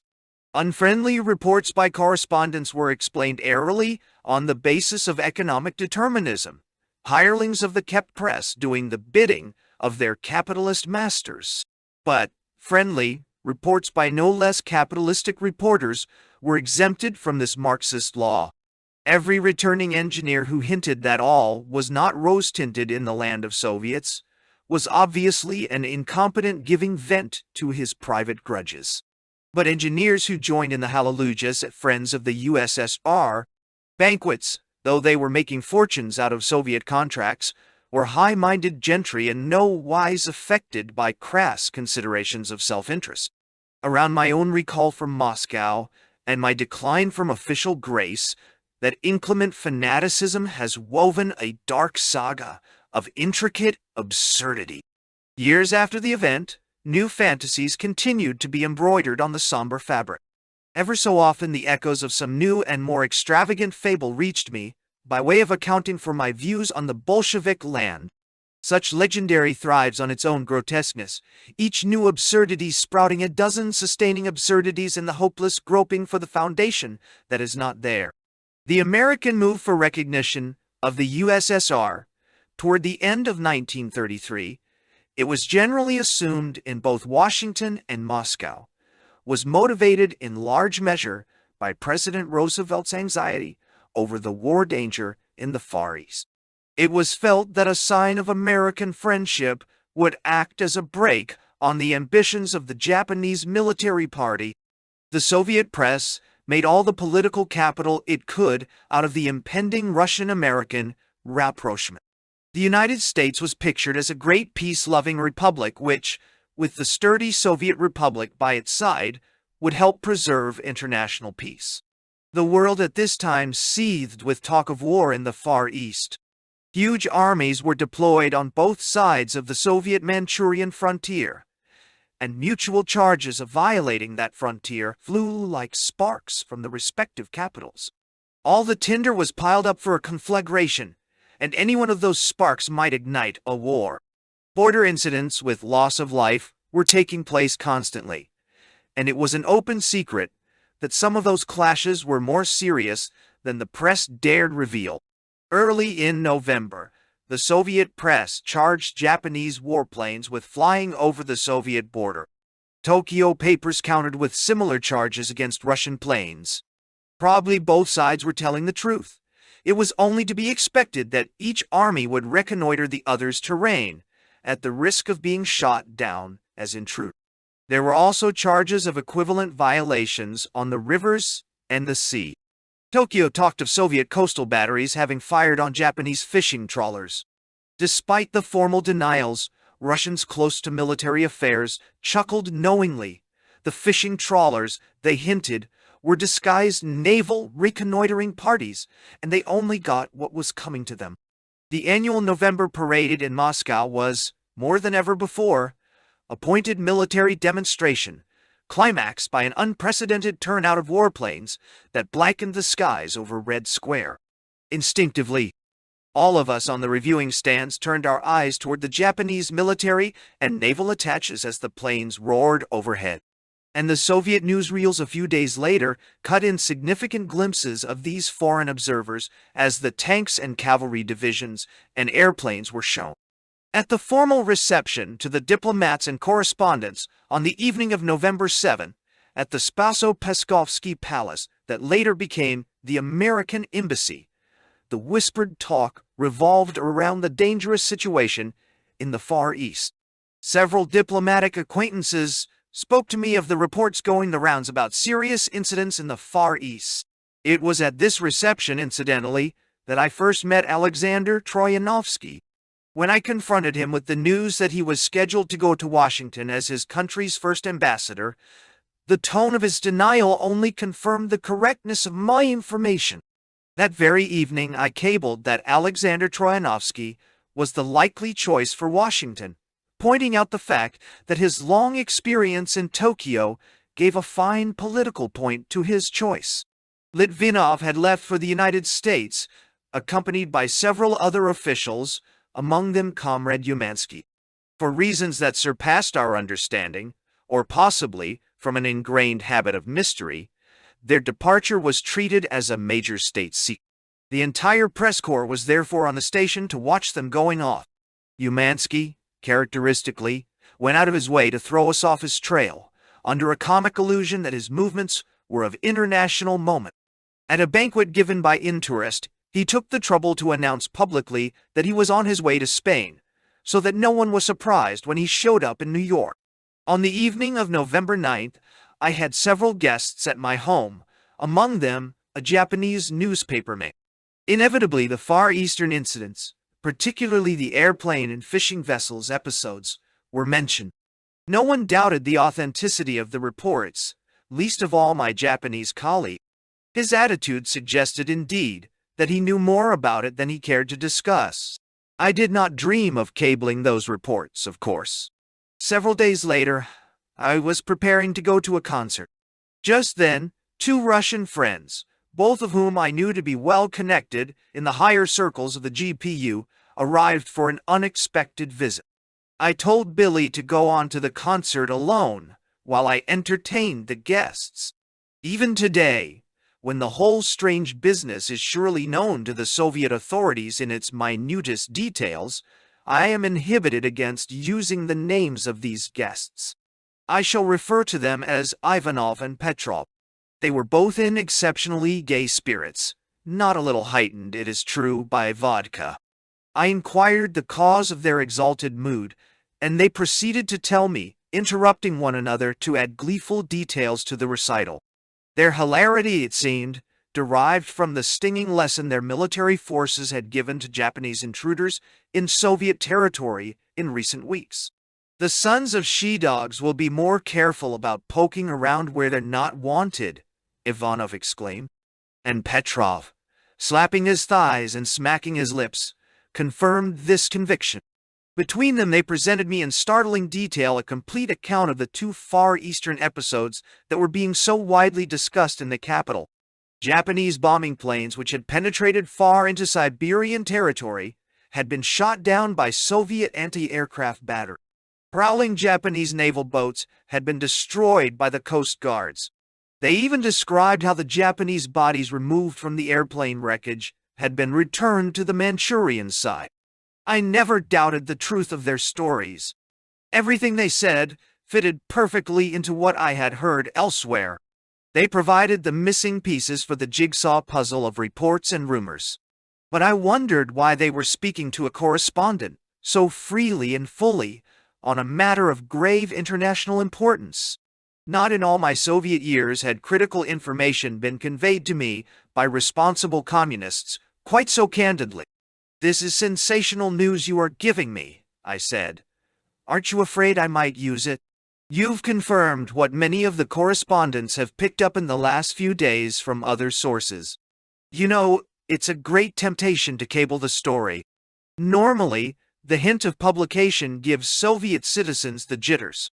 Neither Ivanov nor Petrov, however, bothered to caution me against using their information. On the contrary, even after I suggested that I might do so, they continued to add color to the picture. Afterwards, when I became the center of a major scandal, the foreign colony, including most of the American correspondents, were convinced that I had been framed. Possibly I allowed myself naively to be taken in. The simple fact is that I got the specific impression that they wanted me to send the story of the Far Eastern incidents, that their primary purpose in visiting me that evening was to encourage me to send this news. It seemed to me logical at the moment, moreover, that Moscow should want these incidents known to the outside world.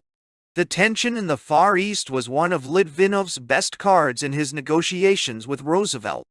Obviously, I thought, Moscow wants this story sent in order to impress Americans with the seriousness of the Far Eastern situation and the boldness of Japanese aggression. There were flaws in this logic, no doubt, but it seemed crystal clear to me that evening. Like the man who walked through a plate glass window, I could only say afterwards that it seemed to me a good idea at the time.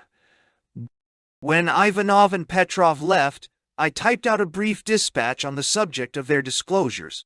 It was carefully couched in the subjunctive mood and described the information as unconfirmed reports having wide currency in high quarters. Both governments, I added, would be certain to deny these reports, having reached a tacit agreement not to make a public issue of the incidents. Having written the dispatch, I laid it aside. My better judgment told me that it was loaded with dynamite, and that I ought to let it alone, even if the Soviet authorities did seem eager to have it transmitted.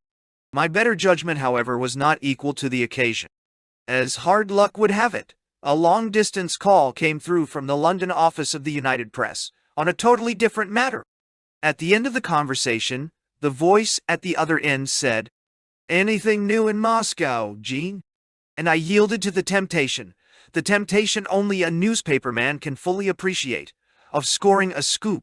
"Yes," I said, "lots of news. Take down this dispatch." I dictated the brief message about the two Far Eastern incidents. Even as I dictated it, I felt that I was making a blunder. Almost as soon as I dropped the receiver, I regretted having been maneuvered into filing a story that could only bring official denials and leave me holding the bag. In less than an hour, I had London on the phone again, with the purpose of killing the dispatch. But a press agency works too fast for that. The startling news had already gone around the world. A few hours later, hell broke loose, and its fires of fury played around my hapless head for weeks. I found myself at the dizzy center of a whirlpool of intrigue, lies, fears, some of which are still spinning. The subjunctive mood of my dispatch got lost in the shuffle. The careful qualifications were for the most part shed in transit, and my story, as published on the world's front pages, gave as specific facts what I had sent as unconfirmed reports. The Moscow correspondents were being pelted with urgent inquiries by their editors, and the entire press corps assailed poor Comrade Podolsky from director of the press department. Both the Soviet and the Japanese foreign offices issued vigorous denials. Litvinov, in a righteous rage, issued statements in Washington implying that I had been used as cat's paw in a Japanese plot to wreck the recognition negotiation. Tokyo, in a no less righteous rage, insisted that I had been used as a cat's paw in a Soviet plot to help those negotiations. Meanwhile, the United Press clamored to know immediately and specifically the sources of my information. My chief mistake at that juncture, now that I can judge the affair in ample perspective, was probably in not disclosing those sources. But I was convinced that any mention of Ivanov and Petrov would get them shot. Even if they had acted under instructions in talking to me, I felt the Soviet government would be obliged to punish them once their names became known. For the protection of the two men, and with full knowledge that I was sacrificing myself for their safety, I therefore asserted that I had obtained the reports from trustworthy foreign diplomatic sources, confirmed by well-informed Russians.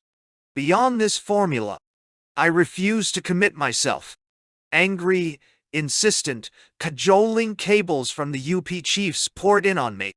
London telephoned me continuously for hours and days. Ignorant of the Moscow atmosphere, they could not understand why I should withhold the names of my informants. At least, Webb Miller in London pleaded, at least tell us off record. We will agree not to publish the information. Don't you understand that there is nothing off record here? I tried to explain. We are being listened to at this very moment. Anything I say or cable will be instantly known. I can't reveal any more without endangering Russian lives. Do what you wish about it. I can't say any more. Nay. The year that had begun for me with a threat of expulsion because of the Kuban story thus ended with a much worse offense. Litvinov and Umansky in America made peremptory demands that I be recalled. If I were not withdrawn peaceably, Litvinov stormed. His first act on returning to Moscow would be to expel me. For a while, the United Press held out. In 6 years of reporting, I had not let them down once. Bickel, Bender, and others were convinced, as they told me later, that I had acted in good faith and that my story was substantially correct. But in the end, they yielded. With the two countries entering a new era of diplomatic friendship, they could scarcely do less. The fact that neither Ivanov nor Petrov was punished for his indiscretion on a military matter gave color to the widespread supposition in Moscow that I had been hoaxed by the Ogpu for purposes of its own. The identity of everyone I had talked to on the critical evening could scarcely have remained a secret to the authorities. But such suppositions, however logical they might sound, did not seem to me justification for seeking personal exoneration by endangering the lives of others. The very day after I dictated the offending story, Ivanov visited Zara Witkin at his lodgings. Aware of my difficult position, Zara put the matter squarely to the Russian. He pointed out that both the Moscow and Tokyo governments had denied his facts, and the correspondent was caught between two fires. Naturally, Ivanov said, apparently unperturbed, official denials in such cases are purely formal. They really confirmed the facts. Then he proceeded to give Zara even more specific military and technical details of the Far Eastern episodes. When Zara reported the conversation to me, he gave it as his solid conviction that my dispatch was not only justified but probably a watered-down version of the truth. I hunted up Ivanov and Petrov. I explained to them that while they had not given me explicit authority to use their information, they had not warned me against using it. Their permission was at least implicit. Now I was in a pickle, and so, I presumed, were they. They seemed curiously placid about the whole affair. "Everything we told you is true," Ivanov said, "though I am sorry you sent it abroad. But all the official rage is just make-believe, and there is no cause to worry." A Russian acquaintance who had been for years in the OGPU service in France and now resided in Leningrad came to see me. He was fully informed on my troubles. Not only was my story correct, he said, but it had actually appeared in certain Soviet newspapers in the Far East, before the government ordered the story suppressed. What is more, he had himself seen the published account in the Leningrad library and volunteered to clip it for me. He was leaving for Leningrad next day, and when he returned, he would have the documentary proof of the airplane and naval incidents for me. At the railroad station next day, just before the Leningrad train pulled out, this fellow was arrested. His wife brought me the news, and he was not released until after I left Russia several months later. Ed Elkin, vice president of the United Press in charge of Europe, apprised me that he was coming to Moscow. He had been instructed by New York to break the news of my recall to me personally so as to soften the shock. I looked up Ivanov. "Keen will be here in a day or two," I said. "He is doubtless coming to make a personal checkup on this whole mess." "That's fine," Ivanov smiled.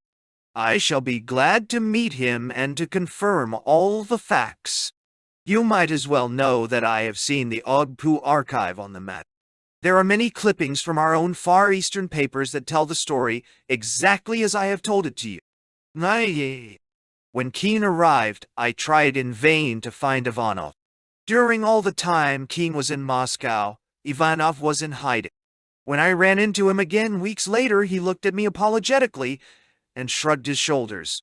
There was no need for words. Higher authorities had evidently decided to let me hold the bag. In 100 ways I attempted in the following months to lay hands on tangible proofs of the story, the essential correctness of which I have never doubted. At every turn I was frustrated. I remained in Moscow 8 or 9 weeks longer to tie up loose ends in my personal affairs, and particularly to dispose of my newly built and as yet unoccupied apartment. That apartment represented practically everything I had managed to save in my 6 years in Moscow. In terms of cash, I would be starting from scratch when I returned home. Scratch is a well-worn groove for all newspapermen. Why newspapermen? Officially, no one let on that I'd been recalled at Litvinov's angry insistence. I had made no secret of my plans to give up the Moscow Post soon, even before the recall took the initiative out of my hands. Before I left, the press department gave an official luncheon in my honor, and we parted on a basis of polite, if strained, cordiality. Farewell to Russia. A young Russian whom I had not seen for more than 3 years came to me one day in great agitation. His overcoat collar and a thick woolen scarf hid his face. Not until he was sure I was alone in my office did he reveal himself. "In coming here I am risking my life," he said. "If they find out that I have told you what I'm going to tell you, my life isn't worth this." And he snapped his fingers. I knew who they were. Even a pronoun referring to the OGPU is electric with terror on a Russian tongue. "But I am here because I love you. Russians use words like love more easily than Americans. And because I believe you are an honest man. I want to warn you to be careful, and to get out of Russia as soon as you can. Don't ask me how I know. But I do know. I heard them discuss you. They're cooking up a frame-up on you. They're afraid of what you'll say when you get back to America." "What sort of a frame-up?" I asked. "I don't know. All I know is that they are determined to discredit you. What bothers them is that you're leaving with a clean record. One of them said that they'd tried to draw you in 5 years ago, soon after you came to our country, but that you refused to see them. Now what does it see?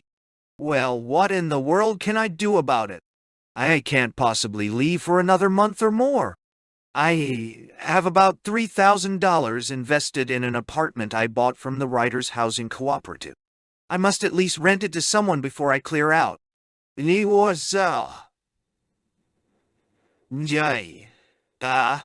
The Russian shrugged his shoulders in genuine distress. My only thought was that if you knew, you would be more careful, he said. The only advice I have is that you should suspect everyone and trust no one, not even your best Russian friends. They've had to report on you like we all report on foreigners, and they may be forced to try to get you involved in trouble. Be careful. Don't commit yourself on anything. Above all, don't sign anything. He got up, kissed me warmly on both cheeks, Russian fashion, and put up his collar again. At the door, he paused. And, dear Jean, only one thing I ask of you. That will be my reward for risking my neck by warning you. When you are out in the free world, tell the truth about Russia. Tell them what we would tell if we dared. He peeped out into the corridor. The coast was clear, and he hurried away.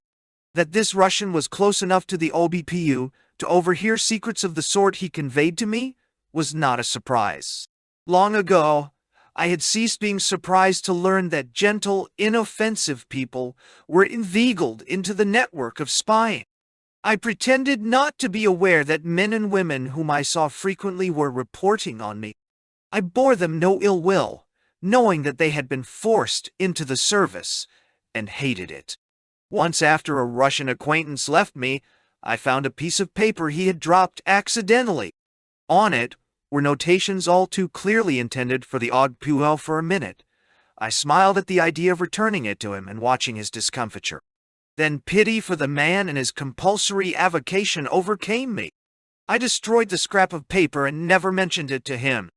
There was one occasion when the chauffeur of a borrowed car stopped a good 2 blocks from the address I had given him. He blushed with embarrassment. "Mr. Lyons," he said, "do you mind dismissing me here and walking? I don't want to know where you are going." "But I'm only going to see a dentist," I laughed. "Oh, in that case." And he stepped on the gas. Espionage and surveillance were the element in which we lived, part of the air we breathed. In the first years, I continued to be surprised when Russians inadvertently showed familiarity with some phase of my private affairs that they could know only by eavesdropping on my conversation or mail. But in the end, this experience became too commonplace. A show-off streak in his character led one Russian to mention casually intimate details of my own or Billa's activities, watching us slyly for the inevitable expression of astonishment. That sort of thing, in any event, helped to keep one on the straight and narrow path. We lived under floodlights in glass houses equipped with loudspeakers. Whether the warning I had received was justified or not, I shall never know. The fact that I was thoroughly alarmed is scarcely an index of a guilty conscience. I had seen too many demonstration trials to dismiss the Soviet frame-up artists lightly. The agent provocateur has been an instrument of Russian statecraft for centuries. I became tight-lipped and circumspect with all my Russian acquaintances, an abrupt change in my free and easy attitude which must have seemed inexplicable to them. Only one incident may have had a direct relation to the dramatic warning. The same Petrov, who helped embroil me in the unfortunate Japanese airplane story, telephoned one afternoon to invite me urgently to his home. "But I'm terribly busy," I apologized. "Why not make it some other day?" "Because I have a friend here who's eager to meet you. A very important person." "In that case, I certainly am too busy to come."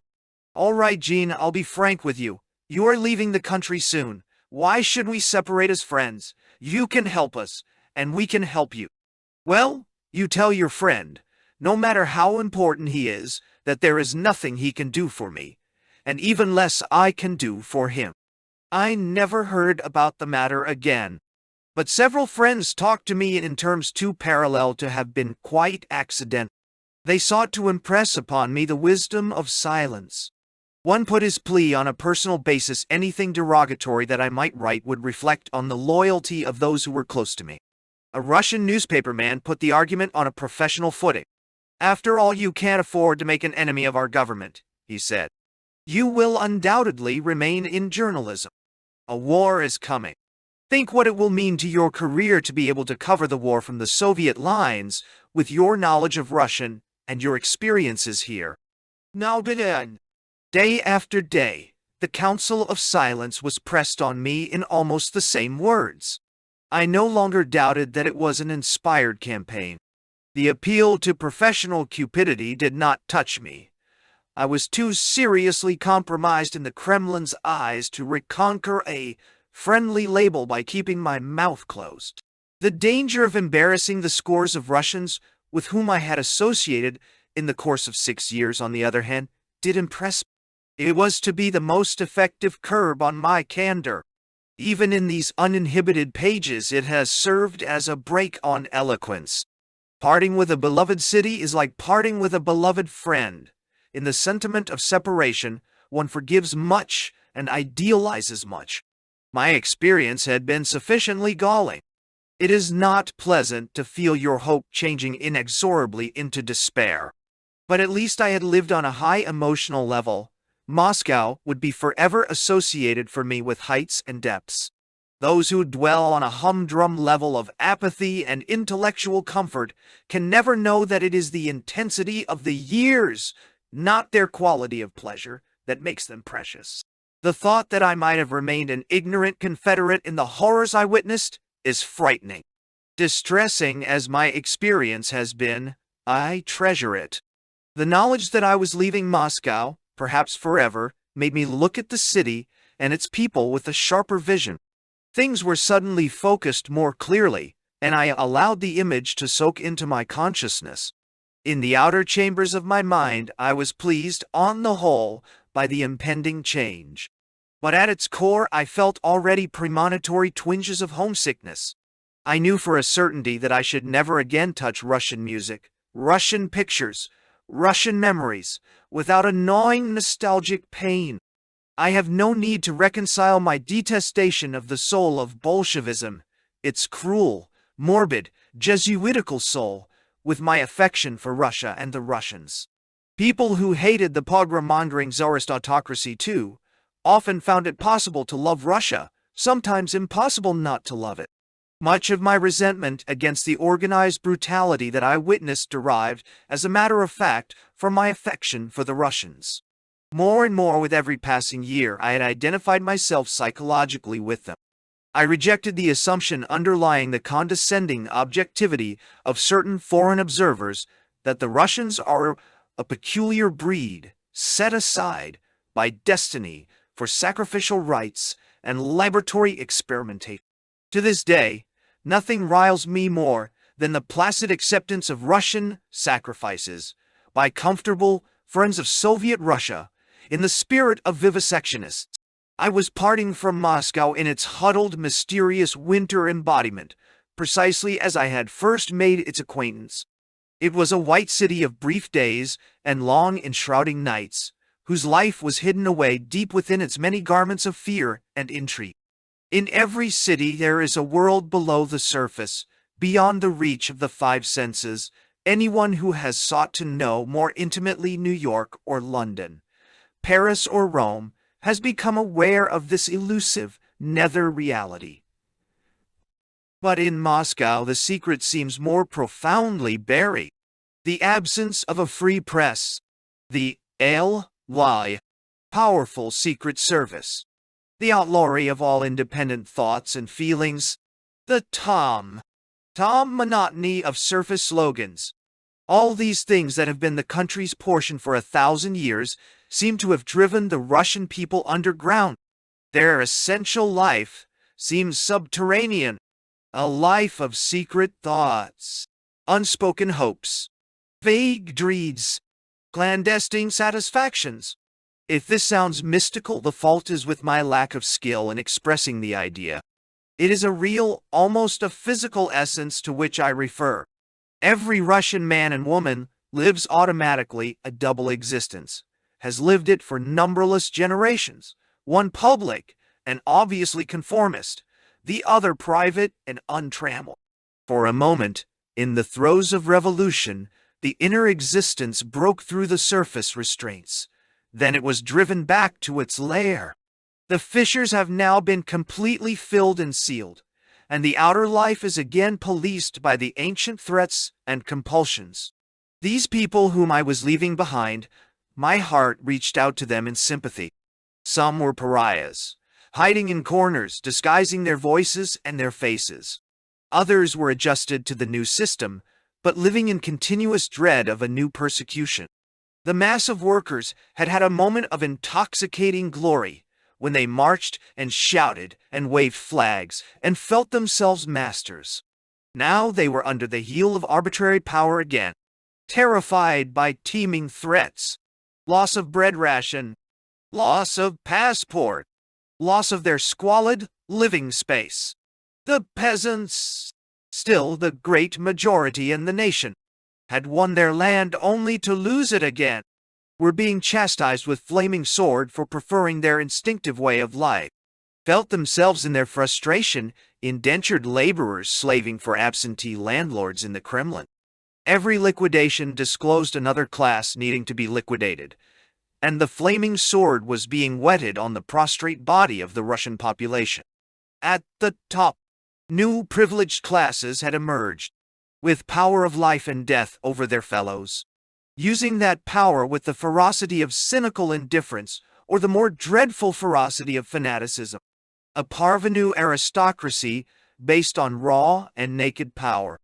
Above all, I had the sense of leaving behind me a nation trapped physically, with bloodhounds and machine guns and death sentences guarding the frontiers to prevent people from escaping, with a passport system to prevent them from moving freely inside the frontiers, with endless ukases and threats to regulate their existence. Trapped intellectually, with every thought prescribed and mental curiosity punished as heresy, the new literacy seemed an additional taunt, sharpening the appetite while denying its sustenance. Trapped spiritually through the need of pretending enthusiasm for the knout, genuflecting to hateful images, and practicing hypocrisy as the first law of survival. In the past, the word freedom had been whispered in secret caves, but now punishment was too swift and too deadly. There was no longer even the solace of martyrdom for the defiant. A technique had been evolved for breaking their spirit and dragging them into the limelight for slobbering confessions of guilt. The fact that these things had come to pass under the banners of socialism only made them more ghastly. The word socialism, the eternal dream of equality and justice, was also trapped. The parting was not such sweet sorrow. It was tinctured with gall. For months, I'd been planning to leave, and I was vexed that recall should have come before resignation. Ever since I was threatened with expulsion early in the year, I knew that my tenure was highly uncertain. The Kremlin would use the first plausible alibi for ridding itself of my comment on its affairs. It was not astonishing that a dispatch which would have been condoned in a friendly correspondent should be turned instantly into a jack for prying me out of my journalistic post. The Soviet objection, clearly, was not to this one dispatch, but to the whole tenor of my reporting. I was mortified, therefore, that I had enabled Litvinov and Umansky to convert what was a divergence in principle into a petty squabble over the authenticity of one story among the thousands I had written. I was saddened, too, by this parting on a note of rancor. The memory of the exalted mood of consecration to a cause in which I began my assignment in the Russian Utopia was still fresh in my mind. The collapse of the mood, the slow crumbling of the assumptions on which it had fed, was a personal tragedy. From the wreckage I was desperately anxious to save my basic emotional investment, the faith that a juster and happier world was worth fighting for. For the world, too, the tragedy of the Russian debacle is that it may impugn the value of all social striving, that by mocking ideals it threatens idealism as such with bankruptcy. I felt that the Russian Revolution has a symbolic validity which not all its horrors can extinguish. It marks a high moment on the plains of time, a moment of release and challenge and daring. Whatever its course inside Russia, it signalized the end of the divine rights of capital, even as the French Revolution, which also degenerated into a new despotism in its own day, signalized the end of the divine rights of kings. The original ideals of the Russian Revolution are in the stream of human thought. Not a million Stalins and GPUs can change that. Increasingly, I am convinced they will become the unquestioned axioms of mankind's thinking, regardless of their fate in any one country. Precisely as the philosophical concepts of the French Revolution became axiomatic for the civilized world in the 19th century. What happened in Russia 20 years ago will remain a frontier in time, token of the deepening twilight of the capitalist era. The Russian Revolution gave wings to earthbound hopes. My problem, the moral and intellectual problem of millions who know that the revolution has been betrayed and perverted, was to disown the perversions without clipping those wings. The last day of January 1934, my last day in Moscow, remains in my memory with a peculiarly sharp-edged vividness. A day of gray light filtering through wet snow, of farewells that seemed as final as death, of pathetic farce and tragic episode. My family had left for Berlin about a week earlier. My personal belongings had been shipped off. Only the debris of a long residence remained, odds and ends too trivial or decrepit to be given away. A fantastic competition for these leavings developed that day. People who came to say goodbye and were genuinely grieved by my departure, nevertheless eyed a discarded pair of shoes or a chipped cup covetously.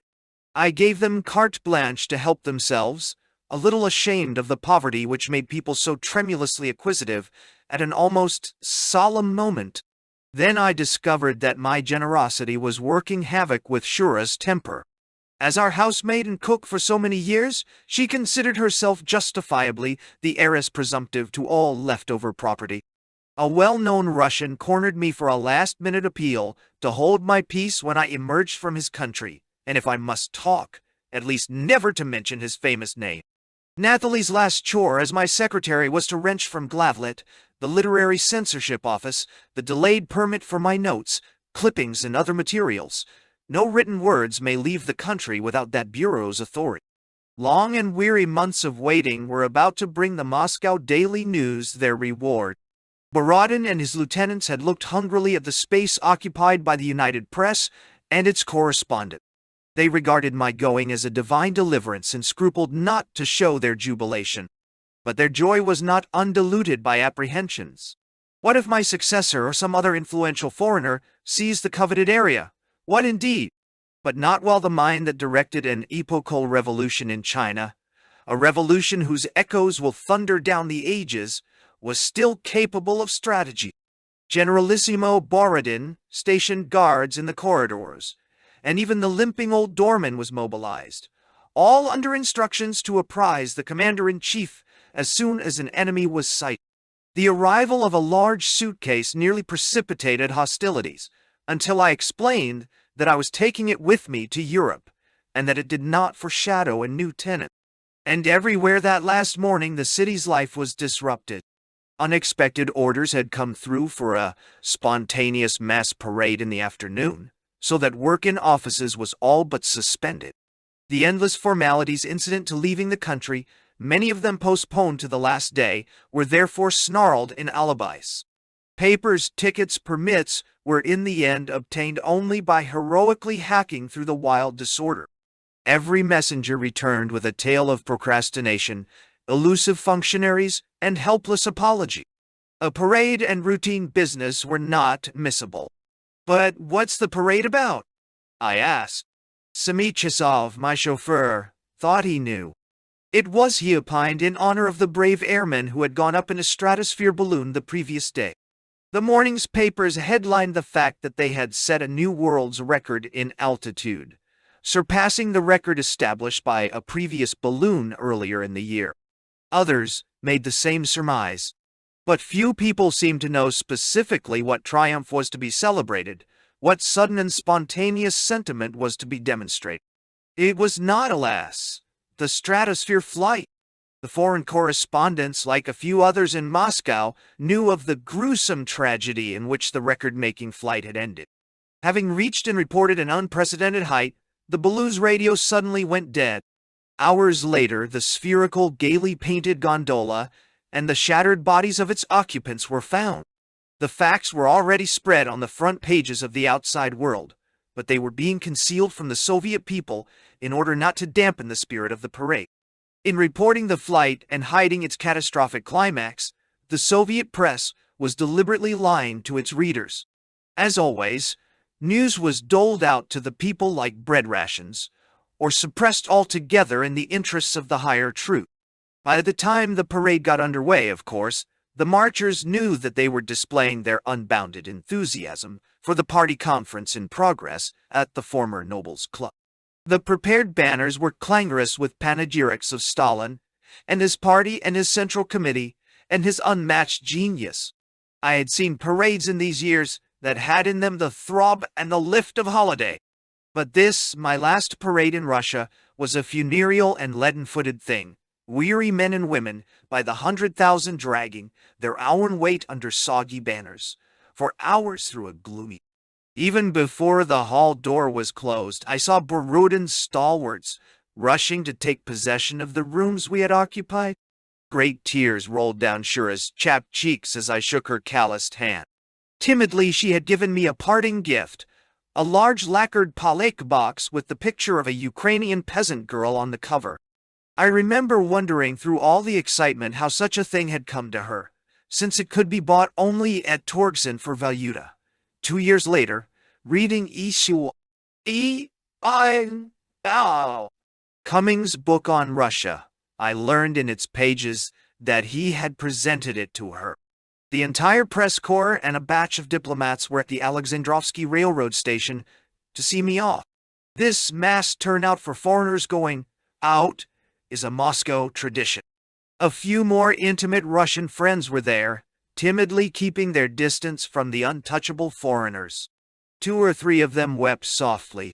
Several who said they would be at the station obviously could not muster the courage for such a public demonstration of their friendship with a foreigner. At the moment when the train begins to pull out of Moscow, one feels more sharply than ever the great gulf between Russia and the surrounding world.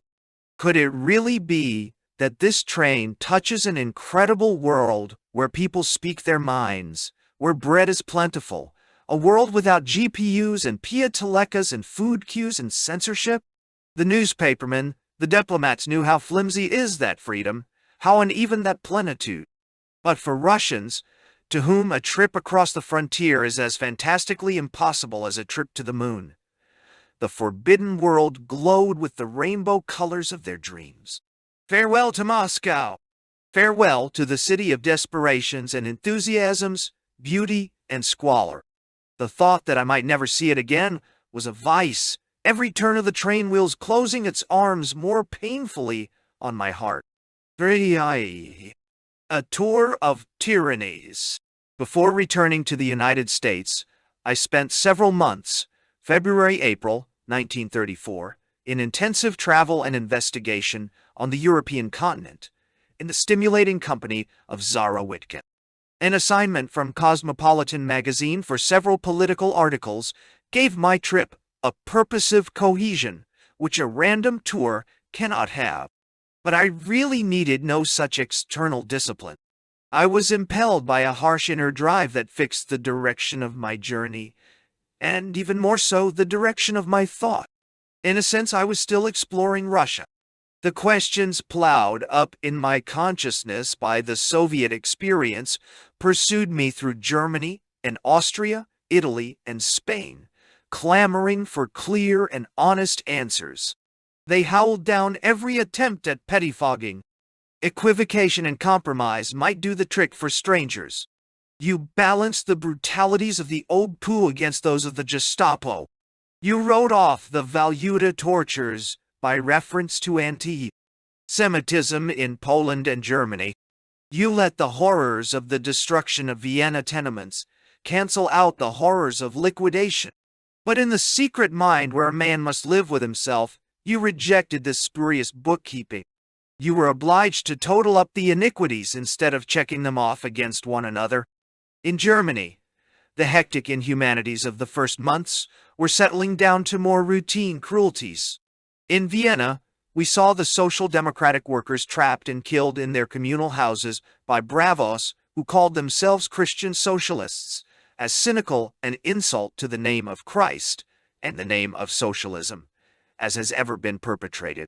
Poland squirmed under the camouflaged dictatorship of Marshal Pilsudski, jammed in between Hitlerism and Stalinism. In Italy, we were weighed down by the quiet as of a vast prison, in which force and fear are the keepers. The Spanish people looked down shudderingly into an abyss of civil war. In Switzerland and France, where democratic governments still held on with bleeding fingers, totalitarian insanities were being shouted from both right and left. Everywhere we saw hordes of the outlawed and declassed cower in corners. Ordinary conversation was sunk to a whisper.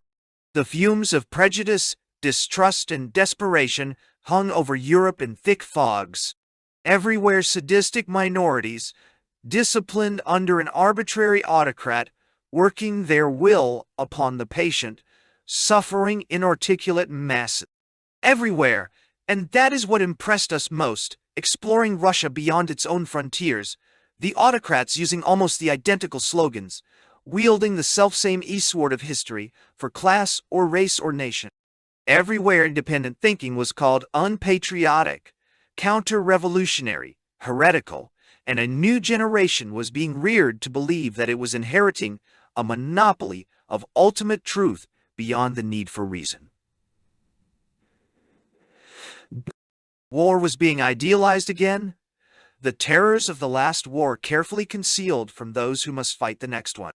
Just 20 years after a Holocaust swept the world, devouring a generation of men and laying waste entire nations, charring the earth and littering the floor of the seas with corpses of men and their ships, Europe was once again arming to its teeth.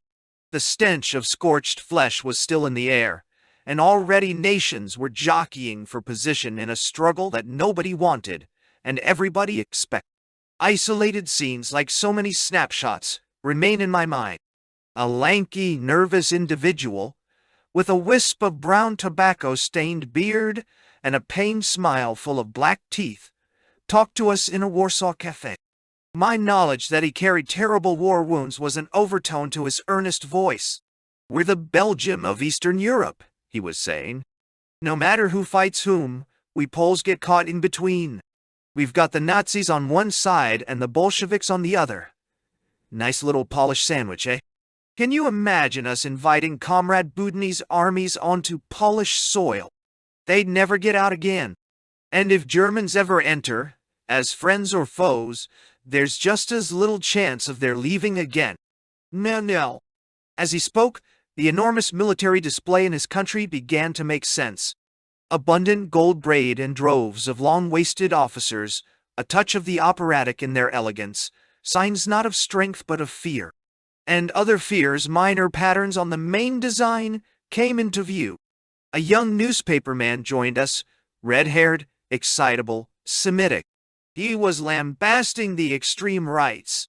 "A monarchist party without a candidate for monarch," he shouted. "They are just envious of Hitler and aching for some juicy pogroms of their own." There you have it. The Polish friend who had introduced us to these people made the resume. There you have it. Semitsky is afraid of the Bolos. Guterman is afraid of anti-Semitic outbreak. This fellow is scared of the Nazis. All of us are afraid of war and trouble, and sure they're coming, plenty of it. As long as the cussing Colonel Pilsudski, sits on the lid, there is some hope. But when he's gone, God help Poland. Oh, well, there's a new Mickey Mouse playing today, which is something in a confused world. Ah! Berlin and Hamburg reverberated with atrocity stories. The German husband of a lovely Jewish woman of our acquaintance was taken off a train in the provinces and beaten to a pulp. A Jewish boy of 11 came home weeping bitterly while we drank tea one day with his parents. All his life he had played in the neighborhood park, but today the Gentile boys, his own friends, chased him off the soccer field. All the Nazi arguments, and they were retailed to me for hours by otherwise normal Germans. shriveled to nothing in the heat of one child's outraged soul. A former Social Democratic deputy consented to meet us in a cafe on the Kurfürstendamm. And one of the world's greatest architects, outlawed because of his modernistic style, though he was as Aryan as Streicher racially, received us in his home. After Moscow, these men seemed to us startlingly daring. Political outlaws under the hammer and sickle would never have dared meet foreign investigators so openly. But these were differences in the age and temper of the two dictatorships, rather than differences in kind. "They're putting gables on all the fine houses I have built," the architect smiled wryly. "Flat roofs are taboo. Judeo-Bolshevik roofs, these maniacs call them." Outside the G restaurant, Berlin was caught up in an emotional frenzy. Parades, Harims, Ballyhoo, Heil Hitler. Brown uniforms, black uniforms, the staccato of marching men, and the eternal rattle of collection boxes. But inside this restaurant, there was an oppressive quiet. The enveloping excitement seemed to make the silence here slightly unreal, like an exaggerated set on a modernist stage. A little like a homey dugout with war raging all around. An illusory quiet and safety. To a foreigner, the people in this place looked like some more Germans. But the Germans had disowned them. They were men and women without a country, German Jews. It was a tangible presence, their common disaster. Nearly all of them, if asked, would describe themselves as patriotic Germans. They know no other Vaterland.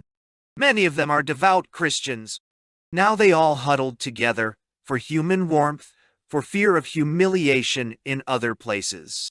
Already they were in a psychological ghetto, ringed by walls of insult, hatred, discrimination more confining than the physical walls that ringed the ghettos of their ancestors in the Middle Ages.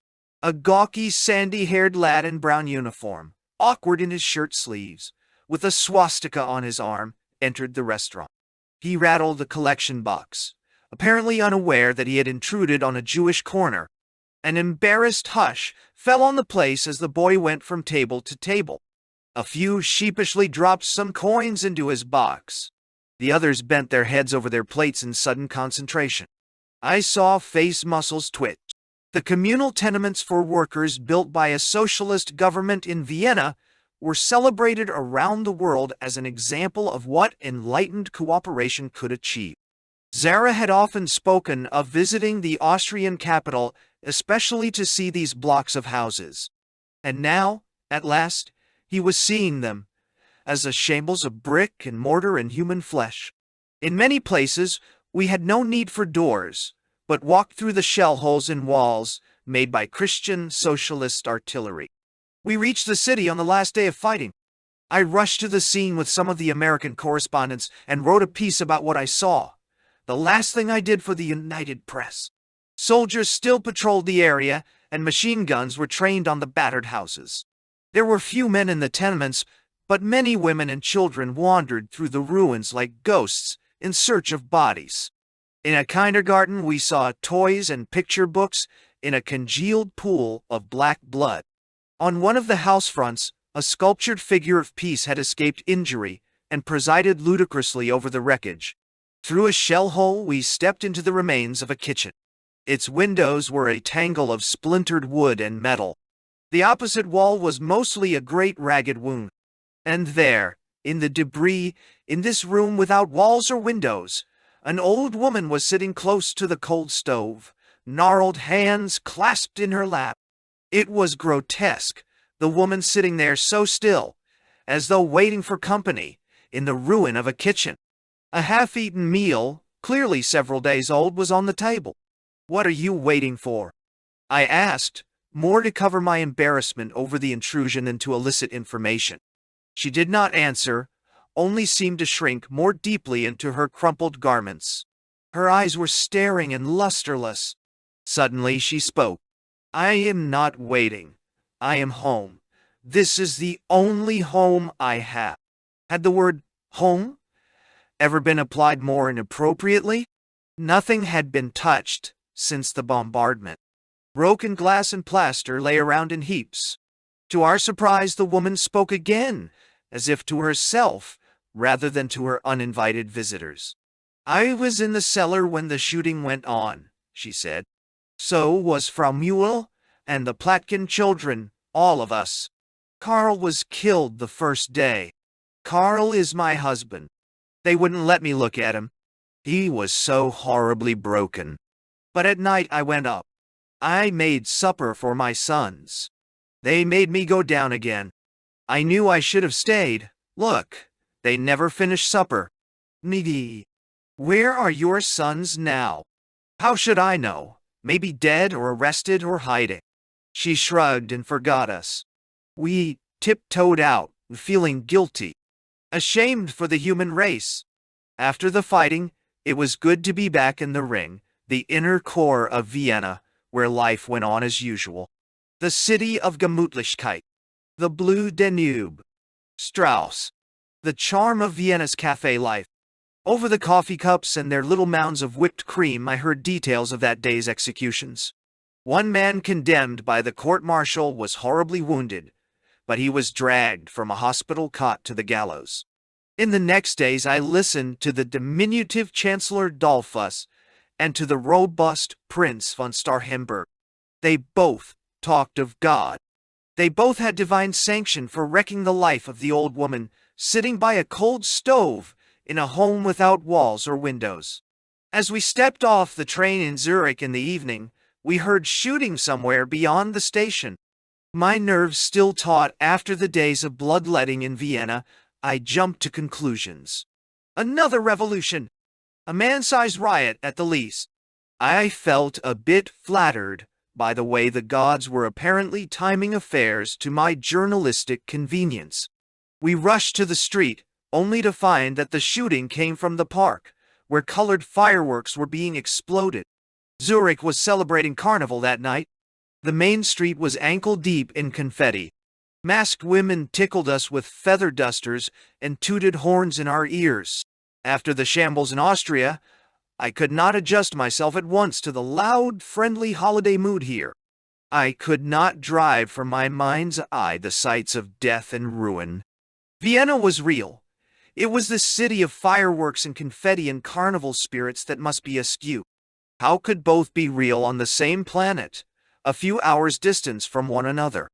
An American functionary working for the League of Nations conducted us through the building in Geneva. An ominously clean, quiet, somnolent place. He pointed with pride to the efficient system for distributing documents to affiliated governments and to the tall, shiny files everywhere. Geneva itself is a spick-and-span file where conferences are stuck away one after another and forgot. Unconsciously, we talked in whispers, as people do in a cemetery. He told us how the League was making progress in the matters of opium and white slavery and succeeding in minor things. Only in its larger objectives it was failing. Germany and Japan were out, but the League was still patronized by the authors of universal calendars and the like. There are special files for every variety of crank, our guide boasted. There is an international mind, he reassured us, and the League may still be the rallying point for peace forces. And then he added seriously, "At the moment, of course, it's as flat as a pancake. The Italian fascists have a corner on swagger." Trumpeters tore down the streets of Rome on motorcycles blowing shrill triumph, announcing some fascist victory, summoning all good patriots to the colors? Not at all. Merely the advance guard of a Sunday morning bicycle outing of the fascist youth. In Italy, officers tossed the ends of their capes with the gestures of toreadors defying bulls. Revolver holsters slap sleek hips in rhythm to a strut. The very infants and toddlers are decked out in black uniforms with meters of white braid, like old-fashioned curtain cords. The gangling, aristocratic-looking Angelina, whom I knew from San Remo sojourns, was an enthusiastic fascist. She volunteered to act as our guide. Adolfo Lavora headquarters, strangely like the workers' clubs in Moscow. A model dispensary, and a lecture on social hygiene, medical help gratis for all citizens. A model children's home. The fascist regime, Angelina explained, looks first of all to its new generation. Statistics on the successful fight against illiteracy. I whispered to my companion, "At least the weather is different from Moscow." Barcelona and Madrid were immeasurably charming. To the untrained eye, a life mellowed by time, crusted with tradition. But under their picturesqueness, we found a social tension, a tremulous expectancy. Spain was a country walking a tight rope. Count Romanos, many times premier, led us through his musty palace, filled with works of art, mostly paintings of grandee ancestors. Alone among the aristocrats, he had dared to speak up in the cortes for the ousted monarchs. A broad, stunted man limping through the gloomy place, all his features oversized and a little disordered, he seemed a caricature of the ancient regime. "This is a lull. The revolution in Spain did not end with the expulsion of the Bourbons," he said. "They've started something they won't be able to stop." Largo Caballero, the head of the socialist and trade union movements, likewise prophesied civil strife. He was a large, quiet, stolid-looking person. There was something in calm of his appearance and the impending violence of which he spoke to me. The Civil War, to him, was not a possibility but an unavoidable fact. The same assurance of disaster was voiced to me next day by young Primo de Rivera, son of the former dictator. A slim, handsome young man, gentle in speech and manner, only the accident of his name placed him in a role of leadership in the fascist camp. 2 years later, he was to die at the hands of the loyalists. "You see," an old Parisian explained, "the asphalting of our streets has struck a serious blow to social revolution. How is one to build barricades without cobblestones?" 2 months ago, in the February fighting, though, our resourcefulness was vindicated. Despite the width of our new streets, and despite the absence of the romantic cobblestones, we did raise barricades. Oh yes, it was a sort of dress rehearsal for what is still to come. Do not be misled by the calm exterior, my friend. It is class against class, and next time it may be a showdown. Who knows? This isn't peace. It's an armed truce. No, it is sunny. Such was the atmosphere of Europe in the spring of 1934. Such were its moods of desperation. We searched for the glint of a silver lining on the lowering clouds, and found only the reflection of sharpened steel. The very word revolution, hallowed by what happened in America in 1776, in France in 1789, in Russia in 1917, had been commandeered by the reaction.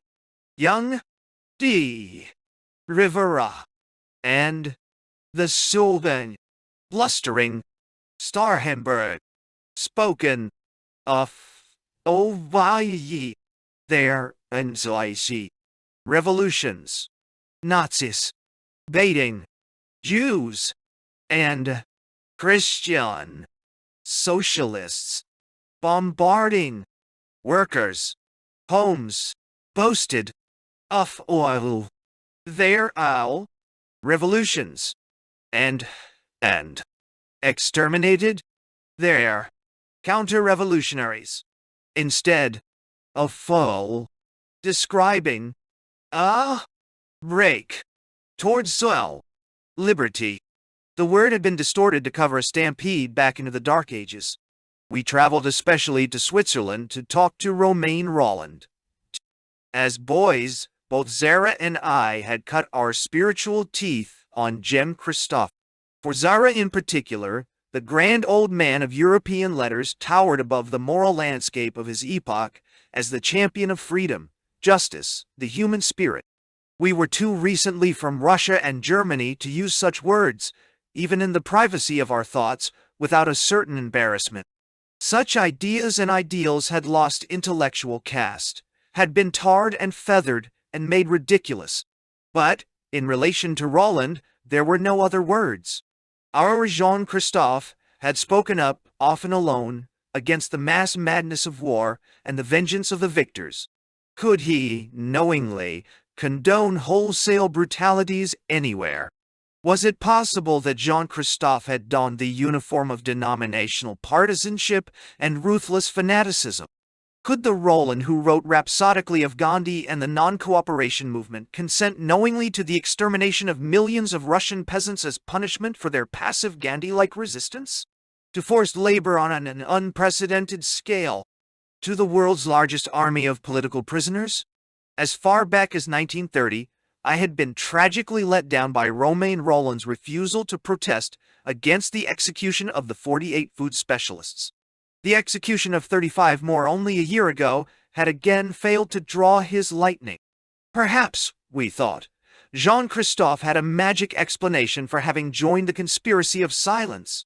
Zara wrote him from Germany that two Americans profoundly hurt by long residence in the Soviet land wished to talk to him frankly and fully about their quandary, and he replied immediately inviting us to visit him. We found Roland in his sunny retreat at Villeneuve, on Lake Geneva. Tall, erect, in a blue suit of military cut and a high clerical collar, a blanket over his frail shoulders, with a beautifully chiseled face and bright, almost feverish, green, blue eyes. Roland measured up physically to our rather romanticized expectations. A priest without a church, in a religion of goodness and justice, without any ceremonial. Roland was ill. He spoke in a low, nervous voice, aflutter with a sort of passionate helplessness. We tried to speak of Russia, but Roland would not listen.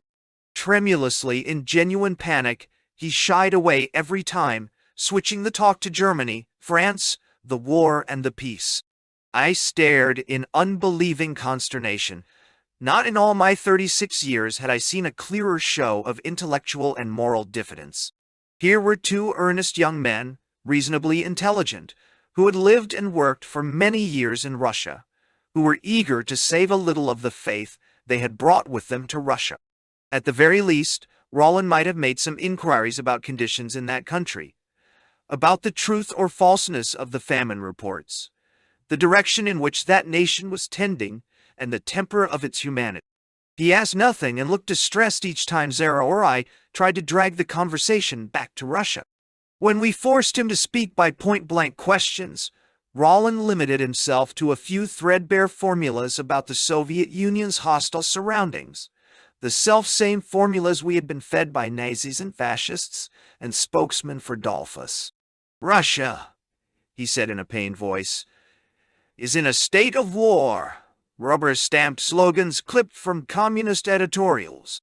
But he neither said nor asked anything about the Russian people on their farms, in their factories, about the millions cutting timber in the north and digging canals in Central Asia. Jean-Christophe was strangely disinterested in the Russian people and went off on a tangent whenever the talk threatened to touch those people. His Soviet-Russian wife, young, petite, attractive, was on the alert to divert the discussion to safer channels whenever the American visitors in meek bewilderment alluded to their Russian years. Possibly I was mistaken. I hope I was. But the conviction grew upon me that Roland's young wife was deliberately and industriously shielding him against an understanding of the Soviet Union. In appraising that interview later, Zara and I were driven to the unpleasant suspicion that M.A. Roland, apparently an ardent communist of the Stalinist brand, was acting as a buffer between the famous Frenchman and the infamous phases of Russian life. She felt, perhaps, that in guaranteeing his uncritical friendship for the Kremlin, she was making her contribution to the cause. If our suspicion was uncharitable, part of the blame must attach to the communist Jesuitism we had seen in action in Moscow. We knew too intimately that nothing, literally nothing, was morally too devious to be embraced by the formula of the end, justifying all means. It may well be, of course, that the lady was only trying to spare her husband the pain and bruises of a knowledge of Russia. People say there is no artistic freedom in Russia, Roland said in a quivering, almost pleading voice, yet they publish my writings in Moscow, though I am not a communist. They say there is no personal freedom, yet I correspond with a Tolstoyan in Russia. He writes me frankly about everything. That was the nearest Roland approached the subject all that afternoon. The fathomless naivete of his plea left no room for discussion. It bespoke a total and infantile ignorance of the political pressures, the pervasive fears, the doctrinal obscurantism of present-day Russia. The fact that some of his own works are published in the USSR veiled from his sight the multiple censorships, the continuous purgings of the arts, the muzzling of scores of writers adjudged heretical. The Tolstoyan who wrote him, frankly, about everything, might have been a suicidal maniac or someone assigned to the job by the higher authorities. The personal freedom accorded to Tolstoyans has been sufficiently described by the great writer's daughter, Alexandra Tolstoy, after she escaped from Russia. Roland was guarding a beautiful idealized vision of a Russia that does not exist and shrank from anything that might mar its lovely contours. It was the solace of his old age in a world that was going mad. It was a blanket to warm his chilled spirit. He must have sensed my disappointment at his failure to face issues fearlessly. As we were parting toward dusk, he put his delicate hand on my shoulder. "I must fight the evil that is nearer and greater," he said softly. "I am fighting Hitlerism." It was not an explanation. It was an apology, and I was unreasonably sorry for the old man. Jean-Christophe, I said to myself, had capitulated. Jean-Christophe was accepting the lesser evil. Once, when he was younger and stronger, he would have refused to compromise with evil on any terms. We left Villeneuve like men crushed. Romain Rolland had no magic explanation. He lived by self-deception, like any American tourist, buying a hand-me-down religion from the Soviet Travel Bureau. A year later, when Roland visited Russia and was feted and lionized, I watched carefully for his statements. Unless the Soviet press misrepresented him, he delivered himself of platitudinous eulogies of everything Soviet in the style of a Moscow Daily News interview with a third-category tourist. We had gone to Russia believing there were good dictatorships and bad. We left convinced that defending one dictatorship is in fact defending the principle of tyranny. As long as the Rolands and G.E. B.Y. now stole doi on redimdine. D. Shaws and Barbuses condoned political murder and mass exile, and the crushing of human decencies in one place and for one cause. They were supporting those methods in all places and for all causes. Everything else was sophistry and deception. The European journey strengthened that conviction. The answers that one sought were implicit in the questions. The common denominator in all that we saw, it seemed to me, was the decadence of the moral sense in mankind, the attrition of ethical value. That decadence showed itself in an indifference to suffering and a callous disrespect for the stuff of life. The moral collapse of Europe was far more terrible than its economic collapse. Until the World War, even the narrowest philosophies of progress decked themselves in the feathers of humanism. Greater freedom, happiness, and security for individual men and women were the end. Purposes advanced by all leaders who dared hope for a following. Now individual human beings were being degraded, brutalized, tortured, and murdered for the glorification of some abstraction of class or race. Whatever its pseudo-scientific justifications, every specialized phobia was like the other, in that it began by nullifying the individual. Not one of them has room in its scheme of salvation for individual liberties and happiness. For all of them life is plentiful and worthless. It could not be claimed that the contempt for men and women as such derives from the philosophy of Hitlerism or fascism or communism, since that is their common element. Precisely the reverse seemed to me the case. These philosophies all radiated from that common center.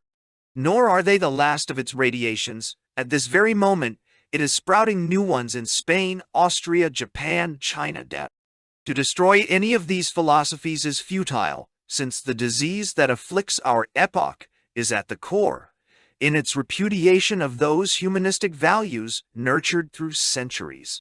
Until the dignity of life, the importance of human happiness, a respect for truth, and a horror of slavery under any guise are restored as motivating ideals, if not as functioning realities.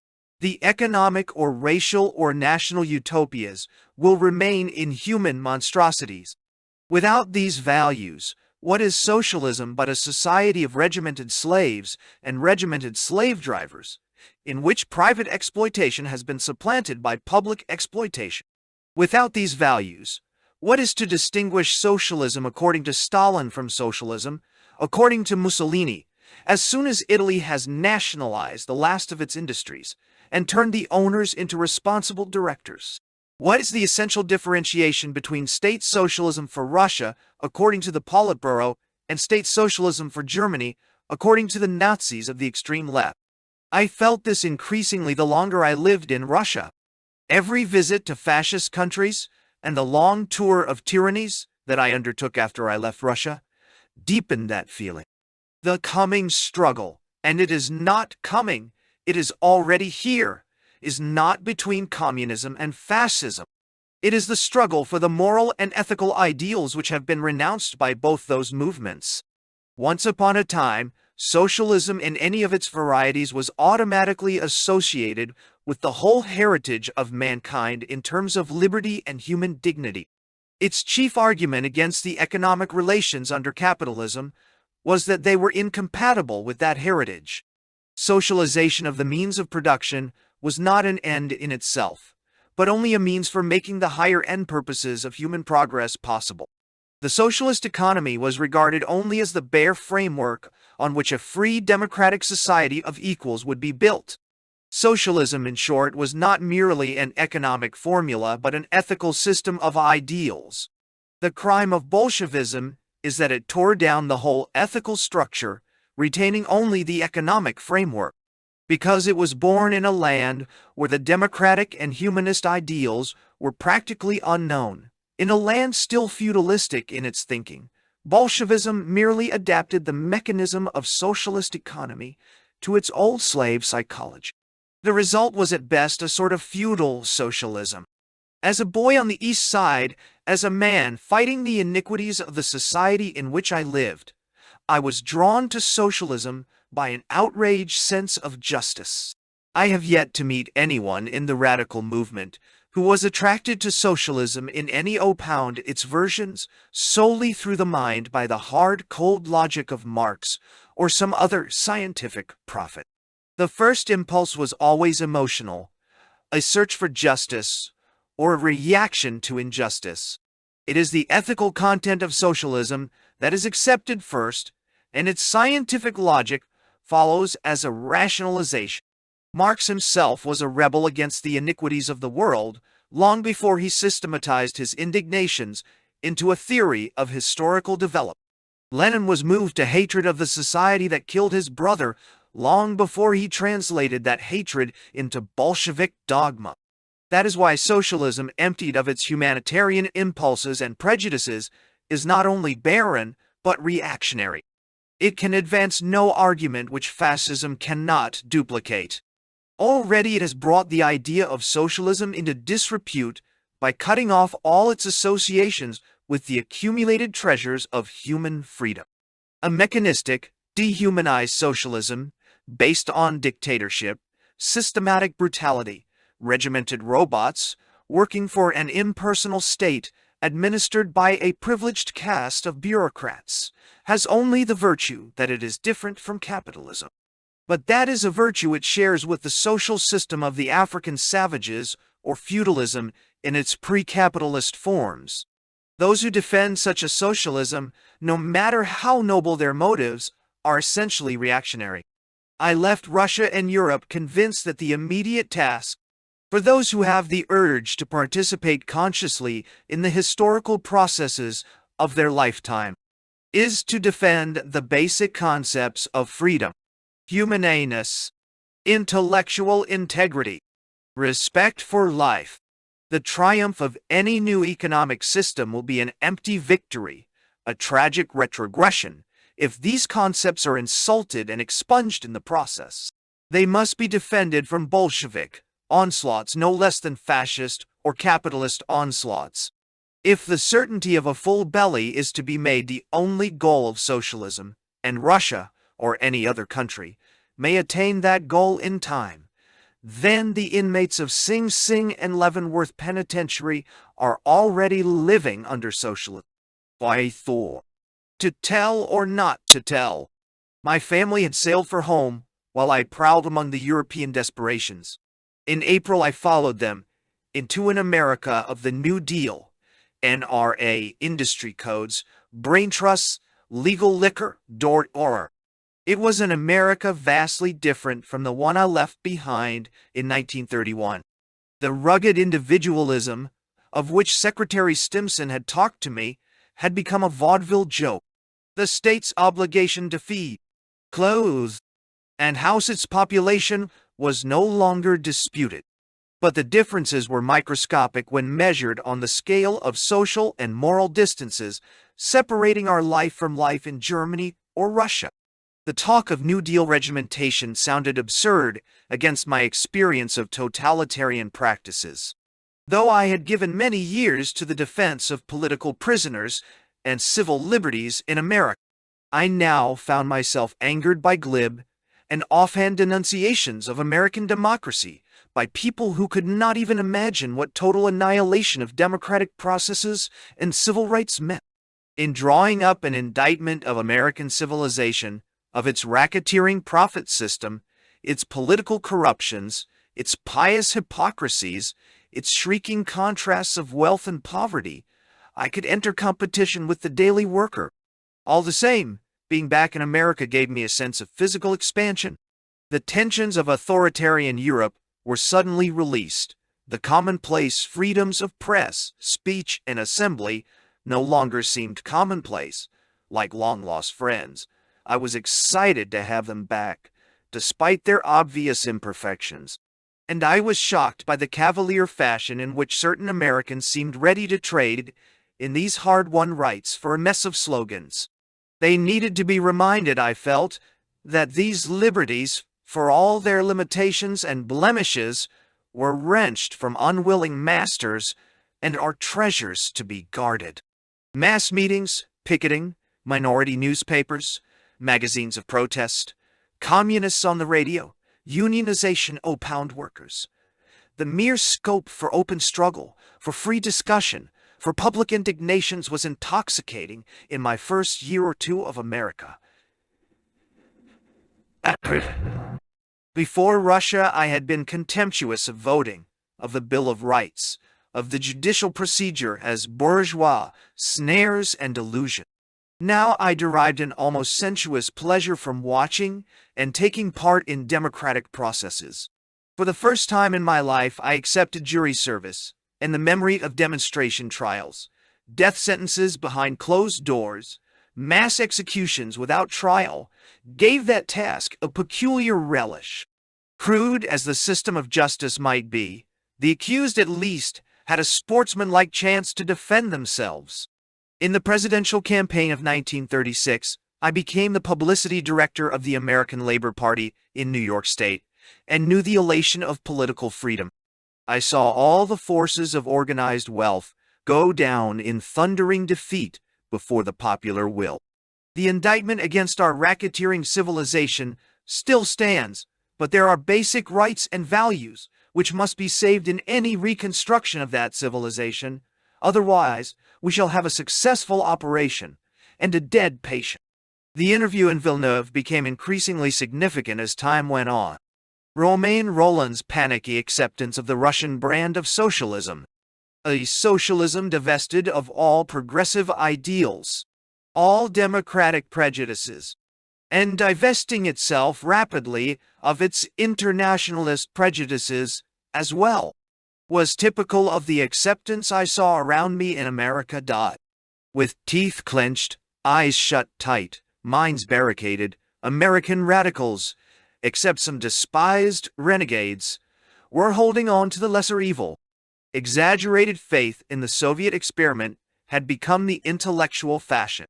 The more openly the Stalin regime moved away from socialism, the more ardently these latter-day communists championed the socialist fatherland.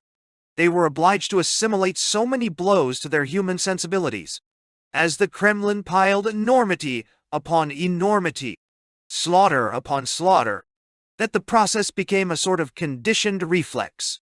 Every new brutality, every new liquidation of Bolshevik leaders, automatically stiffened their nothing faith. It would have been polite and socially profitable to bolster up eager misconceptions. I needed only to fall into step to be received by the intellectual elite, and the temptations were strong enough. But the imprint of what I had seen in Russia was too deep upon my nerves. I could not bring myself to play the intellectual stooge. Yesterday's liberals, in particular, were resentful of the truth. They had turned into communists of the Russian brand, just when the Russians ceased pretending that their brand was communist. But they had not the courage to match their new convictions. They asked questions about the USSR, but ran off horrified when my answers were not to their acquired taste. It seemed to me that these men and women, insulted to their marrow by the iniquities of bourgeois society, were wiping out the insult in Japanese style by committing mental harakiri.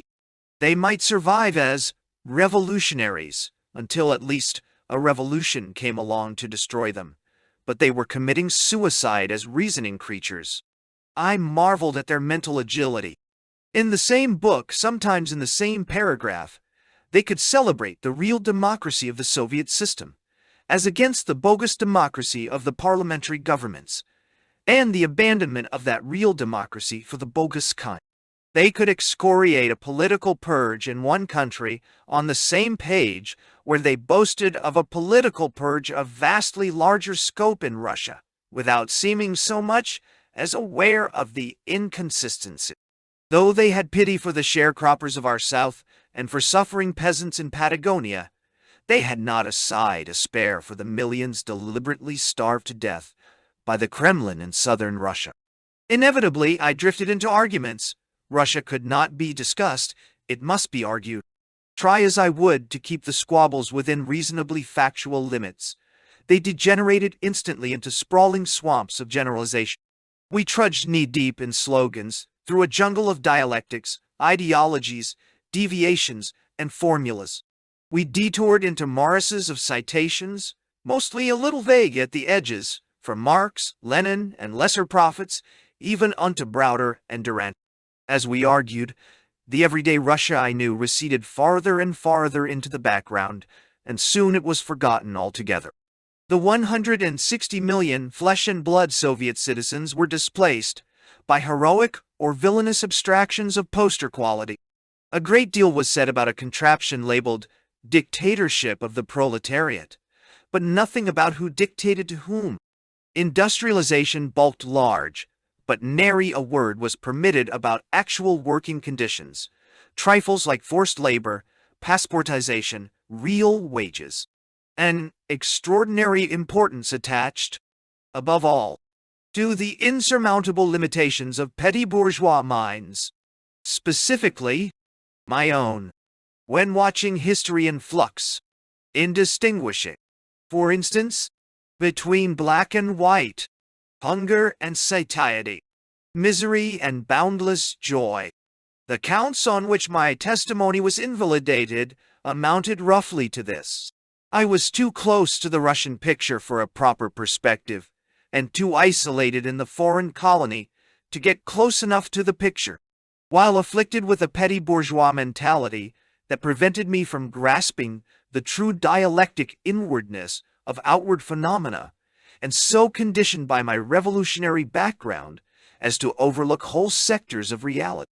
Further, I failed to take the long view prescribed for others, while refusing to admit the exigencies that forced a short view upon a regime trying to get along in a difficult world.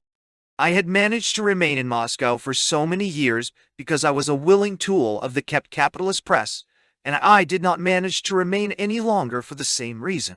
I was clearly a hireling of Wall Street apprenticed to the Nazis, not to mention Trotsky. Obviously, I knew too much about Russia for a clear judgment. Couldn't see the forest for the trees. You know. Besides, I didn't know enough about Russia having been too deep in the forest to see the trees, which, in fact, had changed shape and foliage anyhow since I was unable to see them. Should this bill of particulars leave a few shreds of credibility on my Soviet experiences, more violent methods were at hand. The ethical no man's land in which everything is fair, once restricted to love and war, had been extended to embrace disagreements on Russia. No holds were barred, least of all strangleholds on personal character. I was familiar with the fantastic whispering campaigns against others, whose Russian opinions were undesirable. Now I saw such a campaign spread around my own character. It grew more fanciful with every article I published. Interesting reports about my villainy, rather flattering in their assumptions of my staggering capacity for evil, reached me always in the same words, as though emanating from one source. Sometimes I stared in wide-eyed admiration at the opulence of the creative lying.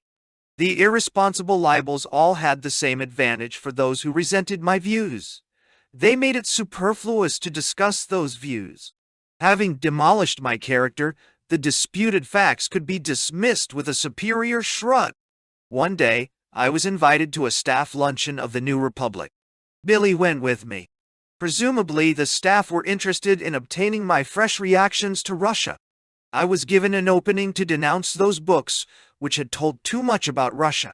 The OGPU had just been abolished, being converted into a commissariat for internal affairs. By stretching my conscience, I might have consoled that congregation of high-minded editors with hopes of a new era of liberalism dawning for the Russians. But I sacrificed the chance for reconciliation. Instead, I alluded to the famine and a few other unpleasantnesses. Immediately a chill came over the luncheon. The eyes of the New Republic were glued to the plates, and I knew that nevermore would I be invited. I was guilty of the most heinous offense, puncturing noble delusions. The Olympian irony of the scene, and I could not help smiling at it inwardly, is that their exact kind, were being stamped out in the Soviet Union like so many obnoxious insects. They fitted perfectly into the hated category of pre-revolutionary intellectuals who must hide in dark cracks, praying only for the boon of invisibility. Of my former friends among communist leaders, only one had the urge or the audacity to face the shameless backslider. If this traffic with an untouchable becomes known, the daring young man may still be punished, unless he had the dialectic foresight to obtain a dispensation for this one brief interview with an infidel. Tom, though that is not his name, and I had been young and ardent together once, and this was our first confrontation since 1931. My memory of the meeting ranks second only to the meeting with Roland among the tragicomic scenes of my retreat from Moscow. "You must believe me, Gene," Tom began, "in the dim light of a Greenwich Village ex-speakeasy, that I have not joined the chorus of abuse against you. I know you too well to doubt that your views are honest. That's why I decided to talk to you." We talked. I warmed up to the theme. Page by page, I turned the book of my Russian observations. I skipped over the most somber pages because my friend seemed so distressed. I paused consolingly to interject a standardized apology for the Kremlin which, after all, was neck-deep in problems and helplessly fenced in by centuries of backwardness. But even at that, the story was not too cheerful. Tom listened and drank whiskey. "Could it really be?" he asked, and threw down a few more straights.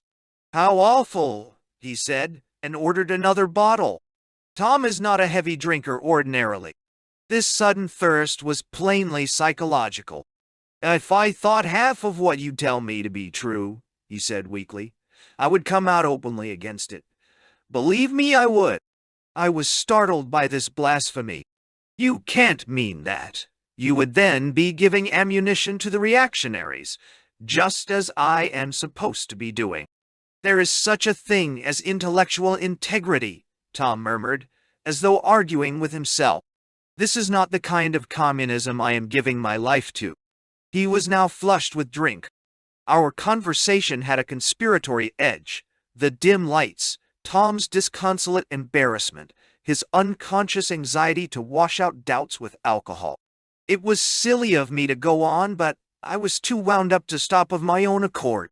And at the precise point where the logic of the talk demanded conclusions and decisions, Tom collapsed, literally collapsed across the table, snoring drunk. His deliverance, I am sure, was induced by spiritual anguish more than by whiskey. We carried him out of the impious rendezvous and delivered him home. Presumably he awoke from that stupor with his faith wholly repaired. I never heard from him again, and his writing on Soviet themes remained as spotlessly official as ever before. I threw together some vignettes of Soviet life for a book called Moscow Carousel. Every sketch had been written under the direct impact of some actual event or experience.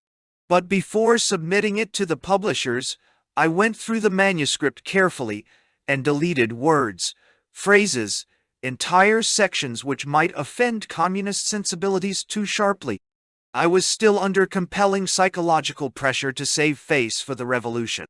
There was scarcely a hint in the book of the towering horrors which I have recounted in the present volume. More than that, I wrote in pages of apology, putting them into the mouths of fictitious Russians to blunt the effect of unfriendly passages. The book stands as a monument to my indecision and cowardice. I soon came to feel ashamed of its mealy-mouthed evasions. But carefully as I had edited it, the liberal reviewers were appalled. What the communist reviewers did to me can well be imagined. The daily book critic of a New York paper, for instance, left the implication that my difficulties with the censors were in large part responsible for my acid pictures of Soviet everyday life. Thus neatly he disposed of facts too harsh for his stomach. I wrote him, pointing out that 90% of Moscow Carousel, having been written before the difficulties to which he alludes, could hardly be credited to that event. My feelings on the Bolshevik methods of procedure have nothing to do with personal difficulties, I assured him. It was the other way around. The difficulties came because of my feelings. And, in sober fact, there were no difficulties. I lived comfortably and on the whole received better treatment than most other correspondents. To which the critic replied with this curious and revealing explanation. I think that any newspaperman who lived for years in Moscow seems to acquire a certain morbidity of mind, which expresses itself in various ways. Your book seemed to me to suggest that you had suffered less from it than might have been anticipated. The undesirable conclusions about the USSR of foreign newspapermen thus boils down to a mental ailment. I cite this critic only as typical of the self-consolatory thinking about Russia, then in vogue. He did not stop to analyze why Moscow gives normal newspapermen a certain morbidity of mind. Evidently, it did not occur to him to seek the causes in the Moscow realities, rather than in private difficulties with censors. Like the New Republic editors, he preferred the soothing thought that the fault was not with the Kremlin, but with some mysterious aberration in the correspondent's mind or character. At a house party one day, I was introduced to a mother and her 16-year-old daughter. The girl had read something of mine in a magazine and seemed thrilled to meet an author in the flesh. There was real enthusiasm in her voice. "Eugene Lyons?" she exclaimed. "I know you. Why, I've cursed you." On that foundation, we quickly became good friends that evening. Russia for her was not a real place with real people. It was the never-never land of her burgeoning idealism. Except for their more expert and more desperate rationalization, it was the land which she shared with the Rolands, the Webbs, my friend Tom, the legions of intellectuals who had bartered logic and their entire heritage of libertarian and humanistic ideals for a solid faith backed up by a Red Army and a Ogpu Inquisition. More sharply than ever I faced the dilemma, to tell or not to tell. Now, I first realized how powerful a brake my residence in Russia, the professional need to keep the Soviet doors open, had been upon my writing. But there were other brakes. The desire to belong, not to be a political dog in the manger, was a constant inducement to cautious understatement. and in 6 years I had sunk roots in the Russian soil. I loved Russia and its people. Yet I knew for a certainty that the Soviet gates, inscribed with the slogan, "Workers of the world, unite. You have nothing to lose but your chains," would be closed to me if I did not chain my tongue. These personal considerations I settled easily enough. The decision, indeed, was automatic, a moral reflex action. The same impulses that had taken me from college into movements for the defense of political prisoners now forced me to disregard these private interests. The social considerations, however, were not so easy to appraise or to act upon. Forces of reaction and fascism, of anti-Semitism and know-nothingism, were unquestionably at work in America. The new Russia, rightly or wrongly, had come in myriad minds to symbolize the opposition to these forces. The symbol was grotesquely unlike the reality I had seen and felt and tasted. But was it not more desirable, perhaps, to leave the symbol intact? Intellectually, I answered the question in the negative. I had come to believe that every defense of Stalin's methods was a defense of fascist methods, on which reaction fattened and grew stronger. Psychologically, however, I had not quite freed myself from old inhibitions. The deluded pussyfooting Moscow carousel is proof enough. Facing an audience of earnest, hopeful Americans, workers, and middle-class people, I still could not bring myself to speak with a whole mouth. I shrank from hurting those of my listeners who had invested all their hopes and all their faith in the new Russia. They cursed me as a renegade for the little I did tell them, never guessing how carefully I wrapped facts in soft words to dull the blow. I could not even resent their curses. My sympathies were entirely on their side. It was more than a year before I overcame those inhibitions. An article in Harper's Magazine, which I called To Tell or Not to Tell, signalized that inner victory. During that year, I had become more deeply certain that in defending Soviet brutalities, the communists were fertilizing the American ground for brutalities of an opposite order. The shrill oh and ah enthusiasm for Russia, which I found among the well-to-do in their penthouses and duplex apartments, was a dangerous parlor game. Here, as in Germany before Hitler, the Bolsheviks were propagating a type of thinking, a disdain for human life, a contempt for truth, a glorification of brute force, which was essentially fascist, totalitarian. In helping Americans to conquer their democratic prejudices and their respect for individual freedom, the communists were opening for them an easy path to fascism. Leftist fascism, looking to an absolute state that planned and controlled all economy, was a large element in putting both Mussolini and Hitler in power. It figured also in the ideology thrown up hastily by Franco in Spain.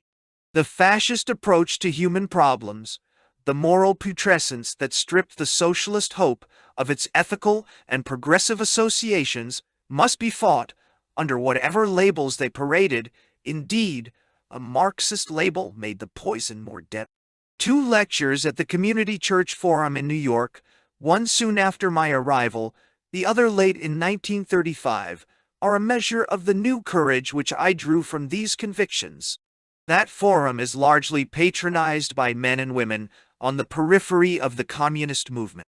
In the first talk, I pulled my punches, feeling like a fraud when I did it. In the second, I dared speak my thoughts. I was roundly abused, of course, from the floor. But I left that hall buoyed by the feeling that in a few minds at least I had broken down the blockade against independent thinking. The international communist movement is soaked through and through with a fetid Machiavellism that lies to its own adherents and to the rest of the world. Rationalized in terms of duty and ultimate goals, prevarication becomes a lopsided virtue instead of a fault. Just one more weapon in the final conflict that will free the human race. Thomas Mann, speaking in New York in April 1937, warned eloquently against this mentality, against a kind of man who has here and there attained absolute power, who, without scruple, commits or approves crimes, provided they serve his advantage, or what he calls his advantage. He has no dread of falsehood, but reckons falsehood as high as truth, provided only that it is useful in his sense of the word. Communist leaders have lost self-consciousness in the matter, and even take pride in their skill in sleight of mind. Devious thinking has become for them, as for their psychological blood brothers in the fascist camp, normal and habitual, so that straightforward truth-telling seems shocking and perverse in their eyes. One must understand this, if he is to make any sense out of such phenomena as fervent denials of the obvious, ardent confessions to palpable lies in open court, suppression and adjustment of statistics, hysterical attacks on persons who tell tales out of the Soviet school, books about the USSR, so far from the flesh and blood Russians that they might as well refer to some country on the other side of the moon. The whole movement is committed to a theory of multiple truths, each diluted and doctored for the palate and stomach of the recipiento, beginning with a true truth for the uppermost layer pound leaders and graduated down to downright lies for the masses. In between are synthetic mixtures for special groups, a truth for the initiated officialdom whose self-interest helps them digest harsher morsels, specially perfumed truth for Fabians, intellectuals, artists, who are known to be allergic to the bloodier ingredients. The American sector of the communist world seemed to me rotten with this Machiavellism. The springs of natural idealism were dammed up, and a flow of arbitrary directives from Moscow headquarters took their place. Endless fake organizations were hatched, each dressed up with a respectable false front of complacent or innocent clergymen, social workers, befogged millionaires, journalists living a dual capitalist and communist life under different names. All these organizations were in effect different names for the same clique of small-time Napoleon. The revolutionary pig Latin of party lines and fronts and dialectics had displaced connected thinking and open discussion. Literary blackmail and log-rolling for proletarian art had displaced honest left criticism. The superior logic which castigated radicals and trade unionists of the wrong denominations as social fascists managed to take under its wing everything from utopian pacifism to religious maniacs in Harlem. The ease with which yesterday's slogans were cast out and new ones, often diametrically opposite, adopted overnight showed how expert the movement had become in mental jiu-jitsu. American communism had need for its charlatanism, because its fundamental assumption was make-believe. It was a militant proletarian party without proletarians in its ranks. Having failed to find a base in the working masses, it came to rest on the more muddled members of other classes, petty bourgeois and intellectual elements distressed by the sorrows of the world, especially their own economic uncertainty, and sorely in need of a faith safely beyond logic. For some of these, communists, caviar and vodka took the place of the hammer and sickle as emblems of the proletarian revolution. Already they had assumed a little of the manner of commissars and dictators. These recruits were in evidence at official Soviet consular and diplomatic functions, at banquets of self-styled friends of the new Russia, and mutual admiration parties thrown by well-to-do left intellectuals. They pressed every last drop of titillation from their status as capitalist anti-capitalists. In my own mind, these economic masochists figured as penthouse Bolsheviks. This private christening derived from an exclusive penthouse party, exclusive in the sense that only true blue admirers of the Soviets were invited. The opulence of the setting, the abundance of caviar and champagne, the well-heeled guests and well-groomed Soviet diplomats in attendance, even the incongruous presence, for atmosphere, of a few unkempt specimens of the genuine article, composed into a delightful burlesque on revolution. They were celebrating the inevitable collapse of their social system in warm comradeship up there above the New York skyscrapers. It was all so cozy. Once, not long after I reached New York, I found myself in a stiff-shirted evening-gowned company in one of the swankiest hotels, chiefly wealthy people with arty and intellectual hobbies. When Russia was mentioned, I discovered that I was in a minority of one. They were all communists. I pilloried their breed in an impolite article, and the phrase, penthouse Bolsheviks, gained wide currency. Depending for its support so extensively upon middle-class folk, American communism was unavoidably more parsimonious with the true truth than communists, let us say, in France or pre-Hitler Germany. It was a mythical Russia which had already entered the stage of true socialism, a Russia of the world's most democratic constitution, the happy life, and classless society that was being entrenched in the American mind. So many weary, or bored, or panicky Americans had made their spiritual homes in its wonder chambers that anyone who threatened to undermine its foundations was treated as a shameless vandal. Perhaps he was. Way back in the years when I was sending American news to TASS in Moscow, I knew that only a small fraction, the safe and desirable information, would be passed on to ordinary Russian readers. The rest would be circulated for the private enlightenment of leaders who rated the true true. The sifting is even more careful with information about Russia allowed to percolate to the outside world. In this task, the Kremlin has the perfidious collaboration of whole battalions of wishful-thinking foreigners.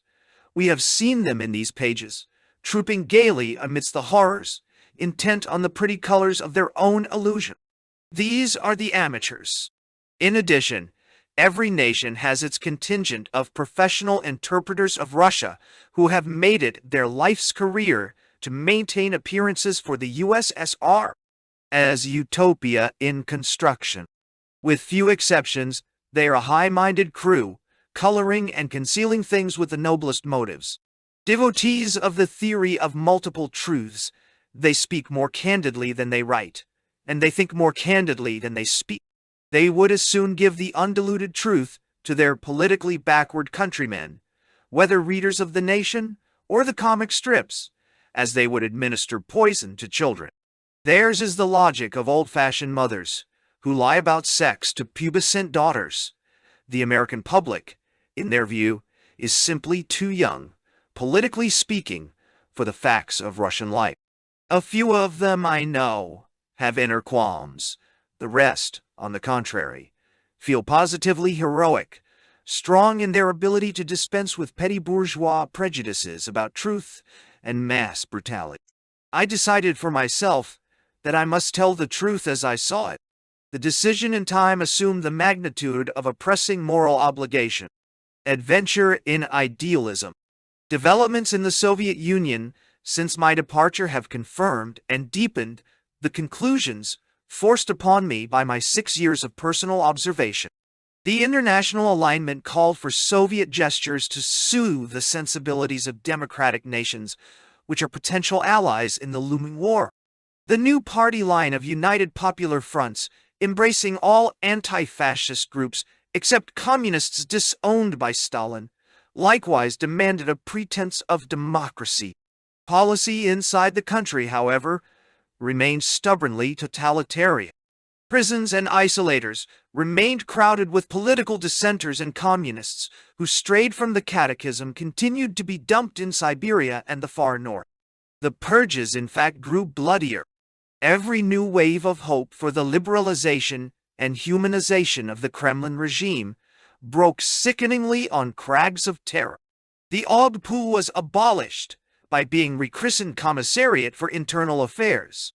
The applause of the desperate optimists was still reverberating through the world when the assassination of Sergei Kirov evoked a saturnalia of vengeance.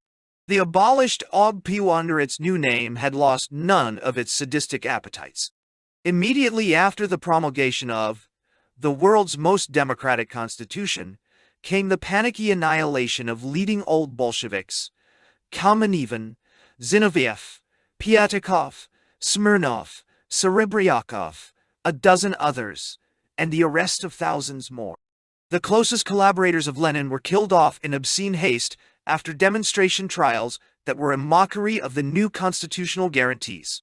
Confessions, by demoralized prisoners to incredible accusations sown with self-evident lies, unsupported by documents or other independent evidence, without the formality of a credible defense, were made the excuse for wholesale extermination of the men who made the Bolshevik Revolution.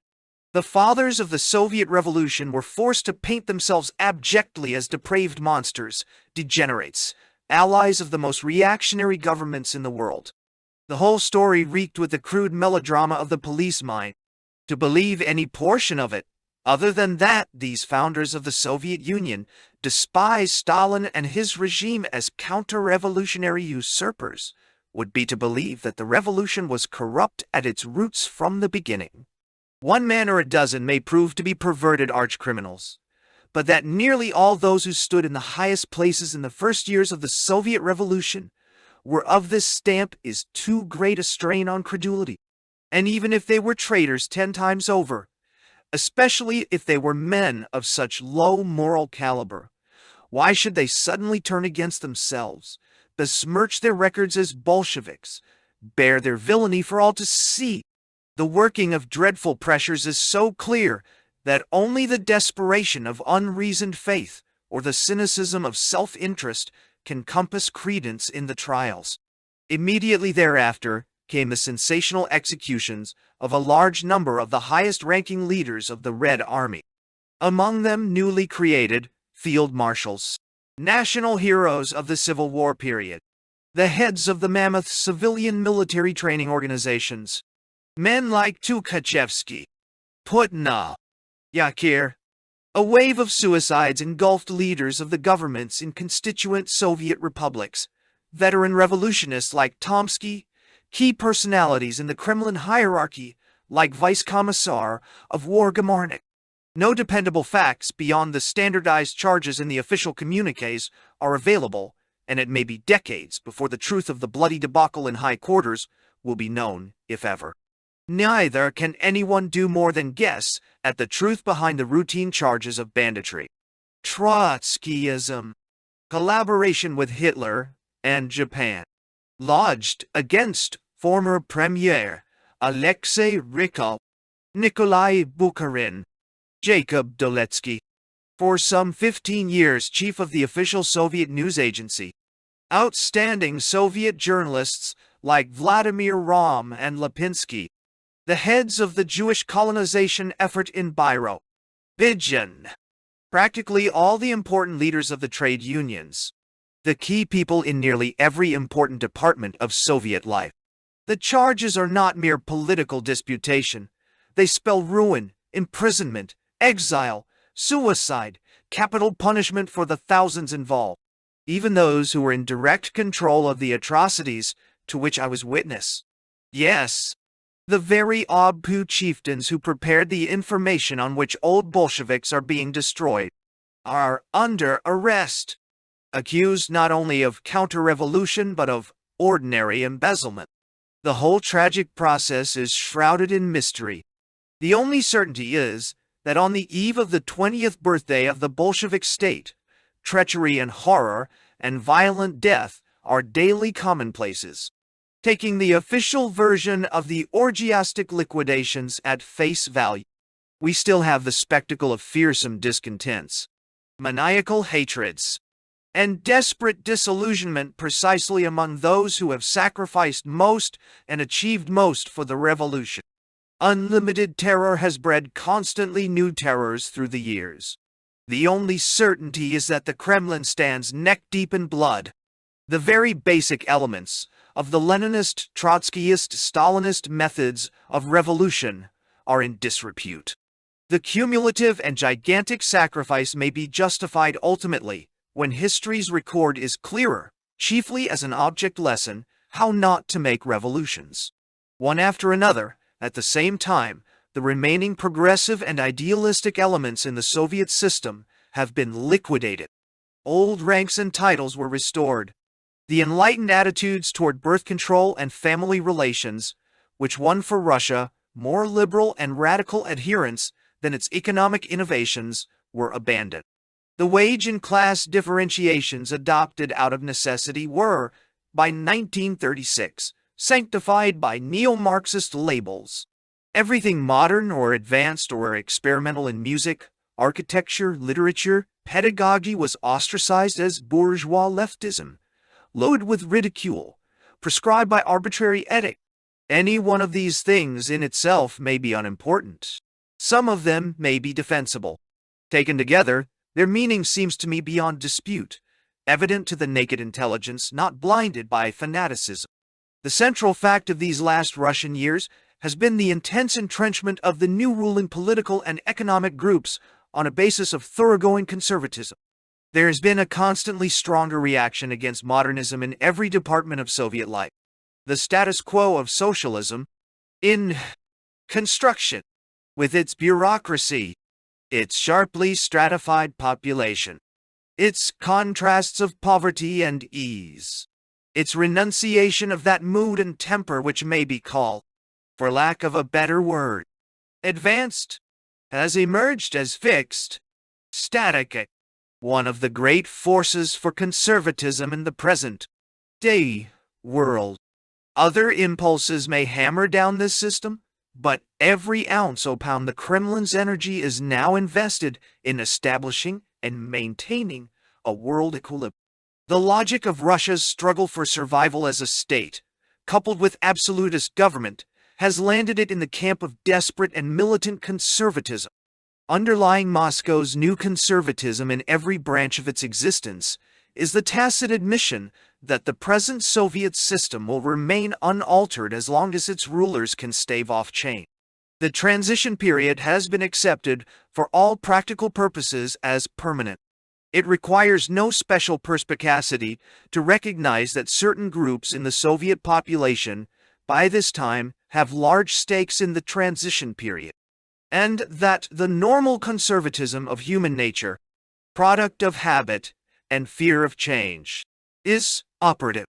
I refer not merely to the infinitesimal minority in the Kremlin, that small, closely knit governing oligarchy, but its million-fold foundation of dependent officials, the bureaucrats, large classes of privileged military and police officials, administrators, better paid technical workers, the new Soviet-made intelligentsia.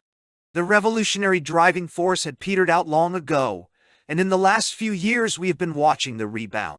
Those radicals who prefer to fool themselves with the old slogans and shut their eyes to the actualities are in fact supporting a reaction which with every month brings the Soviet state closer in essence to the fascist states in Germany and Italy.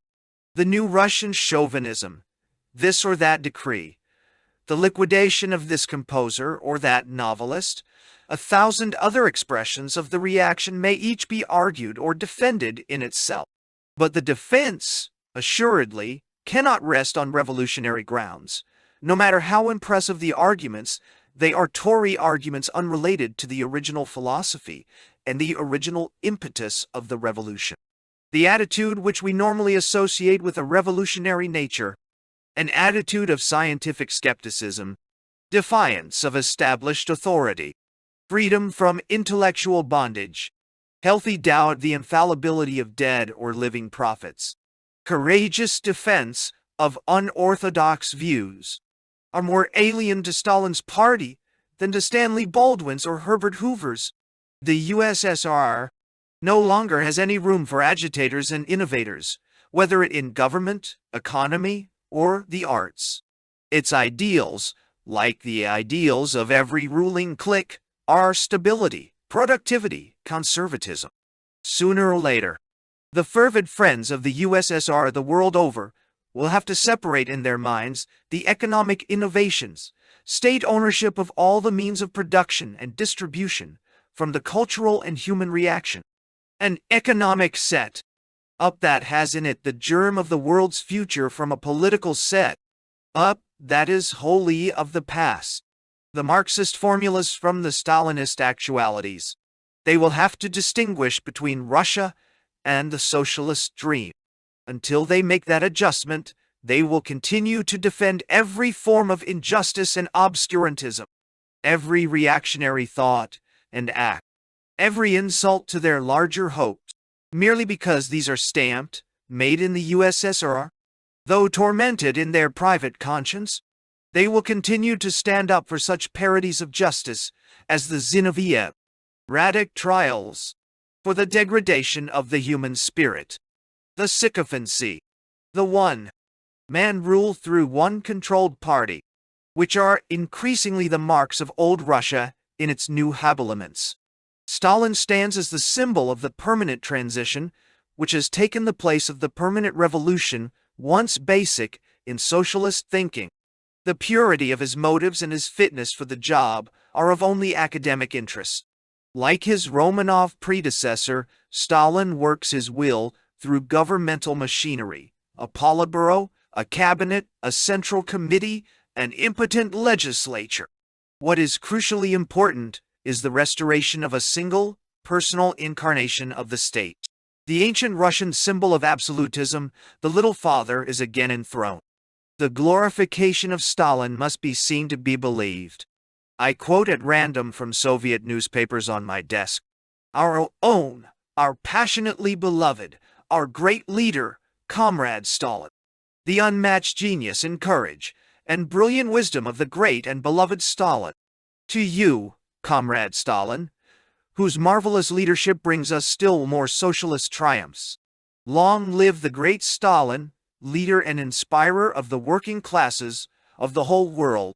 The great and glorious Stalin, head and brilliant theoretician of the world revolution. Stalin, the great and beloved. As recently as 1928 or 1929, it was still possible to find an unadorned reference to the B-boss, as communist officials call him in private, simply as Comrade Stalin. Today, the name is never mentioned publicly without a profound verbal genuflection. The continuous hosannas depend on repetition rather than originality for their effect. The adjectives and qualifying phrases in which the ineffable name is cushioned are fairly standardized. Innovations, even in the direction of juicier flattery, are dangerous. A new adjective needs the sanction of usage in the columns of Pravda or in the mouth of some impeccable grand vizier like Kaganovich before it is woven into the routine litanies of praise. Currently the words most used are Veliki I Lyubimый, great and beloved. They are so continuously attached to his name that they have lost their original contours and merged with Stalin, like a part of his name or a prescribed title. The most casual mention in a public gathering is the signal for a demonstration. Every speaker automatically pauses for the ovation, just as a trained comedian pauses for his laugh. In printed matter, the worship has been standardized to a point which to an outsider is not without humor. Other objects worthy of enthusiasm are followed in the stenogram by the one word, applause.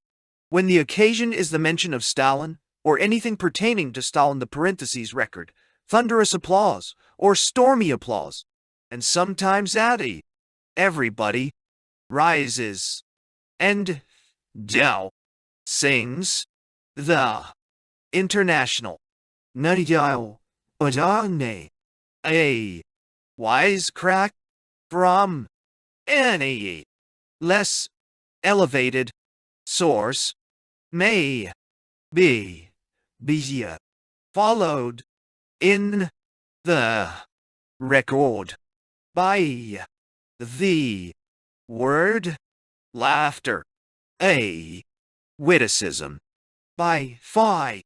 Stalin is invariably followed by hilarious laughter.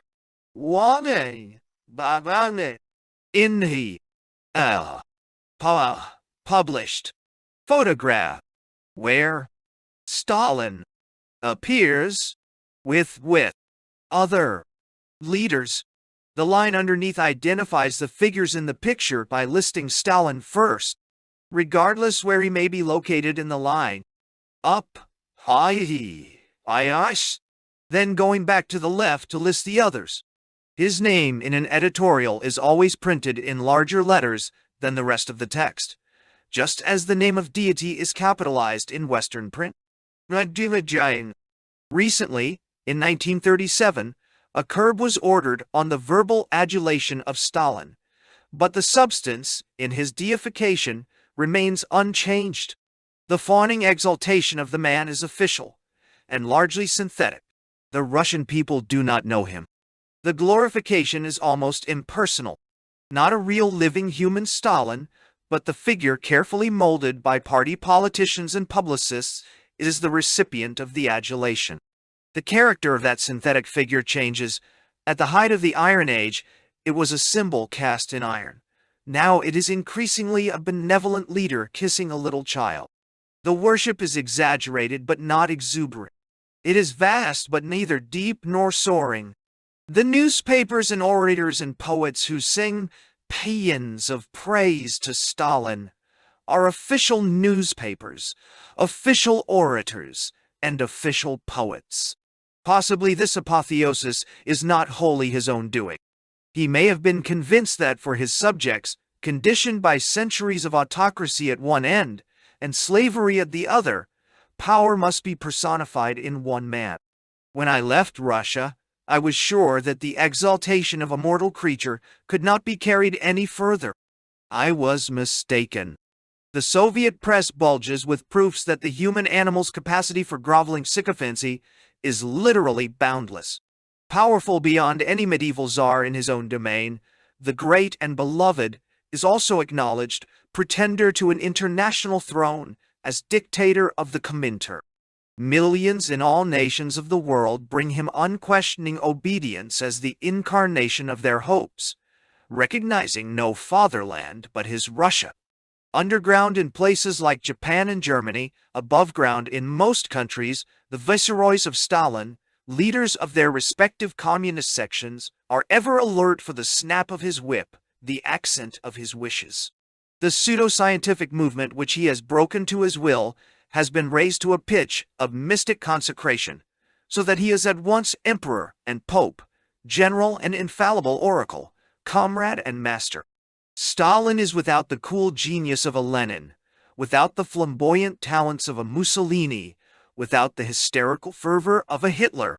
An uninspired practical politician, this slow-moving, slow-thinking but implacable Caucasian has hoarded and organized power slowly through his years and made himself the strongest person on the face of the earth. Reckoned by the numbers who willingly or under coercion bring him allegiance, Stalin's temporal empire dwarfs Caesar's and Napoleon's, and it has a spiritual consent theirs did not possess. Thus the collectivist idea has come to fruition in the apotheosis of an individual. Absolutism reigns in the name of a collectivist philosophy. One man is regent for demos, which, come to think of it, was precisely the role of the tyrants in ancient Greece. History has again played one of its gruesome jokes, and the cosmic belly laugh will echo through endless generations. In my 6 years in the Soviet Union, there was little of the spectacular. There were routine difficulties without end, and buzzing annoyances, and occasional half-hearted threats of expulsion. There were intense moments of purely professional achievement or failure, isolated episodes bordering on drama, and a vast number of human contacts touched with high color. But I can inflate none of these experiences into major personal risks in the do and dare tradition of newspaper legend. At no time did I endanger life or limb or face any more serious hazard than a bruised conscience or a reprimand from the Home Office. As for the shrill little triumphs and defeats of competitive journalism, they seem petty enough in retrospect. Even at the time, these 5-minute scoops and 10-minute beatings were edged with absurdity. Against the background of desperation and enthusiasm and pitiless bigotry, against the life and death struggles amidst which we foreigners had our sheltered alien being, the breathless race of American newspapermen to file an emasculated blue penciled little dispatch 90 seconds before arrival was, in sober fact, grotesque. When the dispatch, as so often happened, dealt in mealy-mouthed fashion with some decree that snapped the props from under millions of human existences, that race for a few seconds' free advantage was almost obscene. No, There was no melodrama in my foreign assignment. The surveillance to which we were subjected had nothing in common with the terror which, as I saw 1,000 times over, turned strong men and women into whimpering wretches, bled them white of all dignity and self-respect. We lived in relative spaciousness in the midst of ghastly overcrowding, and never lacked cake when bread was a luxury to 90% of our neighbors. Yet the 6 years are in my mind like some great and continuous adventure, crowded with vivid excitement and suffused with deep feeling. Though I was myself never hurt, the memory is filled with pain. Though my function was merely to cable news developments tersely and inexpensively, the memory is touched with elations and flaring hopes. It seems a stretch of turbulence marked off by the calmer years that preceded and the quiet since my return. When I try to trace that turbulence to its source, I discover that it flows from the things that happened to Russia and its people rather than to me. The adventure was real enough, but I lived it on an intellectual and emotional plane rather than a physical level. The feelings stirred in my blood by the first mass demonstration on Red Square, by the unfoldment of the Shady trial, by my first view of the Tsik in session, by the epic tragedies of the peasant revolt and the man-made famine are woven into that intense spiritual adventure. The mental anguish and searching and desperate rationalizations as my imported certainties crumbled under the hammering of everyday impressions, likewise, are in the intricate design of that memory. The material events were all outside myself. All the promptings of personal comfort and career were in the direction of casual and uncritical acceptance of the Soviet scene as raw stuff for reportorial dispatches, picturesque, titillating, but without inner relation to my own life. All the pressures of friendship, of respectable conformity within my own social group, were for unreasoned hosanna singing, or failing that, a synthetic enthusiasm. Had I been differently constituted, therefore, the Soviet years might easily have flowed over me without leaving any deep marks. When I record that I did take the Soviet reality closely to heart, and did become emotionally and mentally involved in the processes I was reporting, I am neither boasting nor apologizing. The objectivity which accepts the revolution, its promises and its disappointments, as just so much grist for the journalistic mills was simply beyond me. I had too large an investment of personal hope and faith at stake. My conscience has stood behind me, looking over my shoulder as these pages were written. Again and again, it forced me to go back and reassay my judgments. Repeatedly, it protested against the sharpness of a phrase, the finality of a conclusion. Even more often it pulled me short when I seemed minded to accept the shadow for the substance or to flatter the self-deceptions of the believers. It would not permit me to compromise with that cumulative memory. And now its voice is more insistent than ever. Have your dreams, it demands, been a silly delusion? Horror has seared your nerves, but has it burned out all hope? Were it not better, perhaps, to bury your knowledge in your own heart instead of carrying it to others? Because an adventure in idealism in one place has ended in a new reaction, because a fight for economic freedom has ended in a new form of slavery, shall you, and millions like you, yield utterly to despair? Yield utterly to despair? Shall you sink your dreams in the muddy morass of disillusionment and join the practical men in ridiculing the utopists, the visionaries, the prophets of all time? To which I reply, I despair only because I lack the skill and the eloquence to translate my deepest feelings for other men's minds. I wish I were able to convey to them that the Russian experience has been for me less a disillusionment than a rededication. It has forced me to pitch my hopes above the merely nutritive, to recognize that man lives not by bread alone. In the knowledge of the Russian experiment, I am able once more to affirm, without shame, the value of such things as justice, humaneness, truth, liberty, intellectual integrity, and human dignity.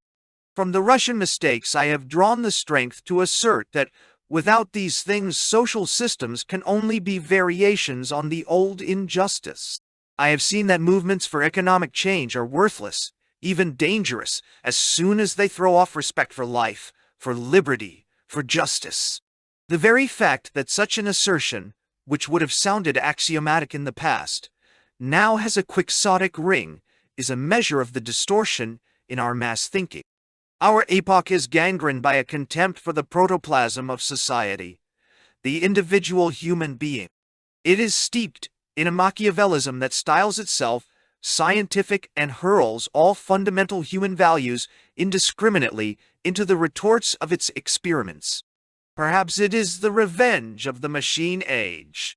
Its insensitive gods of statistical efficiency have spawned monstrous mechanistic religions in which people are mere cogs and digits. The gangrene set in with the World War and has been eating more deeply into the flesh of the race. It is a stench in the nostrils of mankind in Russia and Germany, on the battlefields of Ethiopia and Spain. It has turned leaders and nations into cynical vivisectionists. However the rotting flesh may be disguised with slogans about race and class and nation, the horror shows through in prisons and concentration camps, and wholesale slaughters of human beings, in ugly fears and uglier propitiations of flattery. I too was infected by that disease. I was ready to liquidate classes, purge millions, sacrifice freedoms and elementary decencies, armed self-appointed dictators with a flaming sword, all for the cause. It was a species of revenge, rationalized as social engineering. Then I saw these things in full swing and discovered that the revenge was being wreaked on the very masses who were to be saved by that cause. I found that the means are more real than the professed end, that they harden into a system of power and privilege which must postpone the end in order to maintain itself. Having seen the putrescence where the disguise was most convincing, I have found the courage to declare that I am a humanitarian, that I respect truth, and that I abhor the vivisection of human beings for their own good. I am convinced that any philosophy of human progress which does not rest uncompromisingly on respect for life, no matter how honest its original intentions, becomes brutalized and defeats its own professed purposes. A socialism that offers to fill the bellies of its people, but retains the privilege of slitting those bellies at will, is reactionary. It cancels out ages of struggle and costly victory in the domain of the human spirit. On those terms, indeed, competitive capitalism too can make the same offer to fill the bellies of its robots. The bargain has already been struck in Germany and elsewhere. The economic security of a prison or a military barracks, the ideal for which our epoch seems ready to barter all the human values accumulated through the ages, seems to me the most repulsive ever foisted upon mankind. It is the reductio ad absurdum of a dehumanized materialism. Precisely today, when such words and such concepts are being spat upon, it is important that those for whom they still have some meaning should defend liberty and honesty and justice. The gangrene cannot be fought in one country and allowed to fester in another. No plan for economic salvation must be accepted if it is diseased with disdain for life. Ultimately, Russia will not be judged by how much bread it has given its people. By that standard, other countries and other systems may be far more successful, but by how much freedom, self-respect, justice, equality, truth, and human kindness it has brought into the world. I know only too well that those who elect to stand on this bedrock of human decencies and cherished freedoms will be exposed to the sneers of their more practical fellow men. They will be pelted with sophistries and insults, and under the temptation always to turn practical likewise, and put on some denominational uniform, to defend one set of horrors against another, instead of fighting them all. They will be taunted because they cannot provide scientific definitions. What is this truth, this liberty, this justice of which you prate? What is its color? How much does it weigh? Where have you seen it in its pure form? as though we should worship ugliness because no one has succeeded in defining beauty, or darkness because no one has succeeded in marking the boundaries of light. But I know also that through changing systems, through conflicting programs, those undefined values have survived, and will survive as the ultimate tests of all systems and all programs. No setback can end the adventure in idealism. That adventure began with the dawn of the race, and will continue when the slogans and phobias of our own day will have been forgotten. The Red Decade, Communist Party USA. It may be that the best book that will ever be written about today's progressive mindset was published in 1941. That in the Red Decade, author Eugene Lyons was, in fact, describing the communist-dominated American left of the Depression, racked 1930s and 1940s, makes his observations even more meaningful, for it is sobering to be confronted with how little has been gained by hard experience. The celebration of feelings over reason, the certainty of moral virtue, the disdain for tradition, and the revising of history for ideological ends, the embrace of the latest definition of correct thought. Lyons was one of the most gifted reporters of his time, and among the bravest, and his story of the spell cast by Stalinist tinged social justice activism over that day's purported best and brightest literary titans, Hollywood celebrities, leading academics, religious leaders, media heavies, would be jaw-dropping if it weren't so eerily familiar. Indeed, looking backward from a time when, according to surveys, more millennials would rather live under socialism than capitalism, it's apparent that Lyons was documenting not just a historical moment but also a species of historical illiteracy as unchanging as it is poisonous. It's utopianism able to flourish only at the expense of independent thought. On a range of issues, alternative views were defined as not merely mistaken, but morally reprehensible, and among the elites who dominated the cultural sphere, deviants from approved opinion were subject to special abuse. Of course, having lived and worked in Soviet Russia, Lyons made distinctions about relative abuses of power. Under Stalinism, dissidents were liquidated or vanished into the Gulag. The American left could only liquidate careers and disappear reputations. It's not surprising that during those desperate Depression years, the program of the Communist Party USA would have held such wide appeal, especially among the young. Who else stood up so adamantly, or at all, against Jim Crow? Who stood so fearlessly on the front lines with labor against the power of rapacious big business capitalism? What other party spoke so passionately for peace and justice? Soviet Russia was nothing less than the future of humanity. There, all were free and equal, poverty and oppression banished, and food, lodging, and healthcare guaranteed.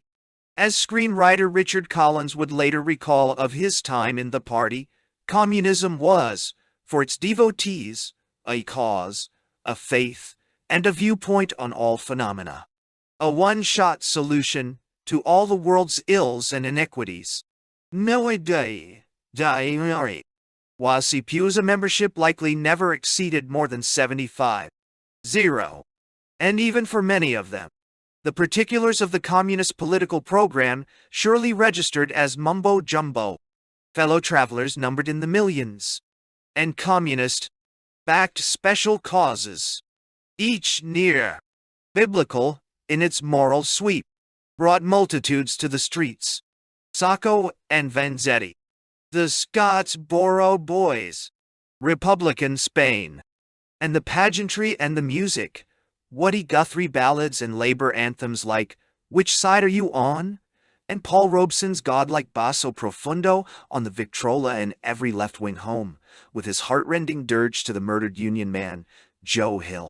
It was a movement built on high-octane emotion and blind belief. That it was all a colossal fraud was obvious all along, or should have been. For anyone willing to see, Stalin's Russian Paradise was a totalitarian horror show, equaled only by Hitler's Third Reich. for all the regime's numerous apologists in the press, led by the New York Times' Walter Duranty, who won the Pulitzer Prize for his efforts. Word of the true state of affairs in Russia was not hard to come by because by the mid-1930s, reports on the Great Famine, the planned execution by starvation of millions of recalcitrant Ukrainian peasants, were too persistent to ignore without sustained effort. So, too, were those of systematic state thuggery, culminating in the confessions by torture of veteran Bolsheviks in the purge trials of 1937-38 in Spain, in the guise of fighting fascism.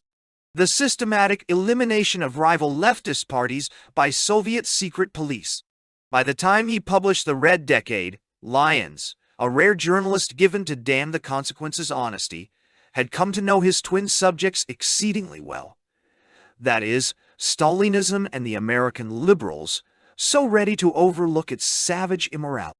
Having arrived from Russia as a small child and grown up in the poverty of the Jewish Lower East Side, he came of age a committed leftist, and, as he'd later acknowledge, when he returned to the land of his birth, in 1928 as a 30-year-old correspondent for the United Press, his aim was to use that privileged perch to promote the revolution. It was on this basis that, in 1930, he scored a stunning journalistic coup that brought him worldwide recognition. The first ever interview by a Western correspondent, and to his subsequent shame, he joined other leading reporters in mostly running cover for the regime, including on the famine. Within a few years, though, he began harboring doubts, and before long he was running afoul of Soviet censors by finding ways to alert readers to the regime's hypocrisy and cronyism, the failure of its various economic plans, and, especially, its ruthlessness and brutality. The most dangerous people have always been those most ready to sacrifice themselves for a cause, he wrote, on his return home, with the clarity of the chastened zealot, in his 1937 memoir assignment in Utopia. The first expression of that disrespect for life is a readiness to sacrifice the lives of others. Whittaker Chambers, who, a decade later, would identify the State Department's Alger Hiss as having been a fellow Soviet agent, wrote in his autobiography Witness that Assignment in Utopia was among those works that influenced my break with communism. Yet at least as troubling to Lyons as the reality of the Soviet paradise was the refusal to face it that he encountered in America on his return. To the contrary, he ran up against an almost perverse eagerness to embrace every fabrication in its defense, and to cast doubters as hostile to all that was good and true. Stalinist methods, if even acknowledged, often met with tacit approval. Was it not true that foes of the revolution were plotting on all sides? Reactionaries, Trotskyists, other class enemies? As the New York Times' Duranty famously summed it up, you can't make an omelet without breaking a few eggs. That, during those Depression years, the legions of starry and steely-eyed included a disproportionate number of what we'd now call millennials was unsurprising for the idealistic, emotion-driven young. Hard questions always have easy solutions, and even in good times, there's no competing with the romance of the left. But what Lyons found far more unsettling was the credulity of those in the vanguard of progressive thought, leading figures in academia, entertainment, publishing, media, and the highest councils of government, from New York to Hollywood and everywhere between. These were the powerful and influential, the men and women who shaped public attitudes and opinion, while among them were many convinced ideologues. More numerous still were the careerists, or those simply following political fashion. Sentimental liberals drawn to causes by the magic words, justice, democracy, peace. Lyons well understood the seductive power of the call for fundamental social transformation, but he also knew, as did few others, that it invariably led to the naming of enemies and the doling out of retribution, and to unspeakable moral chaos. And moreover, that it didn't even work. In the Red Decade, Lyons charted how so many in positions of power and responsibility had come to think and say idiotic and often dangerous things with great seriousness. How had America lost such faith in itself and its guiding institutions, leaving capitalism, for all its attendant faults, under siege as the collectivist ethos gained greater currency? His was a clarion call to sanity, and a plea that totalitarianism be seen for what it was, before it was too late. In one sense, the book could hardly have appeared at a more propitious moment. As Lyons wrote in his introduction, it was originally to go to press on June 22, 1941, the very day that Hitler stabbed his ally Stalin in the back by invading the Soviet Union, thereby necessitating a wholesale revision of the Sympathetic line on the European war. Already that line had drastically changed once, only 2 years earlier, instantly moving from die-hard anti-Nazism to adamantly anti-war, when Stalin shocked the world by signing his infamous non-aggression pact with Hitler. As a result, thousands of Anguish Party members had quit, and multitudes of fellow travelers quietly slipped away. But the hardcore had rationalized, casting Stalin as a master statesman who had done what he had to in defense of the world's lone socialist republic. And now they rationalized again, as Lyons observes with bemused contempt. Though on that same June 22nd, the Communist Front American Peace Mobilization had been in the midst of a peace vigil at the White House. For this disciplined, obedient, and fanatically self-righteous army, the plutocrat war was magically transmuted into a people's war for freedom and justice. The new demand was that America immediately get into the fight. Never had the party been more fully exposed as the wholly owned subsidiary of a foreign power that it had always been. In the wake of the crude line shifting and backpedaling, as a brand, if not as a political philosophy, for the Sympathetic, the jig was pretty much up. Ironically, in the short term, the timing hurt sales of Lyons' book. For as the Germans scored victory after early victory in the Eastery, American sympathies were naturally with the beleaguered Russians, and soon we would indeed be in the war ourselves, with Stalin cast, by Hollywood and elsewhere, as our partner in the fight to save civilization. Few in the reading public were interested in seeing Russia disparaged, but Lyons' message was timeless, and the book found new life in the vastly changed circumstances of the early Cold War. And reading it today, it is hard to resist the impulse to pause every few minutes to underline a sentence or leave a bold exclamation point in the margin. A serious thinker, Lyons was also a graceful stylist, given to mordant humor ideally suited to the task. The world he described was nothing if not target-rich, and he had taken notes and named names. He acknowledges that most who followed the leftist line meant no evil. He calls them the Innocence Club, high-minded, idealistic, eager to be useful. Not their hearts, but the organs located in their skulls were at fault. Still, he gives no one a pass. Decades before Tom Wolfe wrote Radical Chic, Lyons showed a special disdain for the wealthy who embraced radicalism to salve their guilty consciences. Perhaps the most prominent of these was Corliss Lamont, son of the chairman of J.P.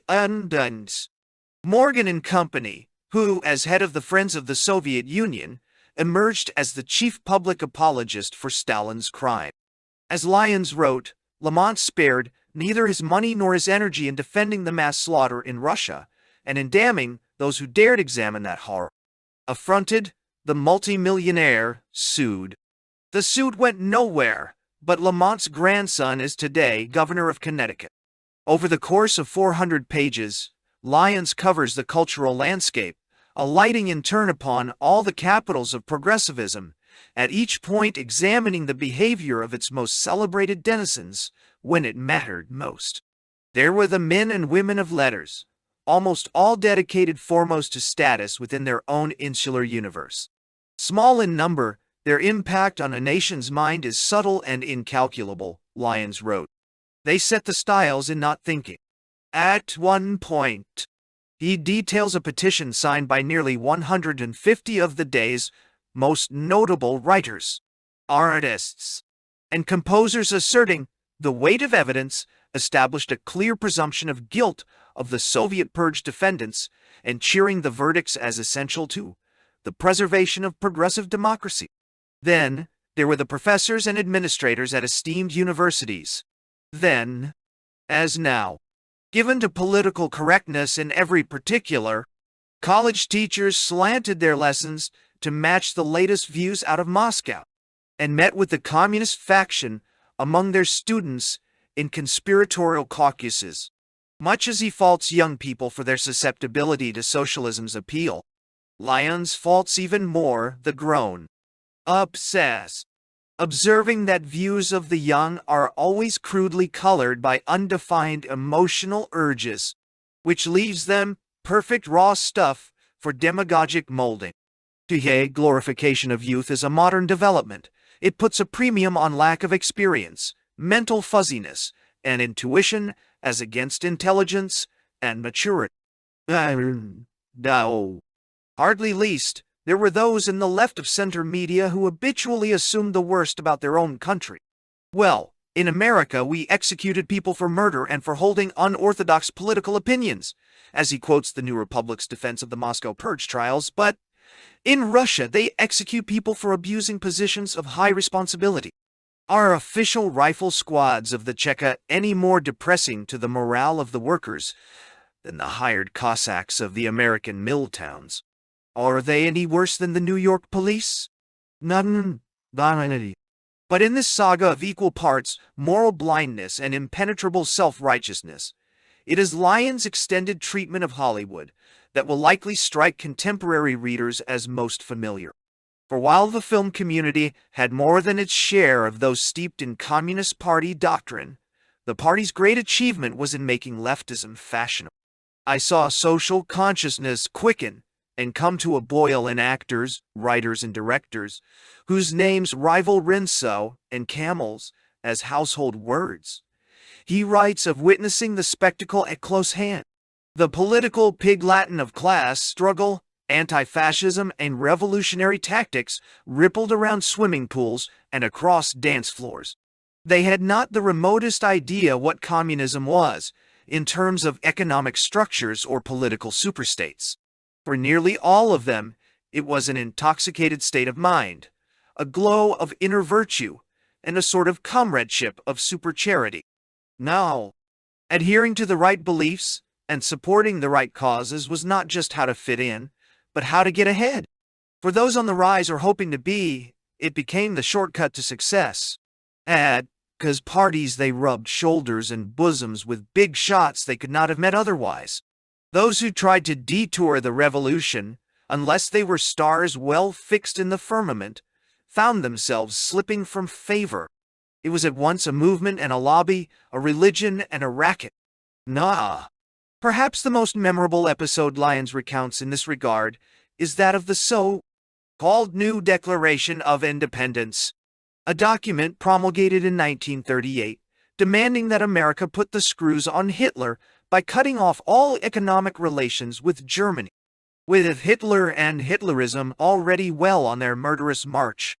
Such a position seemed unassailable, and film royalty rushed to sign on, not knowing or caring, as Lyons observes, that it was at bottom another communist fund raising and propaganda stunt. Part of the Declaration's ingenious appeal was that signing on was not so simple. Since the original Declaration in 1776 had only 56 signees, this one would be limited to the same number. Thus arose a cutthroat competition for inclusion rivaling that surrounding the Oscars, and as cameras recorded the signing ceremony beneath the floodlights at 20th Century Fox, The winners were called up by name and stepped forward to sign. Among them, Joan Crawford, Myrna Loy, Edward G. Robinson, Rosalind Russell, Henry Fonda, Claude Rains, Groucho Marx, and James Cagney. To keep the propaganda ball rolling and sate the envy of self-important luminaries elsewhere, ceremonies were now arranged in other cities, starting in New York, each also limited to 56 lucky signatories. Alas, the timing proved less than ideal. As the Declarations tour was unfolding, Stalin signed his deal with Hitler, and suddenly America had no business taking sides. The drama had turned to farce, observes Lyons, noting that the tour's public face, writer-director Herbert Biberman, later one of the Hollywood 10, swiftly apologized for having been temporarily a warmonger. Given his intimate acquaintance with the left, Lyons well knew what calumnies the publication of the Red Decade would bring down on his head. At the time, especially in elite circles, the charge of red baiting was akin to that of racism, sexism, or homophobia today. Whether made in anger or with premeditated intent, it was enough to halt any challenge to the left's worldview. It was a weapon deployed, he wrote, by literary critics, book reviewers, and political commentators.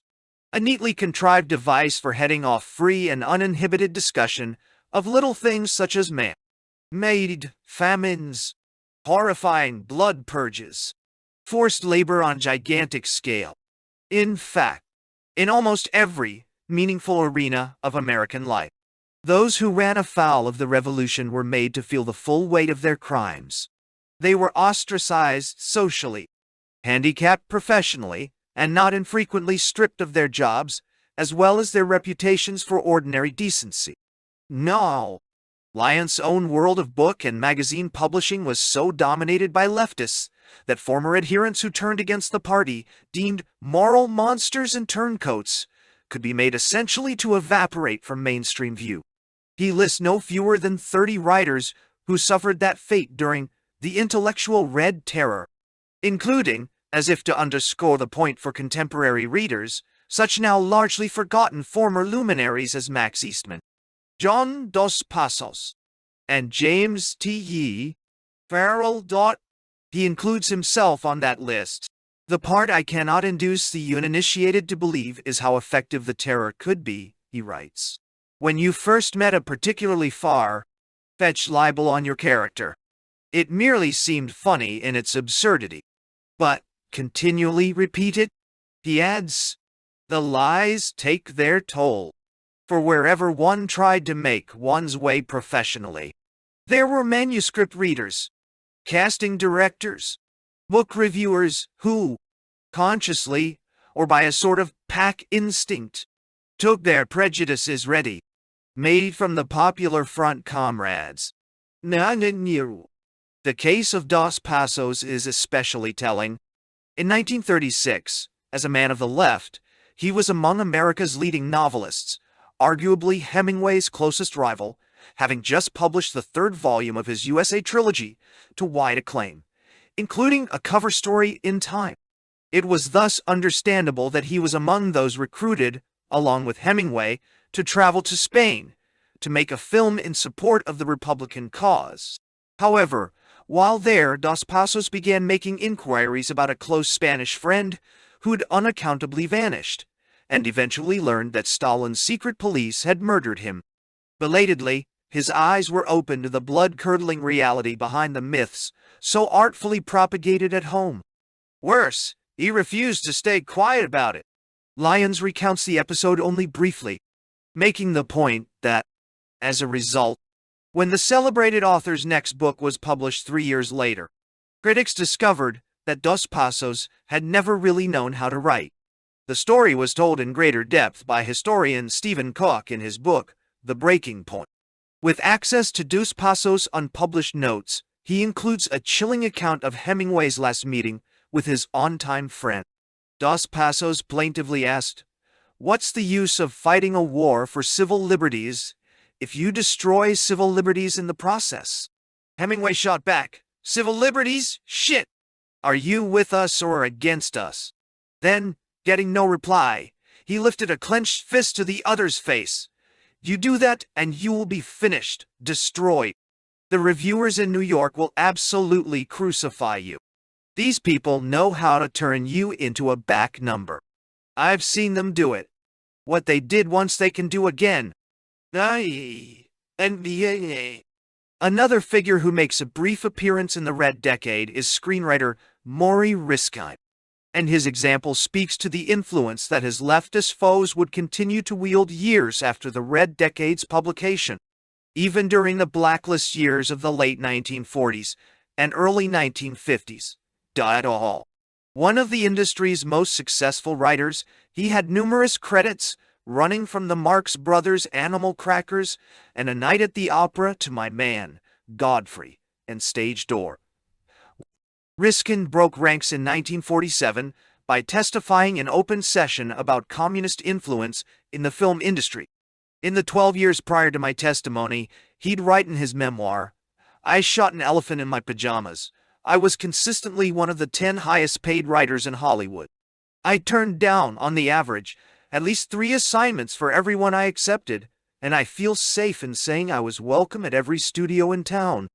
After I testified against the Hollywood 10, I was never again to receive one single offer from any studio.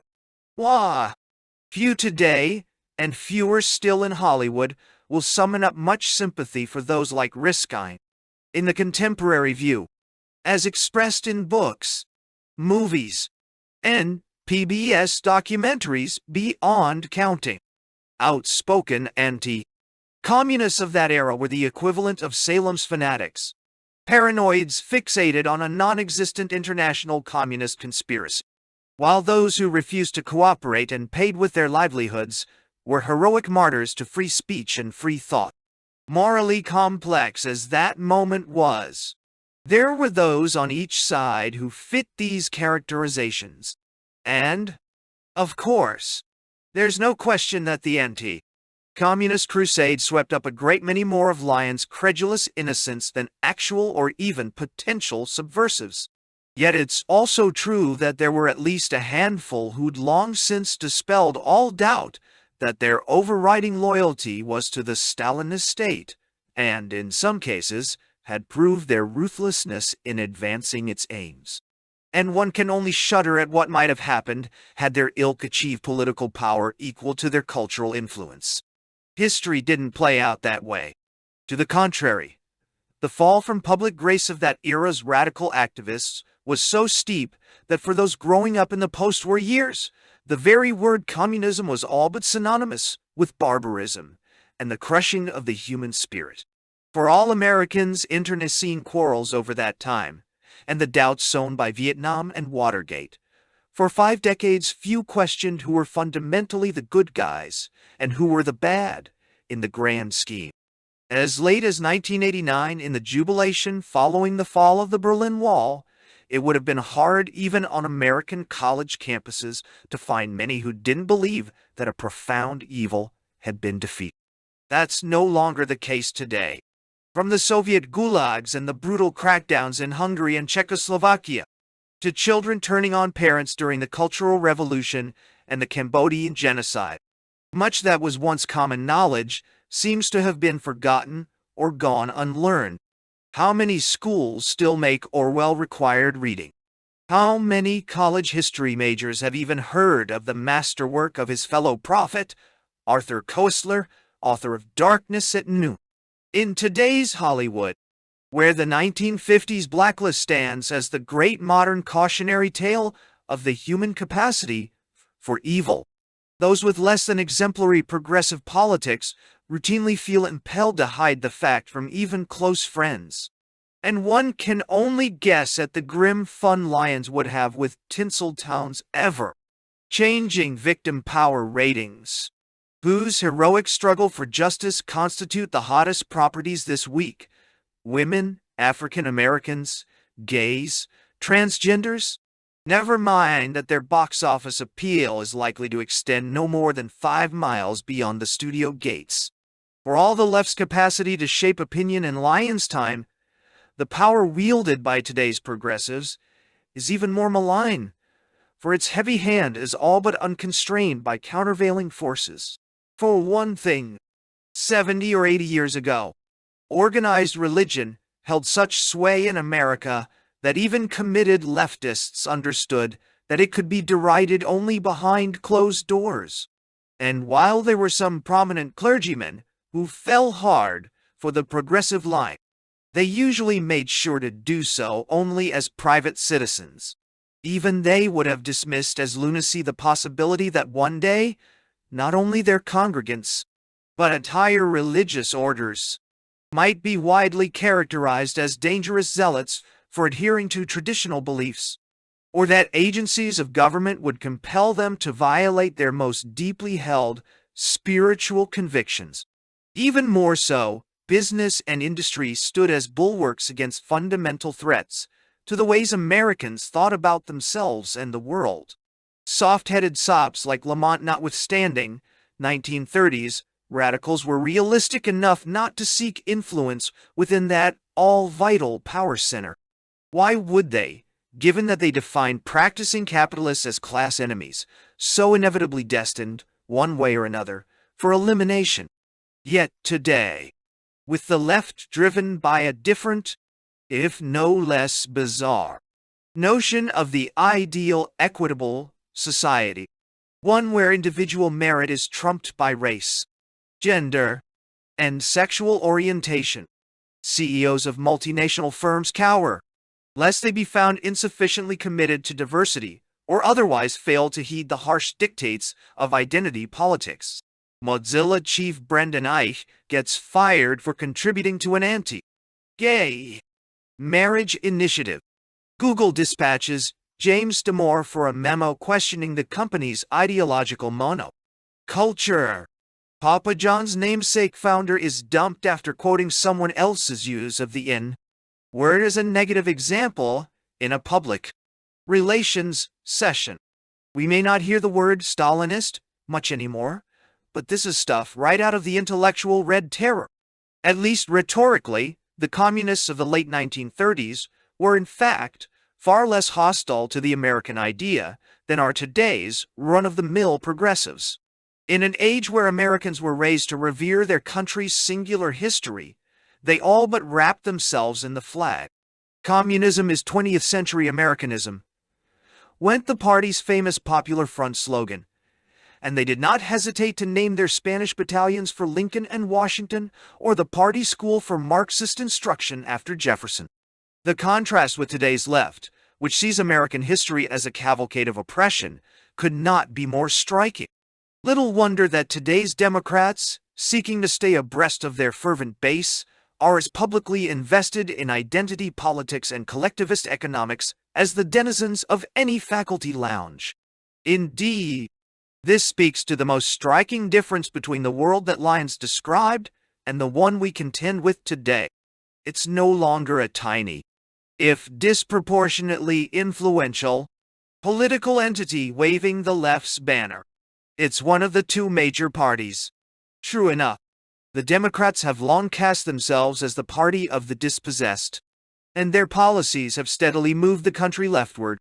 And it is also the case, as Lyons recounts, that during the New Deal years, leading administration figures, including Eleanor Roosevelt, unknowingly served as props at communist-sponsored events advertised as democratic and anti-fascist. But following the Hitler-Stalin pact, even Mrs. Roosevelt distanced herself from the radicals. From then on, and nearly to the present day, the self-evident superiority of the capitalist over the socialist model was mainstream doctrine in both parties. No more. Eugene Lyons was certainly a cynic, but unlike his fellow ex-leftist Whittaker Chambers, who famously declared, "I know I am leaving the winning side for the losing side," he was not a pessimist. For the rest of his life, he pressed on with the hard work of truth-telling and persuasion. Notably, as a founding contributor to National Review, where he helped set the course of post-war American conservatism, and, in one especially vital exchange with John Birch Society, founder Robert Welch powerfully made the case against the right's tendency to succumb to the same paranoia he'd seen operate to such destructive effect on the left. He would live long enough to celebrate the Reagan Revolution, dying in 1985 at the age of 86.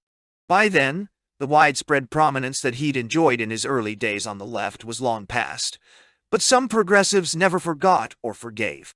Random House founder Bennett Cerf, a leading sentry at publishing's gates and a much-loved avuncular TV personality, once publicly likened Lyons to Mississippi's notorious Senator Theodore Bilbo, whose name was synonymous with virulent racism. Long before, Lyons wrote in the Red Decade, "I have known men and women so frightened by the certainty of persecution from the left that they hid their doubts and disillusionments like criminal secrets." That was not his way. He knew what he'd signed up for, and never stopped taking the attacks for what they were: confirmation that he was doing something right. Harry Stein is a contributing editor of City Journal and the author of No Matter What. They'll call this book racist, and the comic novel will trip pissed-off attorney at law